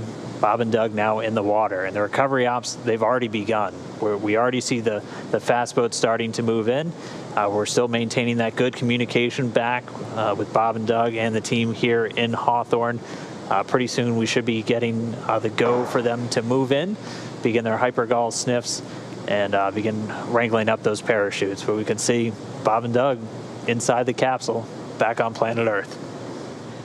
Yeah, those fast boats will be moving in to do a couple of things. They'll be performing what's known as a sniffer test. That's essentially to ensure that the air around the vehicle doesn't have any toxic fumes from the hypergolic propellants on board. So once we get the all clear from there, the water recovery lead will give the go for approach, and that's when the first fast boat will actually approach the capsule. Hopefully give a little wave to Bob and Doug through the window. And one of the team members will actually climb on top of Crew Dragon and begin to place the rigging equipment necessary to hoist Dragon out of the water. Oh, still getting a view from the WB. The airplane flying overhead, it gave us those great views of really our first views of Bob and Doug re-entering the Earth's atmosphere. From up above. You can see the 4 parachutes in the water. We heard those were cut automatically as expected by Dragon. So for now, the crew just standing by. Again, they're going to stay in their suits, in their seats. We're waiting for all these initial checks. Dragon, SpaceX, comm check. Loud and clear, hello. Loud and clear as well. Just wanted to verify a quick comm reconfiguration. Thank you.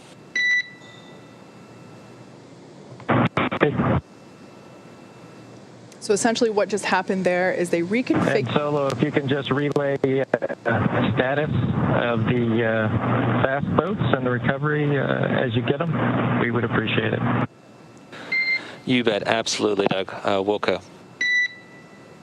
So what just happened there, you heard comms reconfiguration. That's essentially looping Bob and Doug's communication into the into the recovery team, so that they can hear feedback from Bob and Doug directly as well. Now, we talked a little bit about SpaceX Endeavour. You can let Ben and James know we're doing pretty good so far. Okay, we'll let the flight docs know that you're feeling good so far. Thanks for that update. Really good news there to hear that they're feeling good, and they can let the flight surgeons know that all is well inside Dragon Endeavour. All right, and it sounds like we do have one of our folks that's on location there with the recovery forces, NASA's Brandy Dean. She's joining us by satellite phone. Brandy, if you can hear me, I mean, what is it like right there in the water? What was it like to watch Dragon? We're watch them splash down for the test objective. So stand by at the console once we get it up and operating. I'll let you know. Okay, SpaceX copies. We'll be ready for that in just a couple minutes. We should have the go for you in just a moment. Please stand by.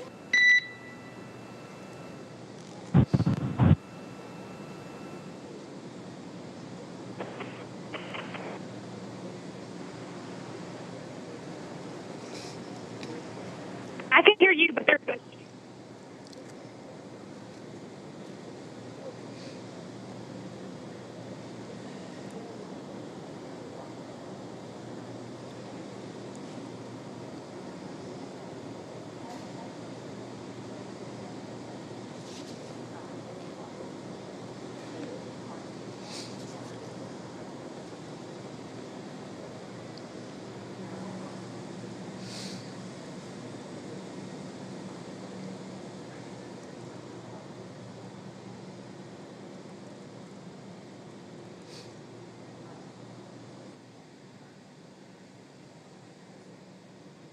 There in the center of your screen, Dragon capsule, awaiting for the fast boats to approach and begin the rigging process. And there on the left-hand side of your screen, we can see that second fast boat come into view. Dragon SpaceX, we are go for recovery personnel to approach. Expect personnel alongside in just under a minute. Dragon copies. Thank you. All right, so they're starting to move in. As Kate just said, that first boat's going to go in, sniff around the capsule for any traces of hypergalls. The second one's going to start rounding up the parachutes, which we're getting some really cool views from the WV-57 still flying overhead.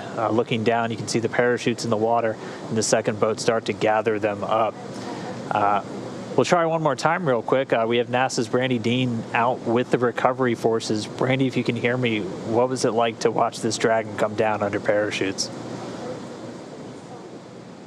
Oh, it was amazing. I wish everybody could have had my view. It was such a beautiful sight. I mean, it's a gorgeous day. The water is calm, really the best weather we could have asked for. And we heard the sonic booms as it made its way back there, and we were able to find it early on as the parachutes were deploying. So it was very exciting for everybody who was gathered here. That's incredible. We actually had some questions from people if you'd be able to hear the sonic boom, and we weren't sure. So I'm really glad you just answered that for us. I mean, we talked so much about the weather. You said it looks great. What was it like on the ride out there? Has it just been kind of clear skies and clear seas the whole way?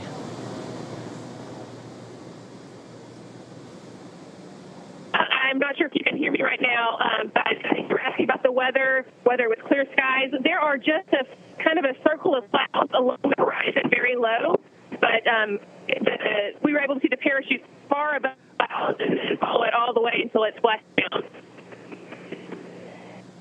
All right, well, we're not getting any views on the boat, so what kind of activity is taking place right now? We're able to see the fast boats approaching the capsule.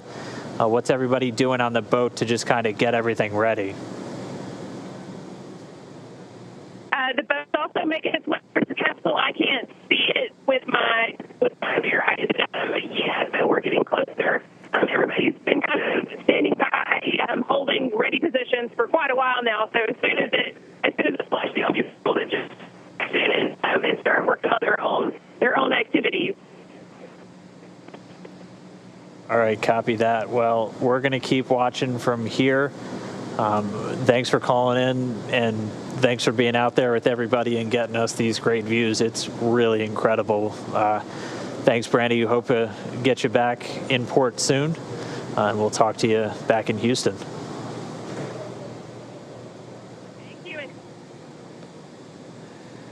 So there on your screen, camera view change. That is a view coming to us from Go Navigator, the recovery vessel.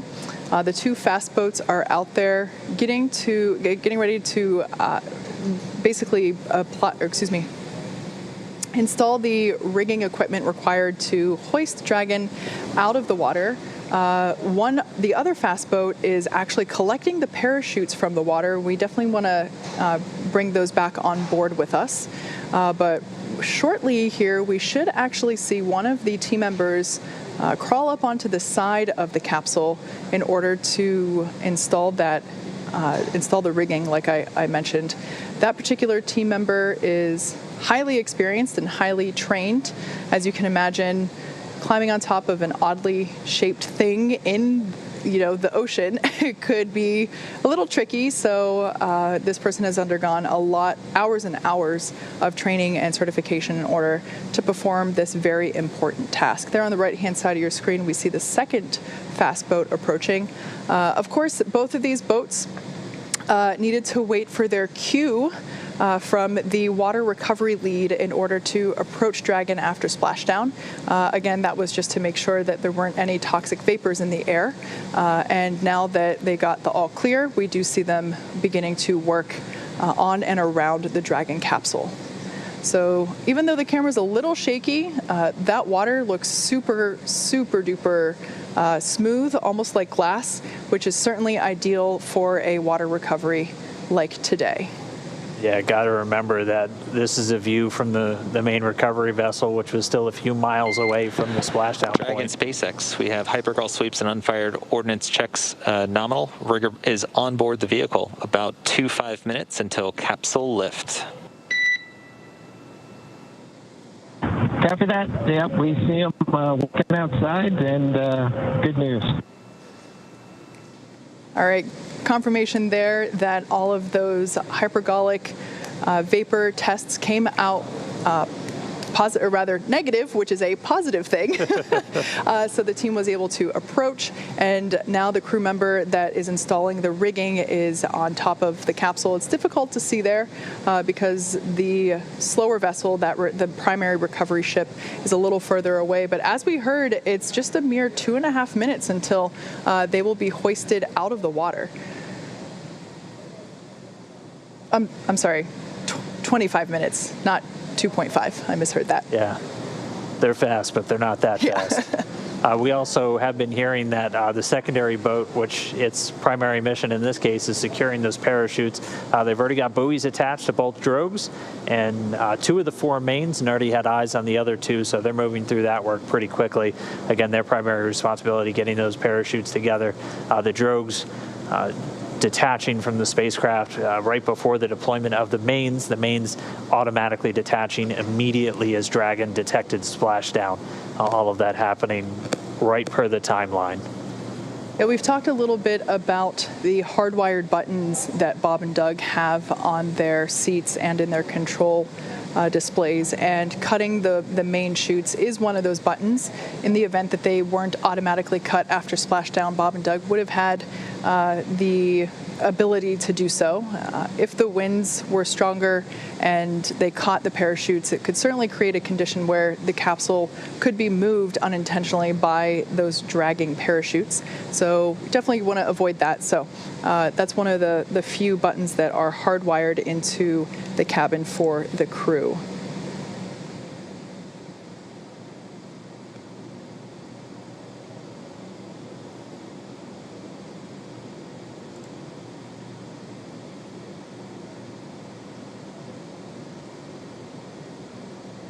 And again, right now we're expecting about 20 minutes for the main recovery vessel, the Go Navigator, to reach Dragon.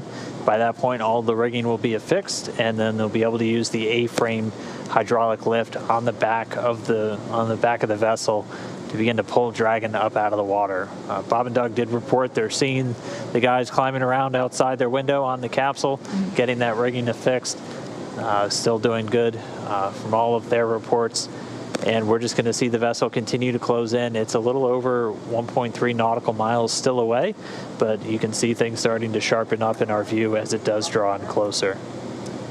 One thing I didn't get to mention as the sequence events was happening, everything was going so quickly, just before the drogue deployment, the seats automatically rotated to about 26 degrees. And so if you think back to when we saw Bob and Doug while they were still on orbit and during the deorbit burn and all their departure burns, they were actually laying closer to on their backs at the 40-degree position, where essentially they were looking up at the top of Dragon capsule, like their stomachs were facing the top nose cone there. At this point, the seats would have rotated, so they're in a little bit more of an upright position. That's done to ensure that the loads experienced from landing are, doesn't hurt them. So at this point, they are not really laying on their backs in the ocean. They are seated upright a little bit, which would allow them to have a better view of the team working to install the rigging equipment.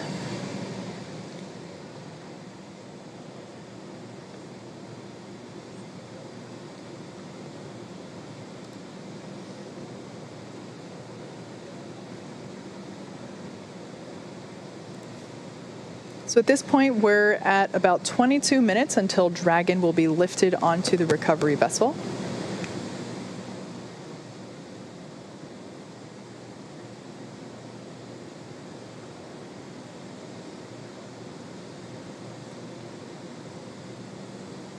Bob and Doug are still strapped into their seats, kind of like an airplane.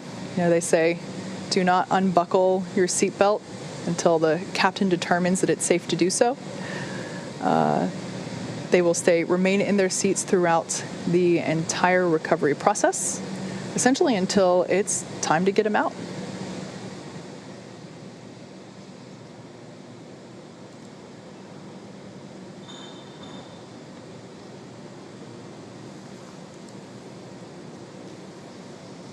Like I said, we are expecting to lift Dragon onto the Go Navigator recovery ship in about 21 minutes. And then in 28 minutes, we will be opening that hatch and beginning crew egress, also known as exit. And we did hear the rigging is pretty much complete, so right as they arrive there at the capsule, the main recovery vessel will be able to begin getting it up out of the water.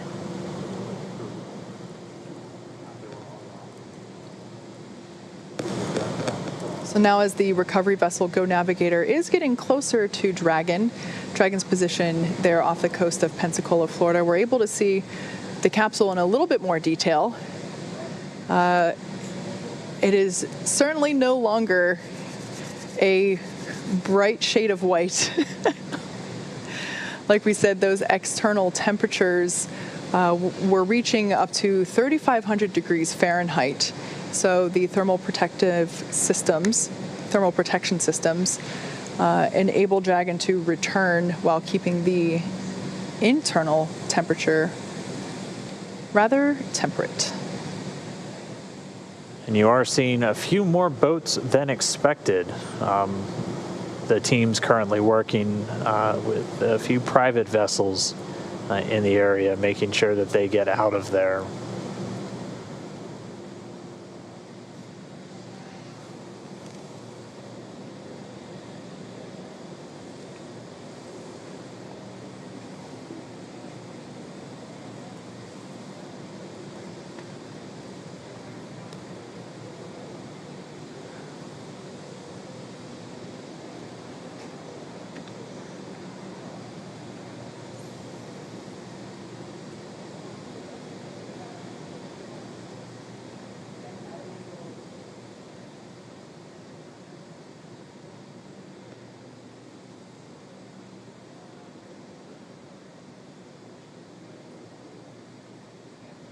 And now we see one of the SpaceX fast boats moving in.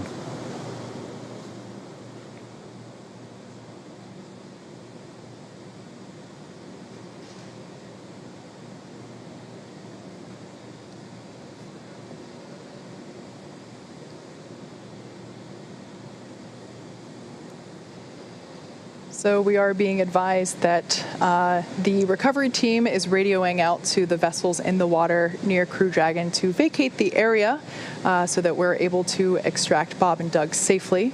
Also for the safety of those folks in the area as well, not just Bob and Doug. Yeah, this is obviously a dynamic operation. One of the first things we do is make sure there aren't essentially poisonous fumes around the capsule, so something like this just really can endanger the whole thing, endanger the crew members and endanger themselves. So the SpaceX team's moving in to try and get them away so they can safely recover the Dragon capsule and get Bob and Doug on deck and safely inside their medical quarters. So we can see them, they're getting a lot closer. We expect about 10 minutes or so until they should be in position. All the rigging has been affixed on the Dragon capsule. And once they arrive, they'll be able to use that hydraulic lift to get Dragon up and out of the water.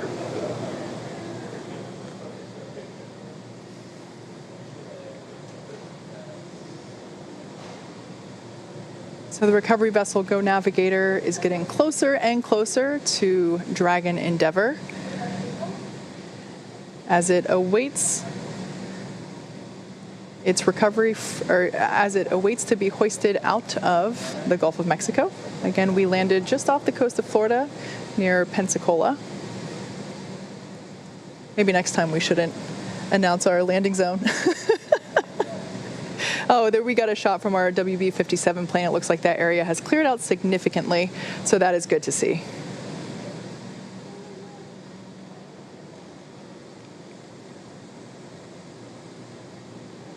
And we're also hearing that all of the parachutes have buoys on them, so also good news as the recovery process continues for SpaceX Demo 2.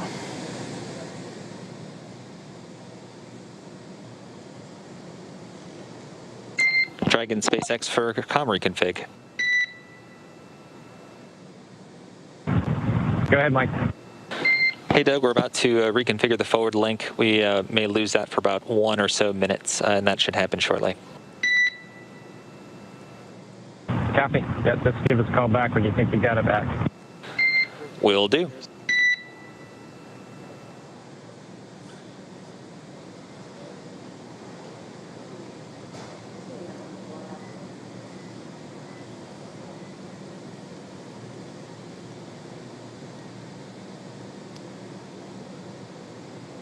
So as the main vessel gets closer, it's going to back up and get its hydraulic lift set up right next to the Dragon capsule, still in the water.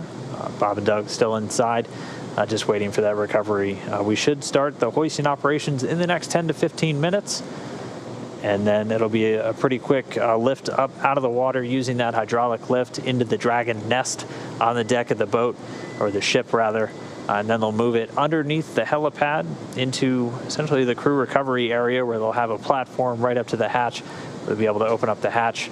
SpaceX medical doctor will be the first one through the door, able to do a quick check-in with Bob and Doug on their status, and then he and the other medical doctors, flight surgeons, and trained technicians will begin to help them out of the capsule. Yeah, earlier just after splashdown, we did hear Bob and Doug report that they were feeling good after reentry, so that was relayed to the flight surgeon, and good news to hear. Again, this is a view coming from the WB-57 plane as it is circling the area, and we can see Dragon awaiting to be pulled out of the water. Again, we are anticipating that lift to begin in just under 15 minutes. We're approaching 14 minutes here. And then in 21 minutes, we will have an open hatch. And you can see the main recovery vessel in the top right there. That's the helipad with the big SpaceX X on top. It's now backing up towards the capsule. Certainly not to be confused with one of our landing drone ships.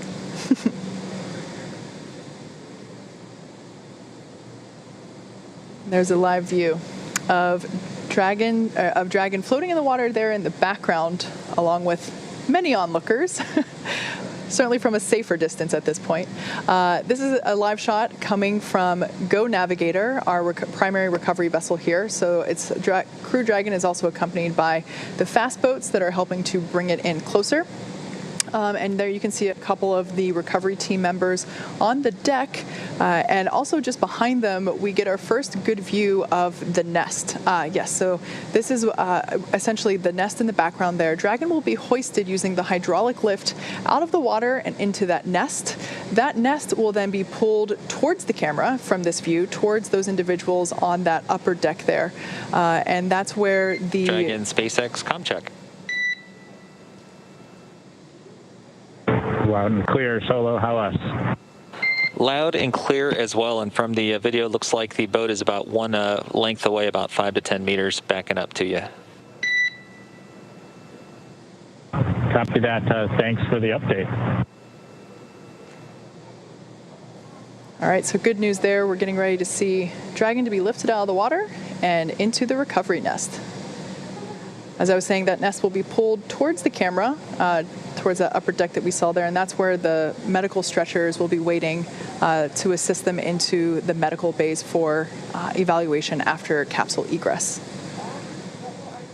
It's already been 25 minutes since they splashed down.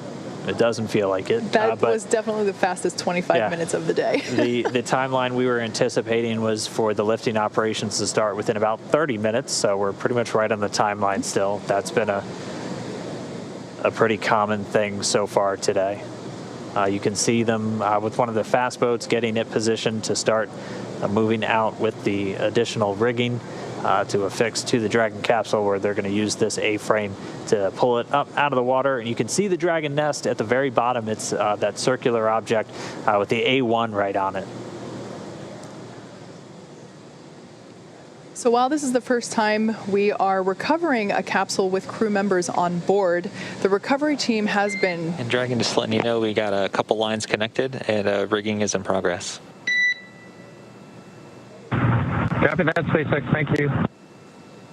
All right there. So just updating the crew that they might feel some momentum as a couple of the rigging lines are attached. There we can actually, there's our first good shot of the individual who is placing that rigging equipment. Again, that's someone that's highly specialized and very well trained for these operations. As I was saying, the recovery team has rehearsed and practiced this with Bob and Doug themselves, actually, in a test capsule, practicing the egress as well as they have practiced the recovery process many times. And actually, through those practice runs, they have effectively cut the recovery period in half from the initial Demo 1 mission. So it's really nice to see that the process itself, after being rehearsed and carefully choreographed, is going super efficiently. Again, safety is the #1 priority, so making sure that only personnel involved in active recovery operations are present on the deck. You may have heard us mention before that there are about 40 people on board today, but we certainly don't want anyone in danger or to fall overboard. That guy intentionally jumped. Speaking of falling overboard. We're ready. Thank you. All right, so the crew was just told in the next 30 seconds, they have the lines affixed, so they're going to start lifting the capsule up out of the water.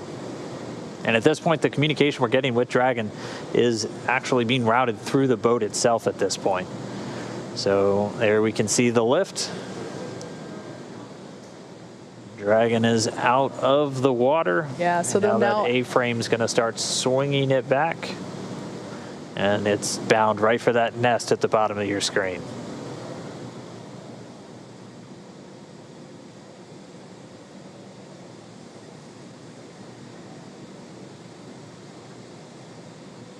So there we're getting a better shot of all the points in which Dragon is tethered to the hydraulic lift, ensuring that it isn't swinging freely.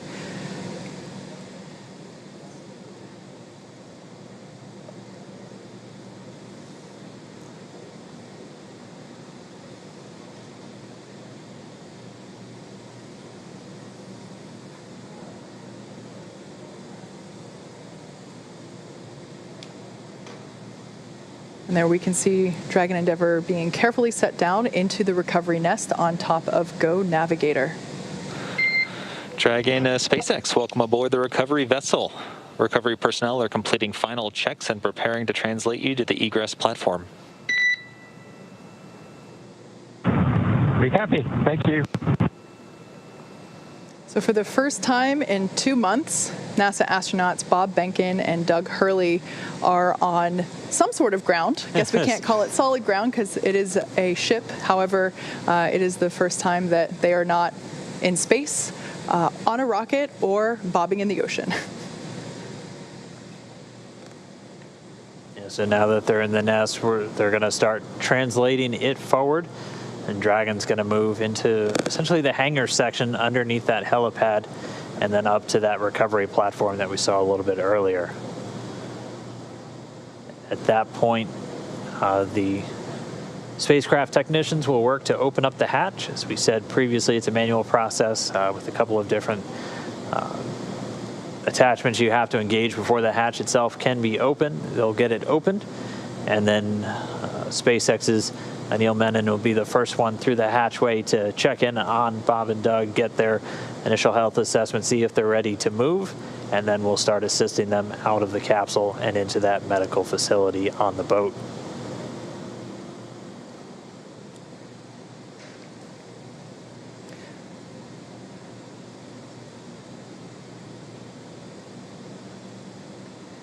So at this point, the recovery team is doing final securing of the capsule in preparation to actually move the recovery nest into closer to the interior of the ship. It'll actually be in a little bit of a covered deck there. We saw that camera view earlier, looking straight out from the center of the boat. So once Dragon is secured in the nest will be translated then forward and closer to the recovery, closer to the position in which we're able to actually open the hatch. So while Dragon is on board safely, we're not able to do that just yet. Yeah, they're working to detach some of those lines that were used to hoist it using the A-frame, and we heard that they should be done with that in just a moment, and then we'll start that translation.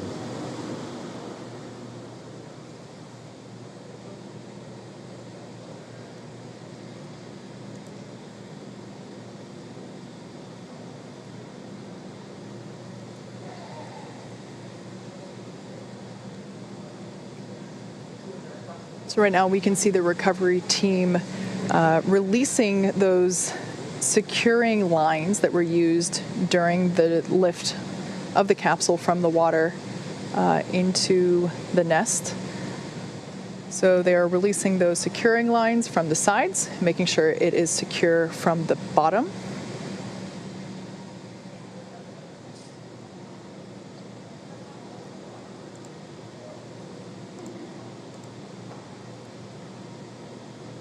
And there we see Dragon moving forward. Look at that. Smooth as a Tesla, I would say. It's really interesting to see those scorching marks now that we get a really nice up-close detail shot of Dragon. Standing by for the go for side hatch open. That rounded square there in the center of the capsule is that side hatch, and on either side are those oval windows. Dragon SpaceX, stand by for side hatch opening and egress. Happy, we're ready. All right, crew got the call. We are go for hatch open.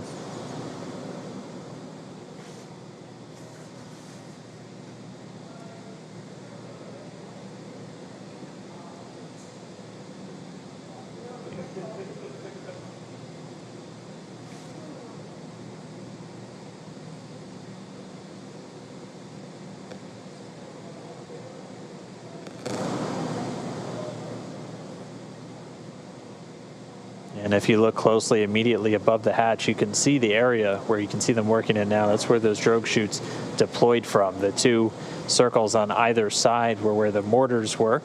The main parachutes now hidden by the platform underneath the side hatch.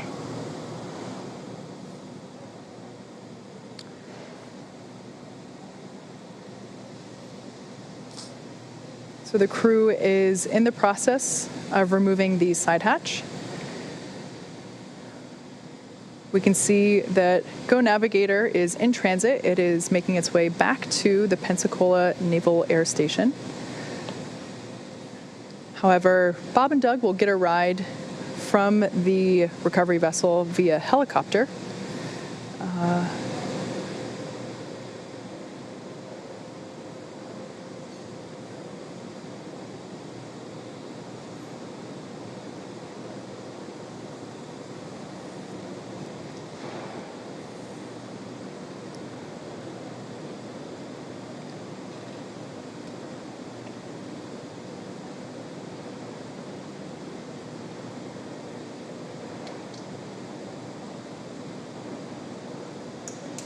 So again, we're preparing to open the side hatch, and once that is done, the flight surgeon will pop his head in, do an initial check, see how Bob and Doug are doing.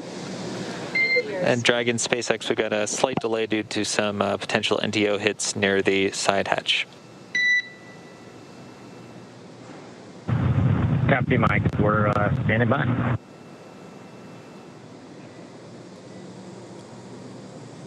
And so they're still continuing to do kind of those sniffs, so checking for any vapors or anything. So those NDO, it's NO2, nitrogen dioxide, primarily can get detected in the air from the burning of fuel.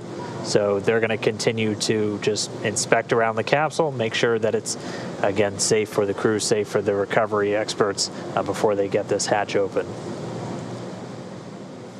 But again, moving right along the timeline, it's since they splashed down at 11:48 a.m. Pacific.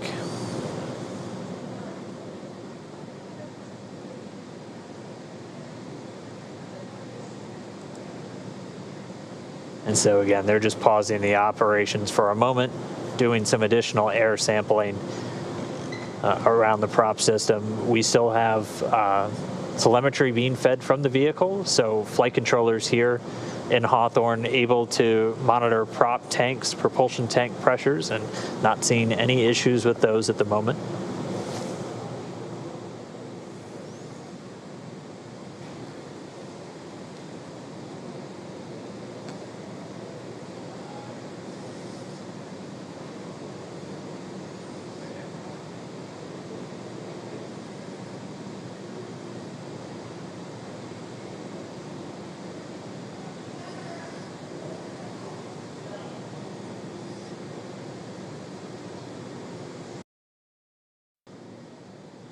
So again, just a short pause in the operations as, again, they're just sniffing around the capsule, making sure we don't have any readings that might indicate a fuel leak or anything around the vehicle.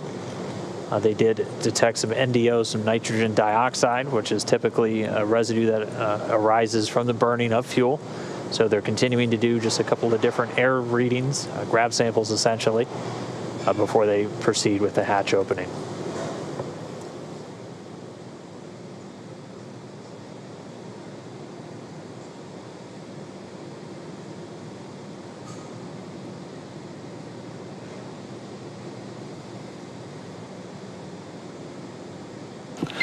And Dragon SpaceX update, we're still investigating. Looks like we'll be setting up a service section purge. We're working on an ETA for you.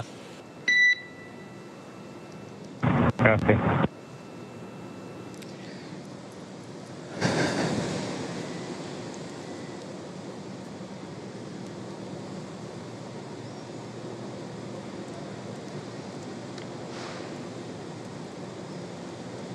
In case if you're just joining us, NASA astronauts Bob Behnken and Doug Hurley have safely returned from the International Space Station. They made an on-time splashdown in the Gulf of Mexico just off the coast of Pensacola, Florida at 11:48 a.m. Pacific, 18:48 a.m.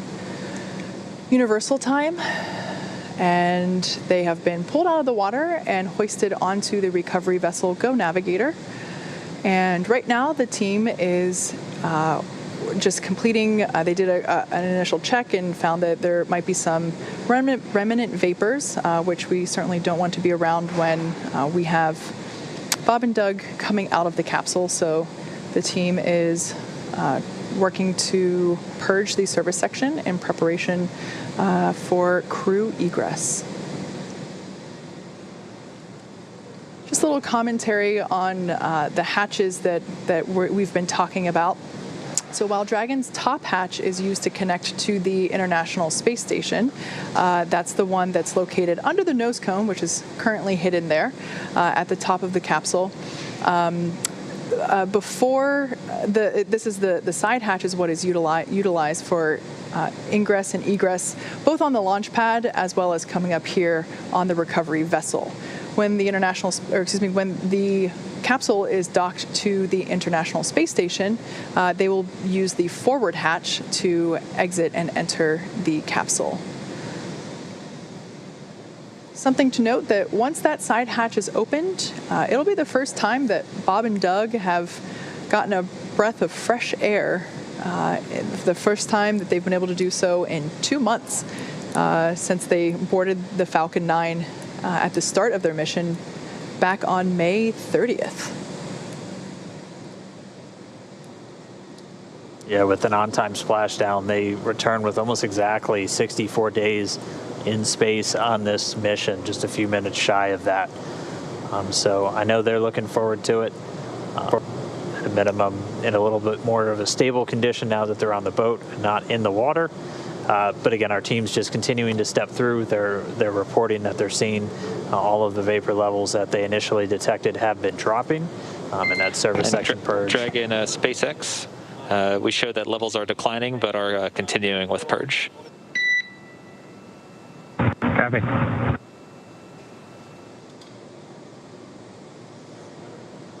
And in addition, just so you know, we are not seeing any, leak indications or anything like that. These are pretty small levels, but we still need to do the purge at this time. Okay, copy. Yeah, you're reading our mind, Mike. We were just wondering if you saw any indications of a leak or some depressurization somewhere, but it sounds like it's just part of the deal. Yeah, that's a good readback, Doug.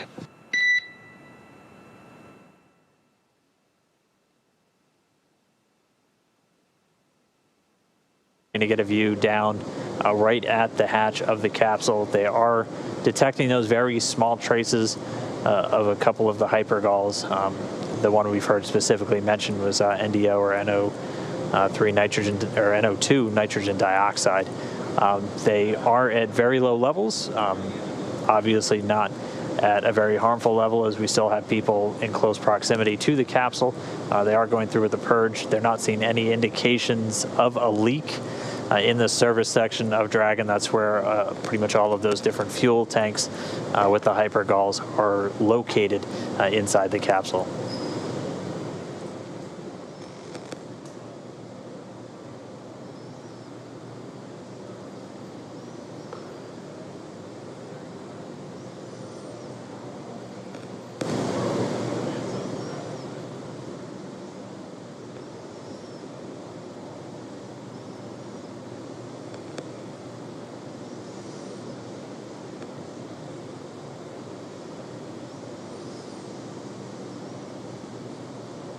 And we are just about 44 minutes post-splashdown.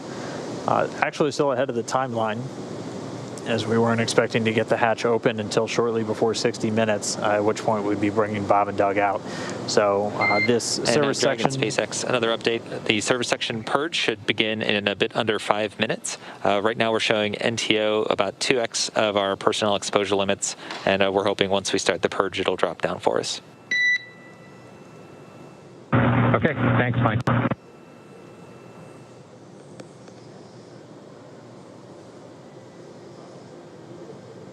And I'm going to have to correct myself. So it's NTO, that's the dinitrogen tetraoxide, and that's one of the hypergallic fuels used inside Dragon for powering those Draco thrusters.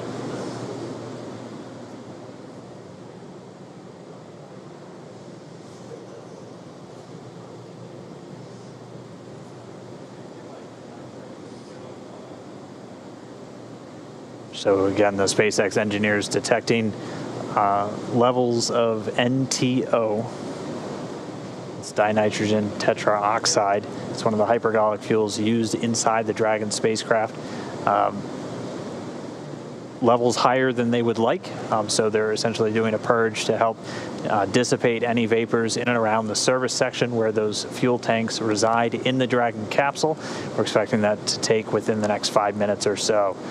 We were still expecting the crew out inside of an hour, so still on the timeline or a few minutes ahead, and we should be seeing Bob and Doug.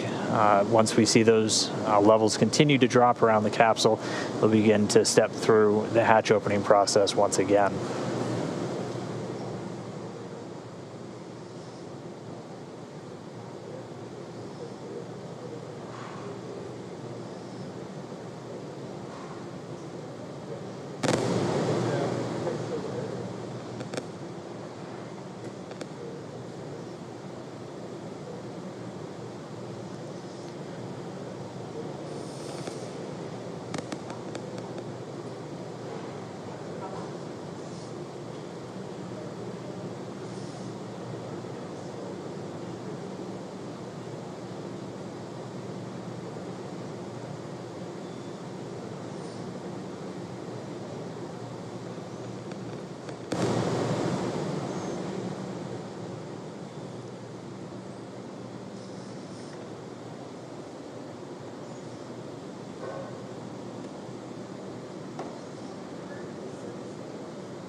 So right now we're getting ready to purge the service section. This is to make sure that the lingering NTO fumes that the team is detecting get flushed out, essentially. The service section is not the interior cabin where Bob and Doug are. It's actually the part of the capsule that is outside of the place where Bob and Doug are. It's external to the cabin, but it's inside the capsule itself. So you can think of it as the space between the exterior of the Dragon capsule and the interior space where Bob and Doug are. There's I think the interior pressure vessel, essentially. Yes, exactly. Yeah. So Bob and Doug are fine. The air that they are breathing is, that nitrox mix that they've been getting throughout the entire duration of today's operations. But it'll be essentially the area below their cabin, completely sealed off from the service section. Yeah, that service section is where there's a lot of telemetry. It's where there are the prop tanks, and we're just making sure that those get aerated so that lingering fumes are swept away. Yeah, again, they had detected higher levels than they want to see of nitrogen tetraoxide. That's one of the two hypergolic fuels used in Dragon, the other one being monomethyl hydrazine. Those two fuels, essentially when thrown together, even without an ignition source, will react. That's what makes them hypergolic fuels. Much simpler, more elegant solution used in a lot of on-orbit maneuvering systems in spacecraft.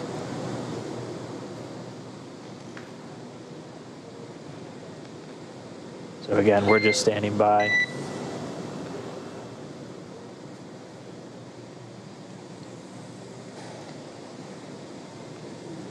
So as you can see on your screen, there is one crew member that has kind of what looks like a... Dragon SpaceX don't have a huge update for you. Just letting you know the service section purge is still in work. And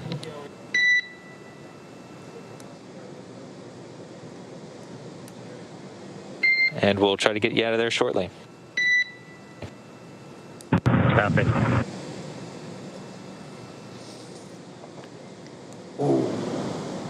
So So as I was saying, 2 individuals on your screen there, one with a face mask and what looks like a scuba tank there with some clean breathing air. There might be another crew member with the same personal protective equipment or PPE that will come on deck here. That type of equipment, there we go. That's the kind of equipment that is required in order to perform this purge. Again, the NTO is, the fumes from that are toxic. And of course, we want to keep all crew members safe as we prepare the side hatch for opening in order to let Dragon Bob and Doug SpaceX, egress. looks like limits are dropping and getting pretty good. We're still continuing with the purge just to be extra sure. Okay, that sounds good, Mike. Thank you.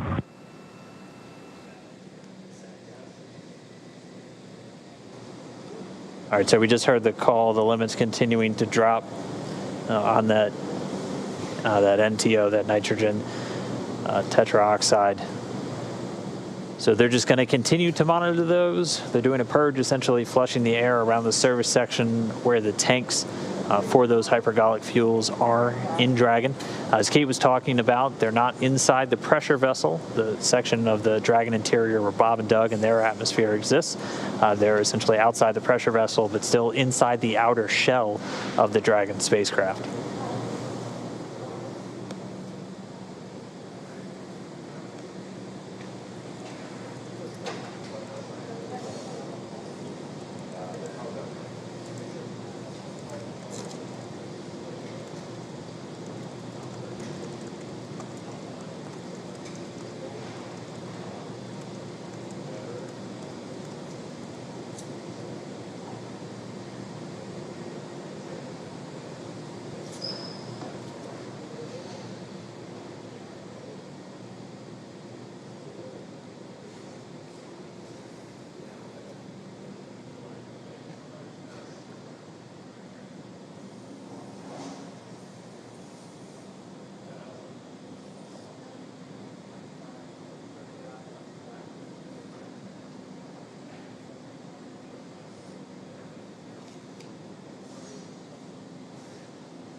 We are just about 52 minutes post-splashdown.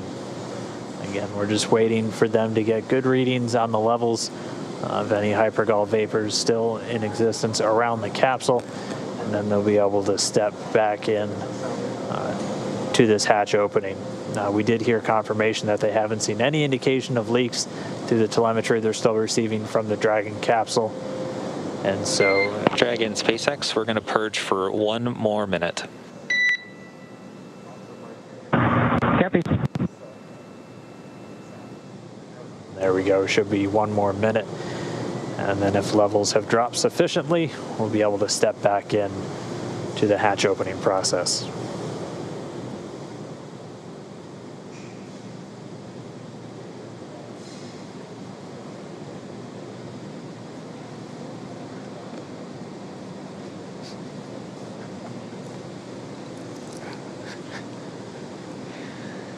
Bob and Doug will be getting assistance from the recovery teams while exiting Dragon Endeavour. This is the same process for any returning long-duration crew members, as returning to a gravity-rich environment can, be a little jarring, wreak havoc with our vestibular system. So, which is responsible for maintaining balance and motion. Of course, as you've heard us say multiple times earlier, safety is our #1 priority with this operation. So you will see both Bob and Doug helped out of the capsule and assisted to just the few feet over to the medical quarters aboard the boat. Yeah, if you've ever watched long-duration crews return on a Soyuz, it's pretty similar process where they're literally carried out of the capsule and immediately placed down into a waiting chair where they usually get some initial medical checks out there in the field before they're then carried to an inflated medical tent. We don't have a tent, we have quarters, and they're a whole lot closer, so they'll just have a couple of feet to go from the capsule itself into those medical quarters. And then once they're in there, they'll get some initial checkouts from their flight surgeons who are on location on the boat with them. These are the people that have essentially been responsible for their health and well-being throughout their mission, both beforehand, all of their pre-flight data takes, offering them support in the lead up to launch, and then the entire time while on board the International Space Station. And then they're right here with the front line, with the recovery teams, ready to welcome them home.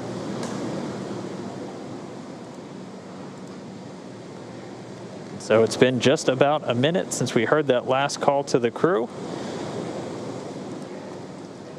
We should be just about done with the purge. We're going to stand by, and hopefully we'll resume these hatch opening operations in just a moment.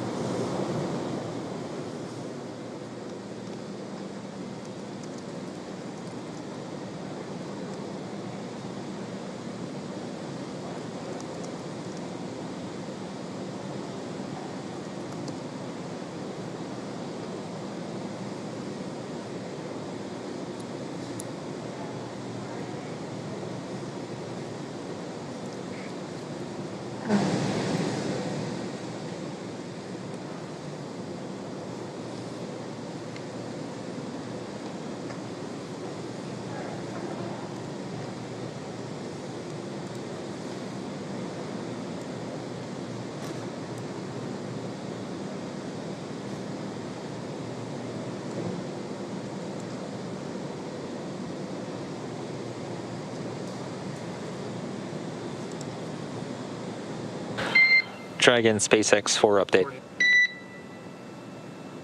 Go ahead.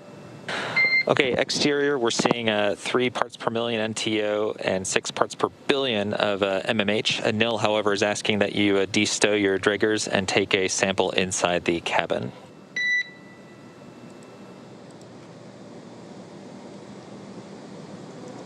Yeah, which detector? What number, Mike? Yeah, it'll be detectors 2 and 3 in location 14. Copy. Okay, thanks, Doug.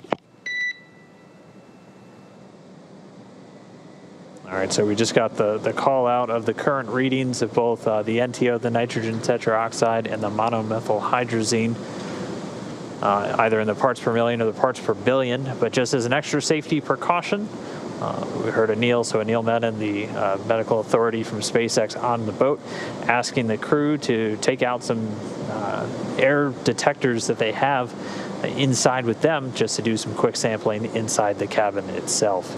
So again, we've said it before, we'll continue to say it throughout: safety, the top priority with this operation. So the teams are going to be very methodical and make sure that everything is in a good setup, a safe environment, not only for the crew themselves, but also for our recovery forces. But for now, Bob and Doug still inside of a Crew Dragon. We are just 58 minutes post-landing.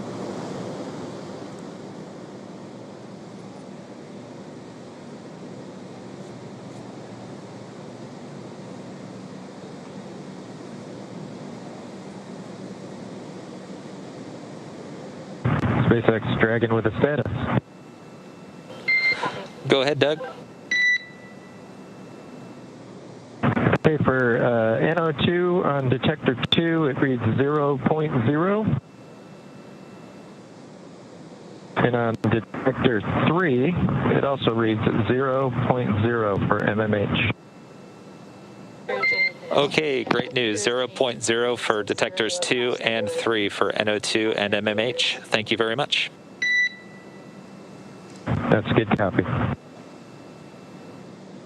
And so Doug Hurley reporting zeros across the board, no traces of either the NTO or the MMH.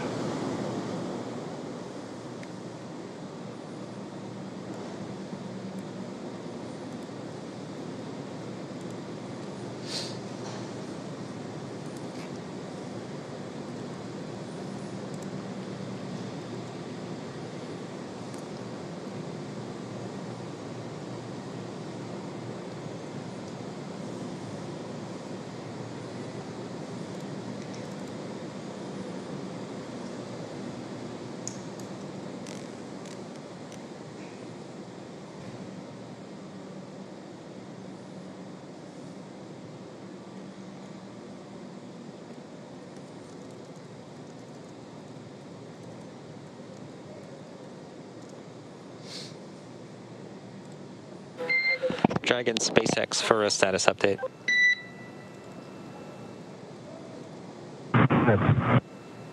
Okay, so currently our exposure limits are below limits, but the purge is actually doing a pretty good job. We saw NTO go from 3 parts per million down to 1.5 over the last few minutes. So ideally, with a lot of caution, we'd go ahead and let the purge run for a little bit longer, but we want to see how you guys are doing. If you're okay with continuing with the purge versus knock it off and get you guys out of there quickly. Yeah, we're fine hanging out, Mike. No problem here.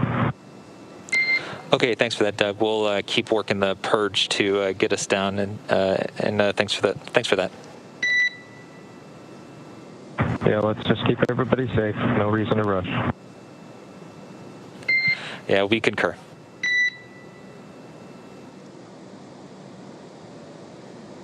Spacecraft Commander Doug Hurley reporting the crew still doing well in Dragon, so they are good to continue to hang out. The medical authority there on the boat recommending as long as the crew is okay and still doing well inside Dragon, they'll just continue with the purge, trying to get those trace readings of any hypergol vapors all the way down to 0. Because again, we're really focused on not only keeping the astronauts safe, but all of the recovery engineers and medical professionals there on the scene as well.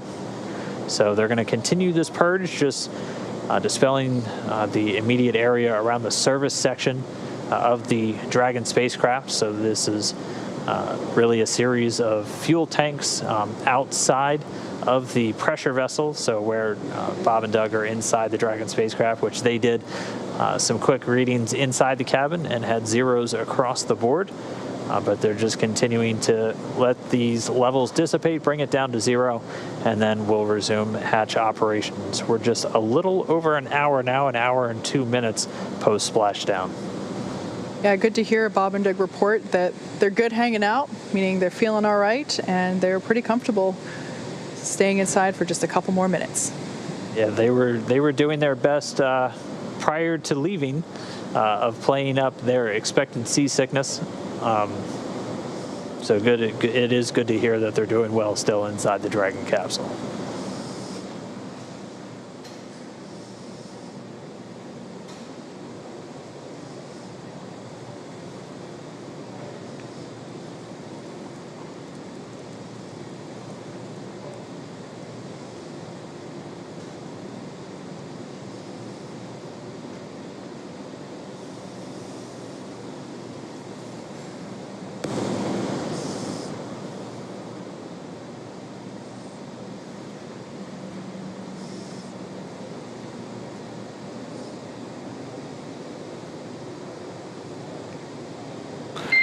And Dragon SpaceX, we're still seeing good indications from the purge. We're looking to go about another 5 minutes and looking for 0 indications. If at any time you'd like us to speed things up, please let us know. Oh, we're good. Just keep doing what you're doing. We can wait the 5. Easy. All right. Thanks, Doug. All right, so we'll settle in at least another 5 minutes while they just continue to disperse any trace remnants of those hypergol fuels around the service section of Dragon before we once again step into the hatch opening. We're gonna stay with this until Bob and Doug are out of the capsule and into their medical quarters. At this point, Bob and Doug are still strapped into their seats. The seats have actuated away from the position where, I guess, in the orientation in which you see the capsule now. During their during the departure phasing earlier this morning and yesterday, the orientation of the seats were such that essentially Bob and Doug would have been laying on their backs in the orientation where we see Dragon now. Currently, the seats have actuated upward slightly, so they are not completely upright, but they are reclined a little bit, nice and comfy there. But they are able to see in and out of those windows there that we see on either side of the side hatch. And then once they're able to finish the egress process, getting Bob and Doug out of the capsule. Once they're in the medical area, they'll look to start bringing in the helicopter, as both Bob and Doug are going to be flown back to Pensacola via helicopter, getting them to the shore in just a matter of minutes, where a NASA plane is going to be standing by to then load them up and bring them home to Ellington Airfield at the Johnson Space Center in Houston.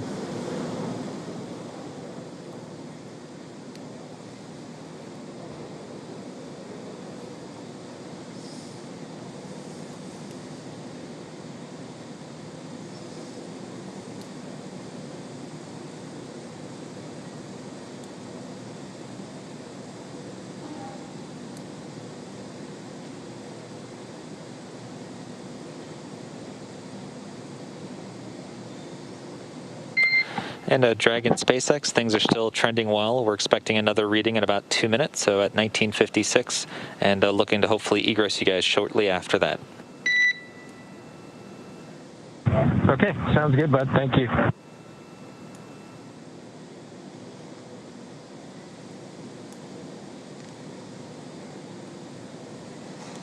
In light of one of the social media questions that we were asked earlier, someone asked if Bob and Doug have Netflix available on their heads-up displays there in the capsule, and they've actually been pretty busy throughout this mission, monitoring telemetry and data and checking for timing. And I would say now's about the time that they would certainly want something to watch, because at this point their only job left to do is get out of the capsule.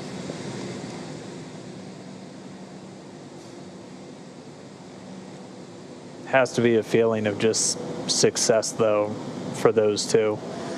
I mean, taking the first flight in a brand new spacecraft, we knew as test pilots this is something that was kind of their bread and butter when they were in the military, and definitely something they leapt at the chance for once they became astronauts. And really a pretty flawless flight for Dragon. Obviously, we'll have all of the post-flight review coming up in the next several weeks as we continue to assess all the data that we received throughout the mission and any data still recorded locally on Dragon itself.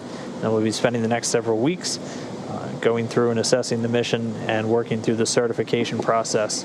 And we're already targeting the first operational flight, currently pegged for no earlier than late September.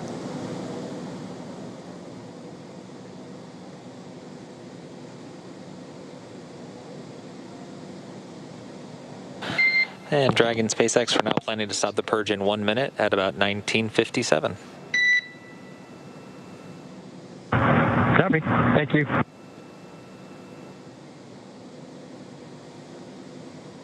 All right, well, with them stopping the purge in about a minute, that means that the levels have gone down to what they were looking for, and then we'll begin to step back into the hatch opening process and then be able to get Bob and Doug egressing or moving out of the Dragon capsule. They've been in there for a little more than 19 hours at this point since they departed the space station on Saturday. They had a sleep period, 8 hours of rest on the capsule on their way home. They've been up since a little bit earlier this morning, that wake coming about 4:40 a.m. Pacific, so a little more than 8 hours ago.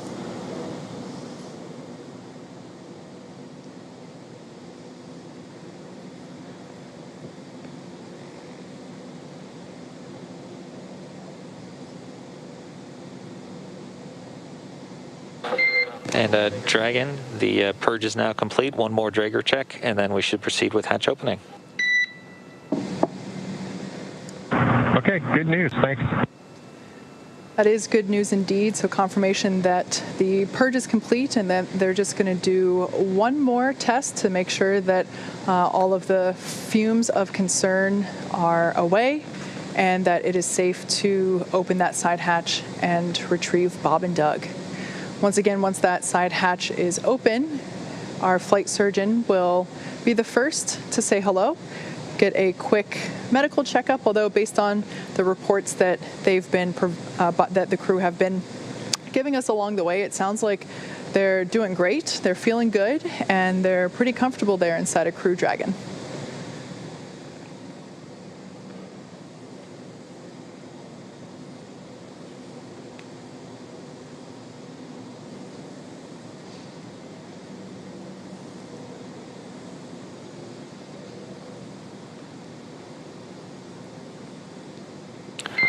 And Dragon SpaceX, we show 0.4 parts per million on NTO, 18 parts per billion of MMH. That's below limits. We are proceeding with hatch opening. Okay, great news. Thanks, Mike. All right, so there's the green light we've been waiting for. In fact, the green light we've been waiting for months at this point. This is our first opportunity to say hello to Bob and Doug, our favorite space dads, as they are now about to egress or exit from Dragon Crew Endeavour. Again, this is the culmination of what has been about a 19-hour journey home, all starting yesterday as they departed the International Space Station. So this hatch will be manually opened, and once doing so, Flight Surgeon Neil Menon will say hello and make sure that they're still doing all right, and then proceed to assist them with exiting the capsule.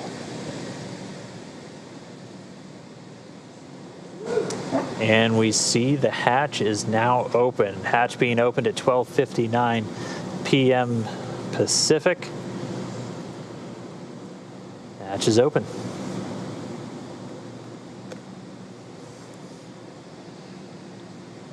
So right now they're going to put a piece of equipment in there that basically smooths out the edges and makes sure that it is a comfortable exit from the Dragon capsule. Just a little piece of structure there to ensure that the hatch will remain open and that any sharp edges around that side hatch are protected.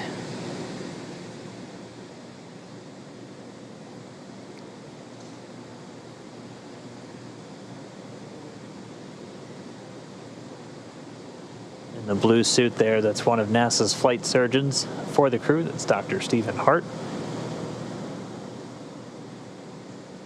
And that hatch open coming at 12:59 p.m. Pacific. That's 19:59 Universal Time, or GMT.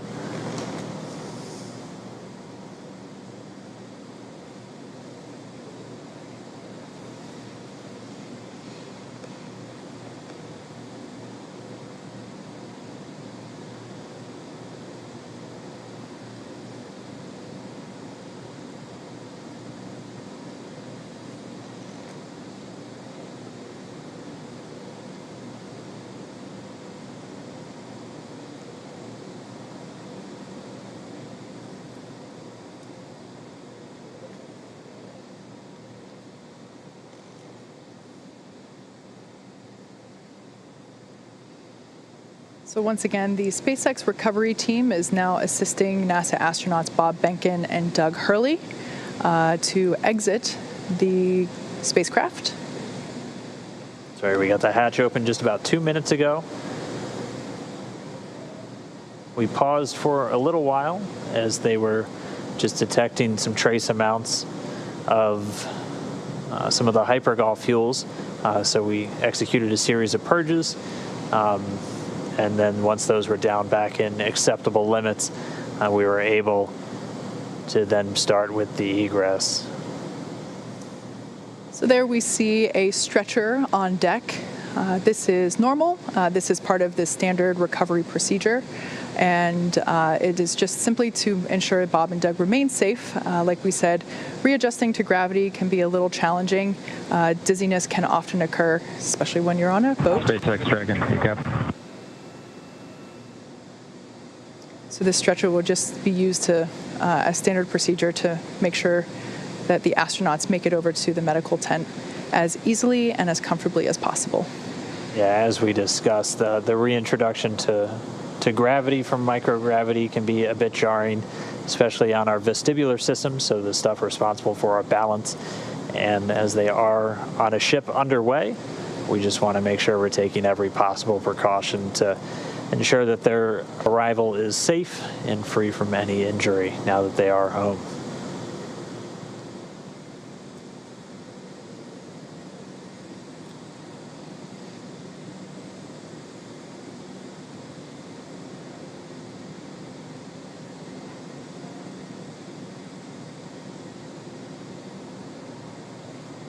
And they're working to get a few of the items from the seats out of the way first before they begin extracting our crew members. They'll be coming out one at a time.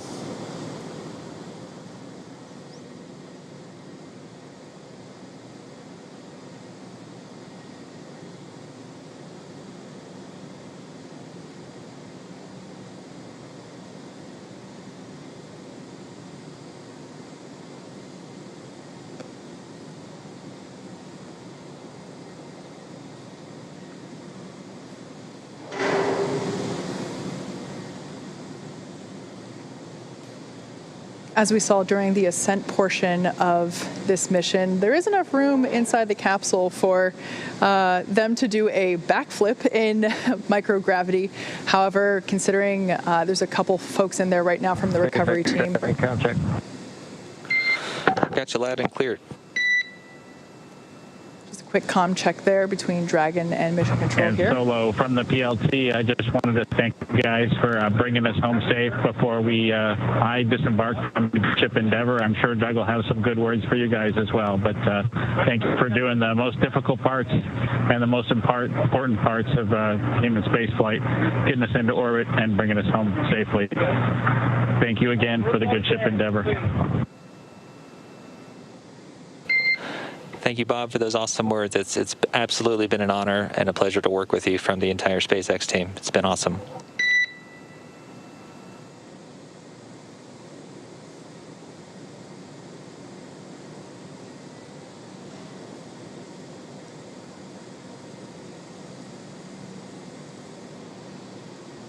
Some initial words from NASA astronaut Bob Behnken.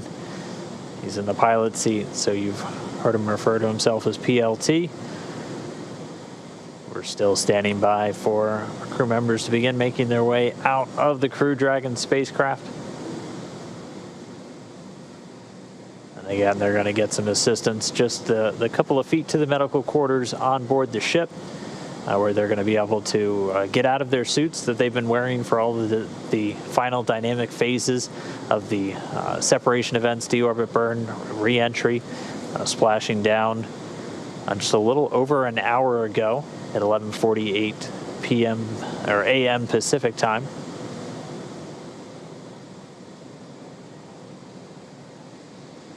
Again, the recovery team. SpaceX Dragon from the commander. Go for SpaceX. There we have our first view of Doug Mike, Hurley. I just would like to sort of reiterate what Bob said and add my thanks to everybody over the last several years that's either worked in Hawthorne, McGregor, or down at Kennedy Space Center. Anybody who's touched Endeavour, you should take a moment to just cherish this day, especially given all the things that have happened this year. We certainly can't thank you enough. Our families can't thank you enough. And, just proud to be a small part of this whole effort to get a company of people to and from the space station. Today and celebrate with each other. We see some. And we'll talk to you soon, hopefully in person. Thanks so much, Doug, and you're welcome. And thank you so much for those kind words. And we all wish you a safe journey home and a happy reunion with your family soon. And we look forward to seeing you in person as well. Some really nice words there from Bob Behnken. Mikey. There on your screen, we saw NASA astronaut Doug Hurley egressing or exiting from the capsule. It might have been hard to see on your screen there, but we got a thumbs up indicating that things are going well. I'm sorry, excuse me, I mixed up my positions there. Yeah, those words were from Doug, and we have Bob that just came out first. Yeah, so Bob Behnken, the pilot, the Joint Operations Commander for this mission, out of the capsule now. So he's making his way over to the medical area, and now they're going to work to get Doug Hurley out next. I think I saw a smile on Bob's face. He was a thumbs up all the way. As they've been giving us some regular status updates from inside the capsule, they've been feeling really good. And so now we're just standing by for our spacecraft commander, Doug Hurley, to make his way out into the fresh air for the first time in 64 days.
All right, so they're getting set up, and we should see Spacecraft Commander Doug Hurley making his way out of the capsule.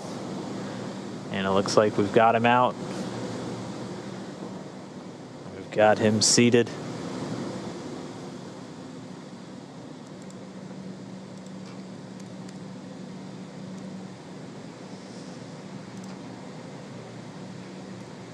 And there we go, another thumbs up. We've got some applause here. And as you can see in Mission Control, a standing ovation for a job well done all around. Yeah, our crew members, Bob and Doug, are now safely back home on Earth.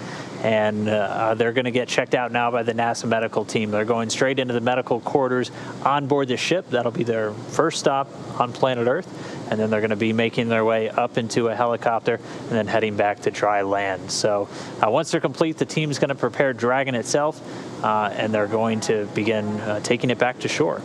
But it's been an incredible, incredible mission. This all kicked off just 2 months ago on May 30th from Launch Pad 39A at the Kennedy Space Center in Florida. We had a successful liftoff. We had to dodge around some weather. It was suspenseful, clearing up the last possible moment.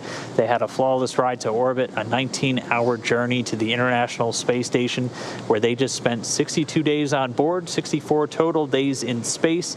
They were Expedition 63 crew members doing science experiments, spacewalks, repairs, everything on board the orbiting laboratory.